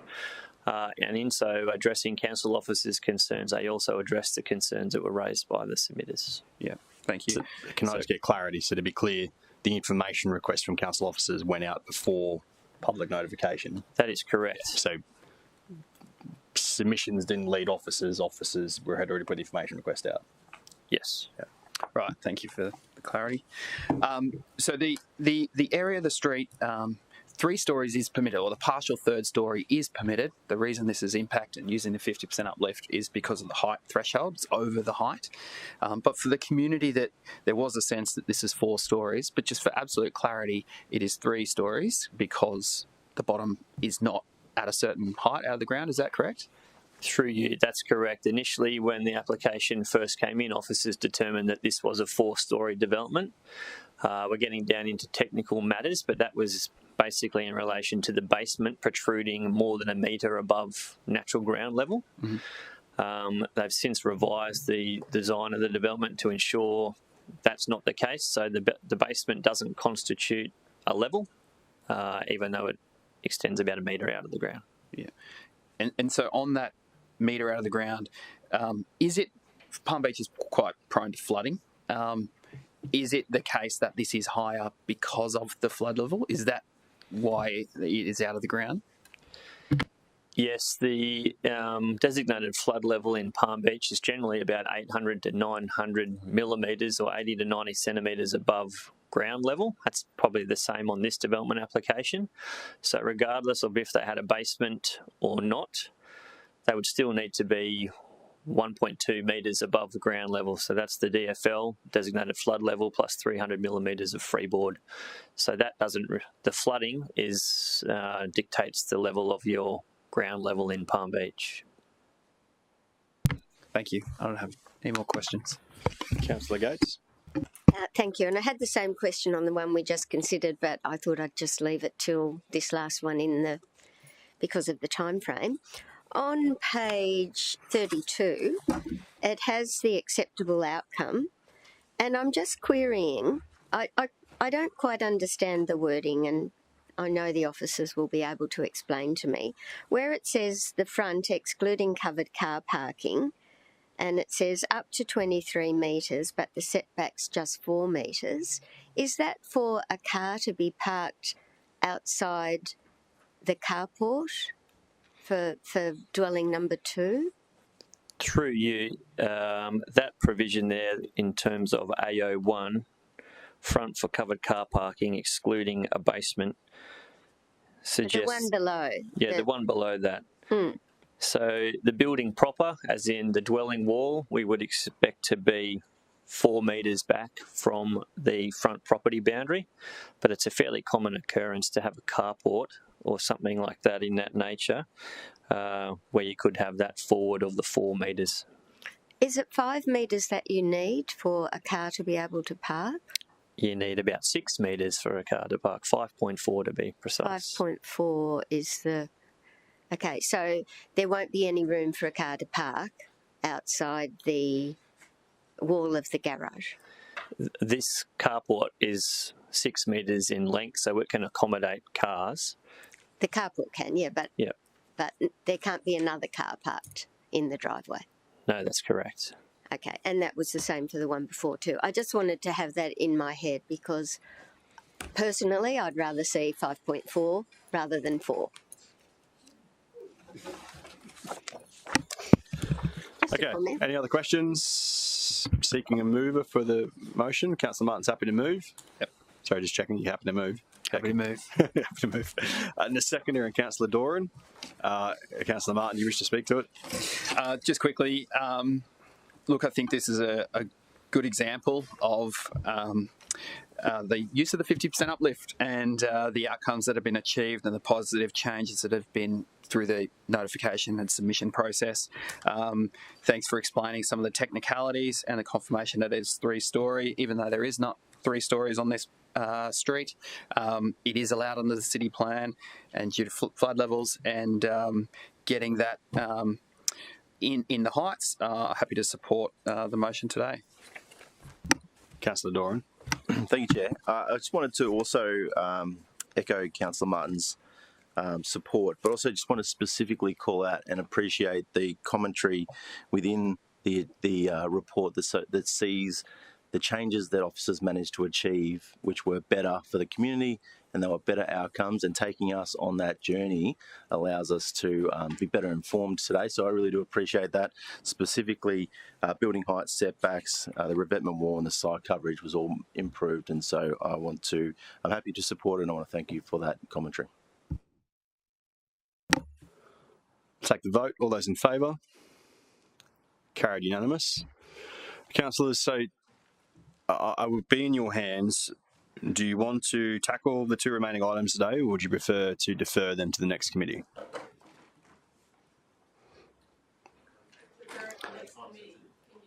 Of course I can.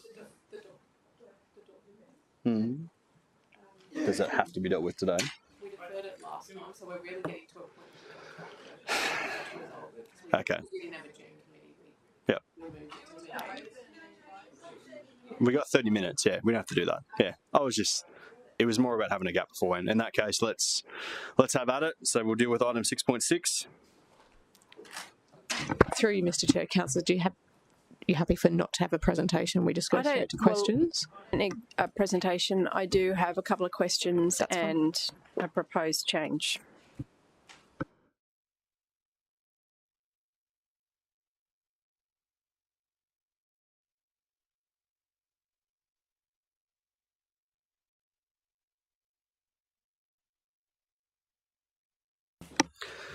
Councillor Patterson for questions and Councillor Martin. Okay, my first question, page 1101. Aren't we glad to get there? In there, it looked at the benchmarking and it looked at how many we have, how many bags we have. Sorry, I can't hear myself. I wonder, there was a couple of things that was kind of missing for me in that information. So first of all, the number of registered dogs. Do we know what percentage of dogs that are on the Gold Coast are registered compared to other places? Is that something we can know? Through the chair. Look, we can find that information out. I don't have it on hand, unfortunately, so I have to take it on notice. And the other thing which isn't mentioned in here, which I do think may have one of the reasons why City of Gold Coast looks like it's so much higher per dog, is I would be curious about our registration levels, whether they are as strong as some other cities. But particularly if you go to the Spit on any Sunday afternoon, good luck finding a local. Most of them are there with their dogs from Logan and Ipswich. So there are a lot of people who come and use our facilities who aren't necessarily from here, and we welcome them. That's great, but that's not necessarily represented in this document. So that was my first question. The second question, and this is the one that I have a concern about and what I would like to have looked at and potentially changed, is can you just speak to the minimum 2 kilometres? Yes, through the chair. So it's consistent with the dog off leash area criteria in the guideline. It's based on registered dog population density. It's considered a catchment area, a reasonable catchment area for the 2 kilometres. And obviously in the low areas, we look at a 4 kilometre radius there. So it's just remaining consistent with the guidelines in the dog off leash area criteria. Right. So I don't agree with it. And I don't think it makes sense in really built-up areas like the CBD, where we have a couple of dog parks, and you have a lot of retired people around there. We're trying to incentivise people not driving, but then you've got to go 2 kilometres to get to a disposable bag facility. I just don't know if that prescriptive way is the way to define these things. There's, I have a very linear park somewhere else where there's a request for one to be at one end and the other end, and because there isn't, honestly, there's people who aren't, and I know people are meant to have their own bags and all that, but we know what happens in reality. So I just don't know why we would add that and that it's prescriptive, and my preference would be to see it taken out. Questions, Councillor Curtis. Just to the end of Councillor Patterson's question, with the guidelines, how do they work and how do they operate in the sense that are these just our guides of where, according to our framework, that's where we would implement them, but if there was drive from the community and through the councillors, we would add more, less, etc.? Through the Chair, yes, that's correct. So certainly through consultation, we would obviously consult with internal stakeholders, with yourselves, have a discussion, obviously talk with the community about their expectations and what would work, looking at the environmental impacts as well in the area, and look at the population that are using those spaces. So in essence, this just helps me frame what our position holistically is, and therefore if I was trying to instigate a new off-lead park and there wasn't one within 2 kilometres, I'd have really strong support from the framework to have council officers work with me to establish that. Yes, correct. I'll just come left to right, so Councillor Fowler next. Thank you, Chair. I have 2 questions. So what's the cost difference between a biodegradable bag and a compostable, which is what the recommendation is? So I know we're referring back to the current cost to the compost, but is there a middle ground with the biodegradable that's possibly cheaper? Sorry, through the Chair. Possibly, yes. Unfortunately, I don't have the price for the biodegradable. We were hoping to go to compostable just to make it completely no impact on the environment.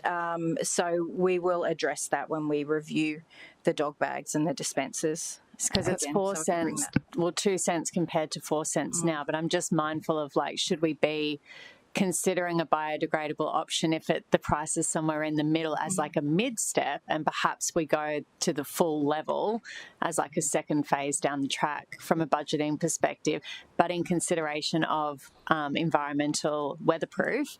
My second part to that question is the biodegradable weatherproof, and it's the compostable that's not weatherproof? Through the Chair, correct, yes. So the biodegradable is much more durable than the compostable. When we did a short 1-month trial between the two with our current dispensers, we found that the compostable bags in our current dispensers would get wet, they'd kind of clump at the bottom, they'd appear with holes. So we're working on a new dispenser with the Boilermaker in council, who's come up with a really good prototype. So we're looking at that and seeing and testing it currently while there's rain to see how it goes under the weather. And that all sounds great. I guess my whole thought was, is there that middle ground where we're going with the biodegradable option, which perhaps might be cheaper and perhaps might be weatherproof? Yep. Through you, Mr Chair, Councillor Fowler, we can take that on notice and get that information between now and full council. That's fine. And my second question is just around divisionally. Obviously, we've all got our own divisions and we've all got our own dispensers. Is there any opportunity, well, firstly, how much would it cost if a councillor, I noticed that we can ask and request a dispenser out of our LAW. How much does that cost? And then second to that, how much is the ongoing maintenance of that cost yearly? Through the Chair, we're looking at currently the dispensers, well, the current supplier can't supply them anymore, but we're looking at dispensers possibly being around the $750 to $1,000 each. With our maintenance plan, it costs $2,000 a year to maintain the each dispenser in the city. Wow, okay. Plus then the cost of bags on top. So currently we spend $250,000 a year on bags within the city for the 12.8 million bags that we supply. Okay, and then finally, when we get to the point of further down the track, is it possible at all from a divisional perspective to have a map that allocates and shows where our current dog dispensers are, where are the ones you're recommending are removed, and then where are the ones you're recommending to be installed based on the criteria? Because that would be very useful for us, yeah. Or for Through me. the Chair, yes. We'll come back to Council in December with thoughts and recommendations on the current dispensers. So we'll obviously do a lot of engagement with internal and obviously yourselves just on any dispensers that we might see are misplaced. And that could be because we have dispensers there currently that contain 750 bags, whereas the area might require a much larger dispenser, so we could move that and put a bigger dispenser in, that sort of thing. Or we might have 2 dispensers in place that dispense 750 per dispenser. So that's where the misplacement may come from. Thank you. Appreciate that. Councillor Gates. Thank you. Just for confirmation, the dispensers and bags are only available within the approved leash-free dog exercise areas, not outside? Through the chair, no, we do have them on foreshores and beach areas as well. It depends on the environmental impacts and the use in the area. So I raise that point because I've on occasions made that request and there has not been the feedback that I have had. It has been that for collection purposes, it's not possible to have them outside of a leash-free zone. So I understand on the beach and the foreshore why that might differ, but there's often requests from residents that, as Councillor Patterson suggested, live a long way away, and sure, they can take a bag and do it themselves. So it's not troubled me greatly, but it's interesting to know that there are instances where they are approved outside of leash-free areas. Councillor Wilkinson, anything from you? Nope. Councillor Patterson? I was pleased to see that if if it doesn't exist, then we'll design it, and we're going to design our own dispenser. I just would like to make a note on the extraordinary number of bags that are dispensed.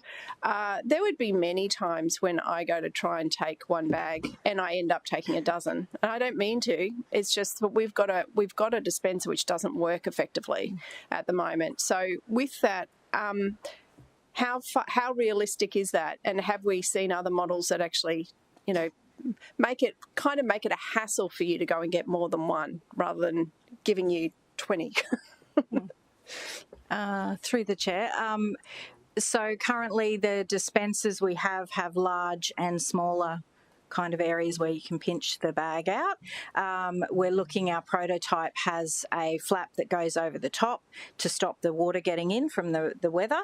So we're talking about potentially having that. Obviously someone needs to open the flap to pinch the bag out, is looking at having it so it can only open so far, so they can only get so many out. But yes, you're right, it is difficult sometimes to restrict how many you're taking out. We've tried different methods of trying to reduce that. We found the most effective was the smaller opening in the dispenser. So yeah, that's something we're looking at, definitely. Also, I think we find that people tend to take big handfuls. It's not accidental. It's sometimes that they might intend to take large handfuls. Yeah, and so then you've got a chunk that's waiting there and they come out. Yeah, it's a strange issue that we got, but we got it. Councillor Martin, input on dog poo bags. Yes, thank you, Chair. I guess my question relates to beachside dispensers, because obviously the impact to the environment is more significant, and I guess my concern is the fully degradable ones are good. If we're relying on the public, cost of living is biting. Do people bring plastic? Does your assessment and the future scope consider beachside off leash as that unique challenge? Through the chair, are you talking about just the general environment and those biodegradable, the compostable bags? Yeah, fully compostable, being in our beachside environment, and if we're taking them away and relying on the public, just generally that people will potentially bring plastic, and they are often left on the beach, and I think that has a really bad outcome, especially on sea life. So I think the impact on the beachside dog areas are higher. So just if we can take that into consideration when considering the dispensers. Yeah. Councillor Doran. Thank you, Chair. There's two elements to the report. One is designated off-leash dog areas and one is the waste bags. Just want to ask a couple of questions about both, if that's okay. First of all, in the report, you say a few times that the bags are a courtesy to dog owners and a convenience. I guess that's part of what the public expects they get as a service for the $65 a year registration fee for dogs. So I suppose the language there probably, to me, is a little out of skew. I support the desire to go to biodegradable, and I note that there is a hell of a lot of bags being dispensed as opposed to other councils. But I'm concerned that this is an attempt to remove waste dispensers from the community, and this is the rationalisation starts with the bag and how the users are taking too many. Can you allay my concerns that you're going to use this as a way to go and pull a few out of our community? Through the chair, no, that is not our intention to remove them and reduce the amount of dispensers in the city. The idea is just to make sure that we're applying them the most efficient ways that we can. So where there might be gaps and we get requests through, that we can facilitate that at the most efficient rate and cost to the city. But look, will be full consultation with councillors and internal stakeholders on if we are considering moving. And that's, at the end of the day, it's not a case of us removing to reduce. It's a case of making sure that we've got them in the right places for the right purposes. And so the desire to fix the dispenser so that people can't, and the overwhelming people do use them correctly, I think we should all state, but the desire not to grab a clump of them will therefore maybe offset the cost increase to the different bag type. Is that a fair assessment? Yes. Councillor, I'm going to have to pull you up. So we need to commence GAF at 13:45 to meet local laws.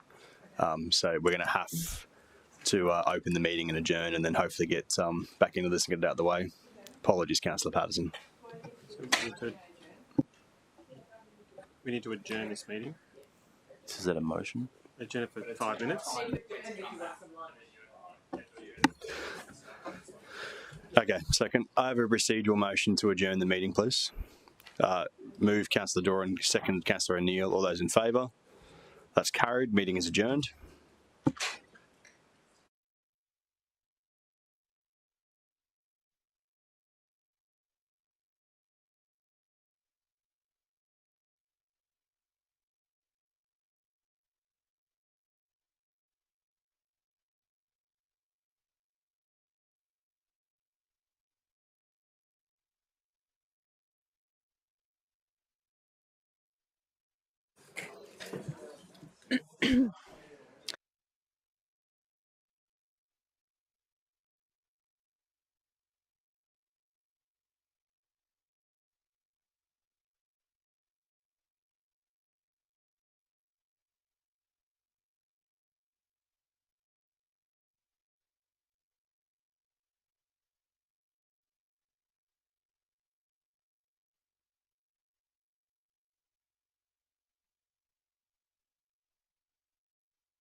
If we don't have streaming on. Can we do it without streaming on? Okay. Okay. I'm now opening the 8:45 Governance, Administration and Finance Committee at 1:45 p.m. and we will adjourn the meeting. And I don't need a seconder because it's procedural, right? Okay. So we'll adjourn governance.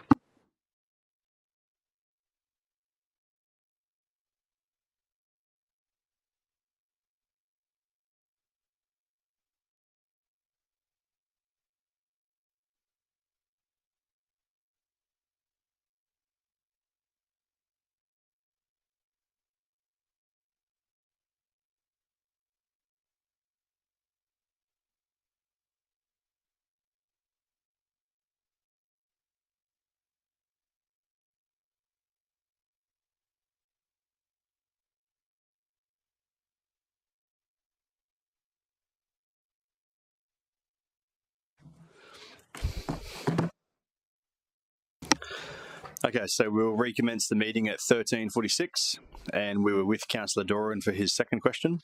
Thank you.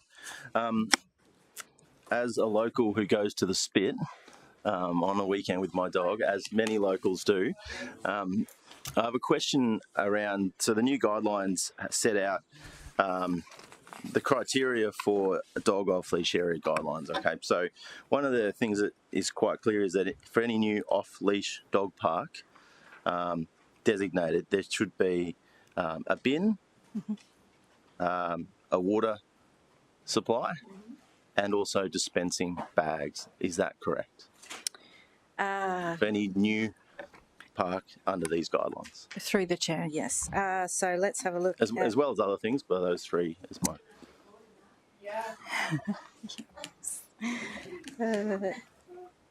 Yes, so the dispenser will be administered in accordance with the guide that we've put in place here. So with the designated off-leash areas, then it doesn't necessarily mean there'll be a dispenser put in place. It just depends on what's nearby, what's required, proximity like we talked about before, and serviceability. So we mentioned a little bit on the serviceability earlier. Councillor Gates mentioned it. So obviously we can't be putting in a dispenser in a location that it can't be serviced, where there's a bin for people to dispose of the bags. But there we get to the problem. So do we therefore not approve an off-leash dog park where these three criteria are very highly needed and used? Do you therefore approve one where you know you can't supply the amenity required, so that we don't have the problems that we all know we get at an off-leash dog park? It could happen, but we would be consulting with you guys on this, on the placement of the dollar anyway. So certainly we'd be looking at what was required, what we felt was appropriate in that location. So it's all very much done under consultation. So this is a guideline. There will be exceptions, and certainly. So this is a live example in Varsity Lakes right now, where a off-leash dog park has been approved within the last 6 months and constructed with no water supply, no bin, and no waste dispensing bag. And I would give you 3 guesses as to what the biggest complaints in the community are: that there's no bin, no water supply, no waste dispensing bag. So the criteria that sets out on page 1113 says close proximity, and that needs to be better defined in my view, because it isn't working. If you cluster animals in one area, you're going to have these queries and the complaints to council. As it stands right now, I don't feel as if the standards that have been put forward today adequately represent the use of the parks, with all due respect. I'd ask that close proximity be better tailored to the use, and potentially, if you are going to, as a council, approve an off-leash dog area, park, fenced, designated, that these are some minimum requirements to make it so that they are used in a way that that folks don't then complain about the lack of supply. One other question, 1115 has signage, and it's got Frascott Park, and it talks to... It's crossed out. Oh, I had that question. That red line means then getting rid of that and replacing it with that, and getting rid of that and replacing it with that. Councillor Tozer's answered my question, and I trust him. Thank you.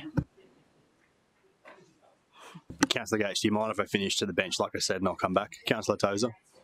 Yep. So I had some feedback on this one. Firstly, the name of the report is Supply of Dog Waste Bags and Dispensers. And then we've made some fairly wholesale changes to the off-leash area guidelines.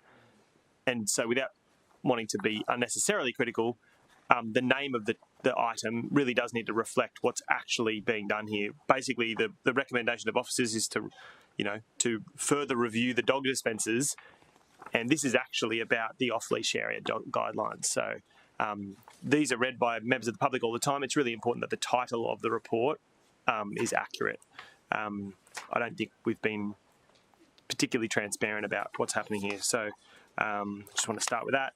On page 1110, which is the marked up version of the off-leash area guidelines, there's a phrase about just underneath the bullet points that says Local Law 12 requires all dogs to be under effective control by means of a chain, cord or leash unless the animal is in a designated dog off-leash area.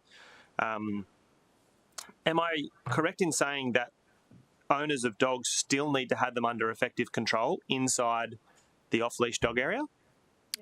Through the chair, yes, that's correct. I think if that's the case, I think we really need to add that to that section of the off-leash guidelines. It appears that you don't have to have that under control, and that's just not true. And that has been the substance of almost, the majority of complaints I get in my off-leash dog areas, and I have a lot for the amount of dogs. I have another general request as well. It would be excellent if we could get a map of the location of registered dogs and the location of dog parks in a city in a picture. Just so we as councillors can assess and set reasonable expectations for our communities and also plan for future expectations. One of the biggest concerns or one of the biggest complaints I get from my community is, I've got lots of young families in my area, they have a dog, they're like, there's no dog park near me, I want a dog park right near me. And then I give them the brochure that we created in Division 9 for dog parks, and there's like 8 of them, all within about 7 kilometres, and all of a sudden they're like, I didn't realise all these dog parks are here. But if we could get a whole of city picture of where the registered dog parks, where the registered dogs are and where the dog parks are, that'd be really helpful as a tool. I know that might take some resources. No, that's fine. Through you, Mr Chair, Councillor Tozer, we can certainly look into that, and also what Councillor Fowler was asking about earlier as well. So we'll come back to you on that. So first on that page 1110 is that still under effective control. We just need to adjust the words there before full council. The next one I had was it talks about on that same page, opportunities for dog owners to socialise. Owners are able to interact with others within their community and form bonds that increase engagement with their neighbours, improving their mental and emotional health. I think that's really understated in the rest of the guidelines. There isn't a piece in there about the humans. My experience of dog owners in Division 9, they are a very unique group of people who care deeply for their pets, but also seem to be their own tribe. And it makes one of the things that we get requests for all the time is places for us to sit inside the dog park with our dogs, sometimes at our feet. And every time I have a conversation with a council officer, they're like, no, we don't. The dog park isn't a place for people to neglect monitoring their dogs. And so we need to, I think, address that on the front foot and put a section in this off-leash guidelines that addresses that conflict. That people's expectations, dog owners' expectations, is that they can go to the dog park and see their favourite other dog owner, not just let their dog have a run. And if we choose not to do that, that's something we as a council should work out, but we probably should put it in the report.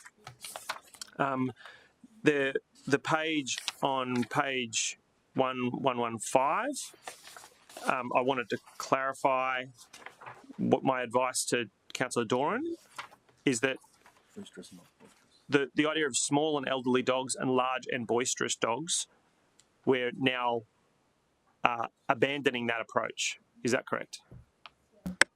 Through the chair. Look, since this report was written and this guide was put up, we have had some conversations with Councillor Curtis and her community members, because we did make a change to a sign at Bayview Park, and the feedback was that they preferred it in its current state.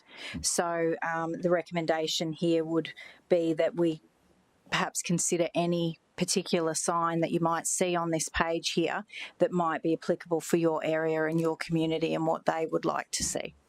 So for now, yes, it is in the guide here to change. However, the feedback very, very recently was that we wanted to put it back to small and elderly dogs in Bayview Park. So the thought around that is to consult with councillors first and say, what would your preference, what would your community like? So rather than go through all of these changes, I actually think we should defer this document.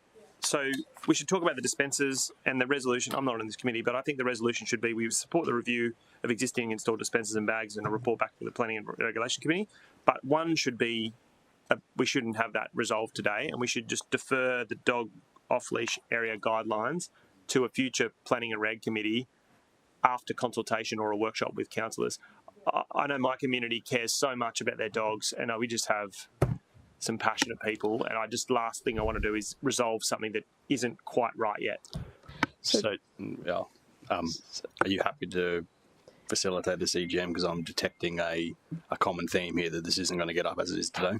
So through you, Mr Chair, I suggest if we amend recommendation 1, Councillor Tozer, we could say that a report we brought back to a future planning regulation committee discussing the dog off leash guidelines, or with a new dog off leash guideline, then we can do the consultation. Yeah, I mean, to me, I don't want to drag it out. I just think it needs to be referred to the next committee so every councillor can put their feedback in. And these because to me, these guidelines do two things.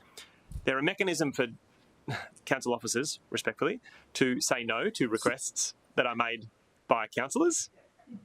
That's the first thing that they're intended to do. Not necessarily the most important, but the other thing is also to create clear expectations in the community about where a dog off-leash area should be, what are the provisions that we're going to make there, and what's reasonable. Whilst we've positioned this report as a piece about dog bag dispensers, it's actually not about that. There's more to this than meets the eye, and I think we need another cycle just to get it right. I don't know if my councillors would agree with me, but can I just check? So obviously, Councillor Tozer is not a committee member, but is that the general feeling amongst committee members? Great, very good. Councillor Tozer, do you have any other questions? I think the raised for now. I had other questions, but I'll let that come back to the workshop, and I'll just mark some stuff up and come back. That would be good. Councillor Gates and Councillor Patterson. Thank you. Just Councillor O'Neill. Thank you. I had really one question when you said about the compostable bags that, you know, they can deteriorate. That's probably going to be even more in a beach situation, isn't it? Through the chair, yes. So we will need to test. What we'd like to do is, with the prototype, is produce a certain number of them and put them in those hot spot, high risk areas to see where how they respond to the compostable bags. So lots of testing before we move forward with something like this, but using the prototype dispenser to do testing. Moving any dispensers at this time, because, you know, along the beachfront especially, they are well used, and in my rural areas I've got parks that don't have any of that criteria, and they probably shouldn't have. It sort of works very differently to an urban area. So, and people out there are very, very conscious of their dogs, what they do, how they operate, and they take their own bags. And yeah, it's very different. So I'm quite happy with that. Thanks. Now to Councillor Gates. Thank you very much. As part of the report that comes back through the chair, is it possible to also consider the annual advertising of new areas? Because I've had a situation where one park that we had brought online was then rejected because it took so long after the consultation to start with the infrastructure. So this is a two-barreled question. It took so long to provide the infrastructure, but by the time the fencing and other equipment was to go in, the whole community had changed and no one wanted that dog exercise area any longer. So I had to then reconsult and withdraw that particular park, and this was a 2020 election promise, and there is still no eastern side dog park that's fully operational. There's another in Ford Road that has recently had a fence around it, but I'm speaking to Councillor Doran's request for those 3 criterion to be included, and it's not always in the best interest for that to occur in my experience, because I still wouldn't have even a fenced area if I was waiting for water, a dog bag and anything else, because sometimes those things also need to be funded via the local area works, and you might not be able to afford it all at once and you might want to do it over time. So there's that element, and the element that Councillor O'Neill just spoke to, where some areas are suitable to have without water because there's no water supply.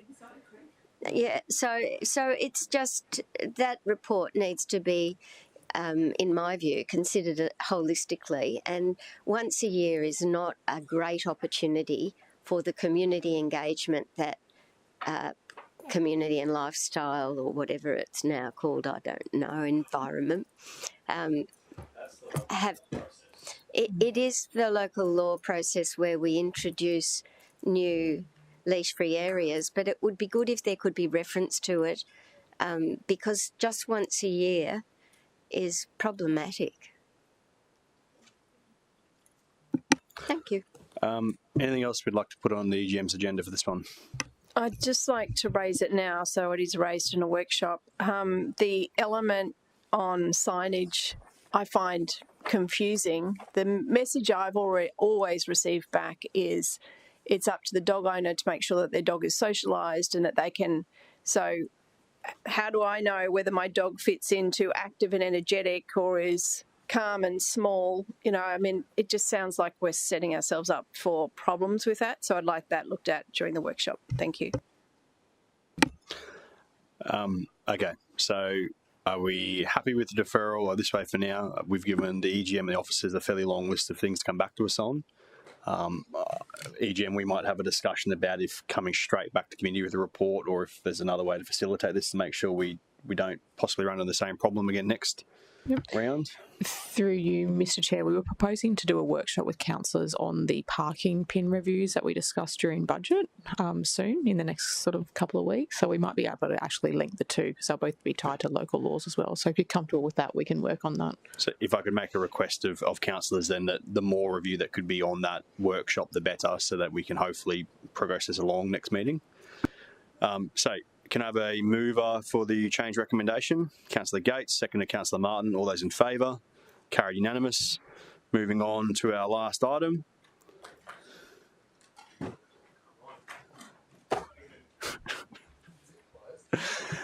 So I didn't have a chance to question this. How did this end up on closed papers?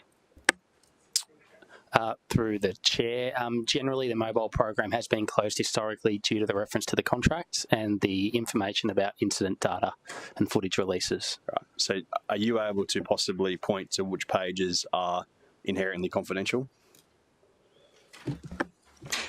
Through the chair, can I grab your...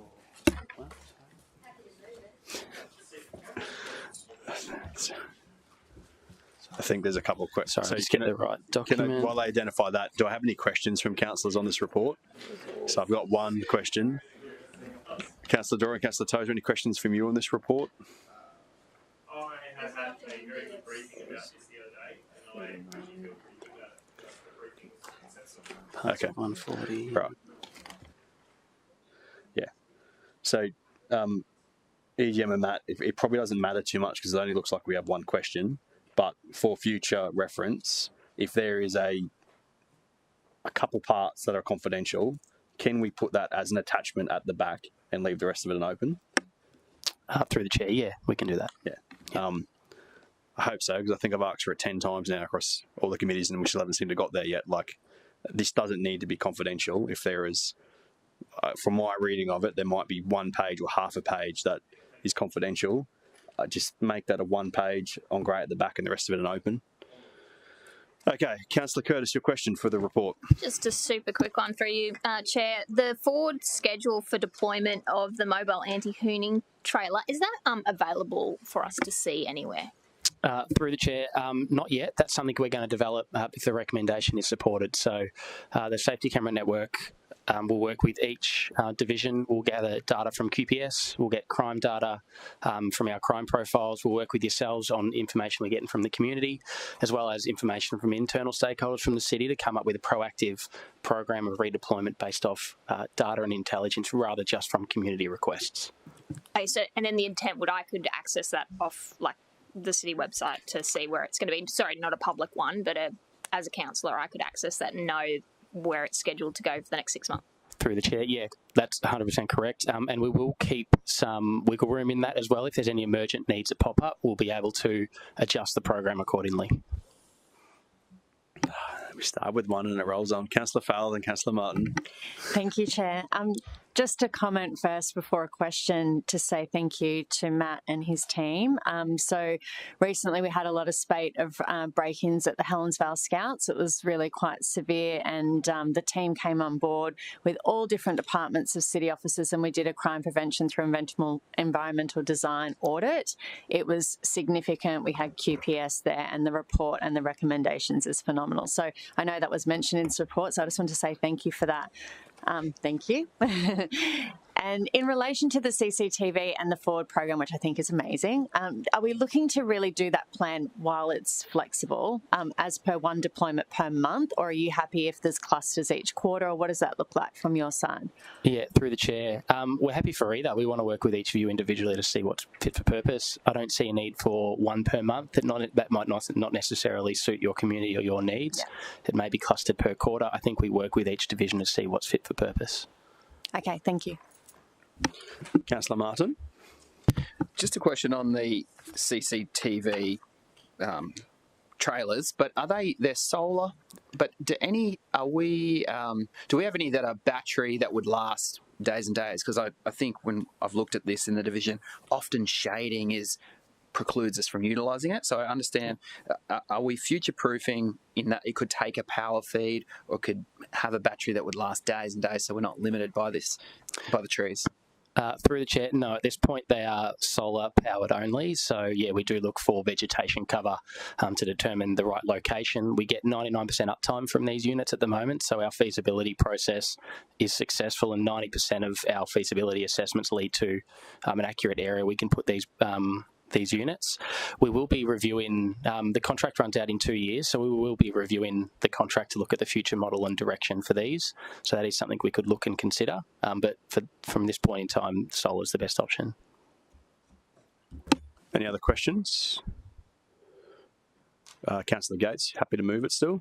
Yeah, absolutely, Chairman, and I just want to acknowledge the work that's gone into it, and especially the hire of the second anti-hooning trailer, which I think I raised at budget this year, and it's really welcomed by each and every one of us because it's an issue that shouldn't fall within Council's jurisdiction, but because the Queensland Police don't have access to those cameras, it's just great that we can provide them and work with the QPS to target trouble spots. And I just wanted to also say thanks for explaining the need for flexibility when a trouble spot does arise and the police ask for our assistance at a certain location. And often we've received numerous complaints about those situations. So the flexibility of the program is still really important. And so moved. Councillor Taylor, dressed in black, you have something for us? Yeah, no, I just want to thank the officers, but also touch on what Councillor Gates just mentioned about the hooning. The challenge we also have is noise pollution as well through the city. And I did have spoken to officers about monitoring other opportunities in that space that other councils are doing in New South Wales. Even though it's not our remit, I know there's other councils that are looking at noise pollution cameras, so it's something for us to keep our eye on as we move forward and what role we play in that. But yeah, thank you. So I'm just going to wrap this today by expressing thanks to Matt. I think I'd talk on behalf of a few councillors that it's been a bit of a frustrating part in the last few years that with a lot of the organisational change and things moving around this program and some of the actions attached to this area maybe haven't got the attention they should have had, but since Matt has been appointed to this role, I've noticed a significant increase in the communication and quality of communication around the program and on a lot of other matters. So thank you to Matt. Sure, yeah, why not? So we talked a little bit about doing a tour of the safety camera facility. Is there an email that's come through there? It's in the diary. Yeah, great. So it's in the diary. Yeah, great, excellent. So move Councillor Gates, second Councillor Hamill. All those in favour? Carried unanimous. Meeting closed at 14:10.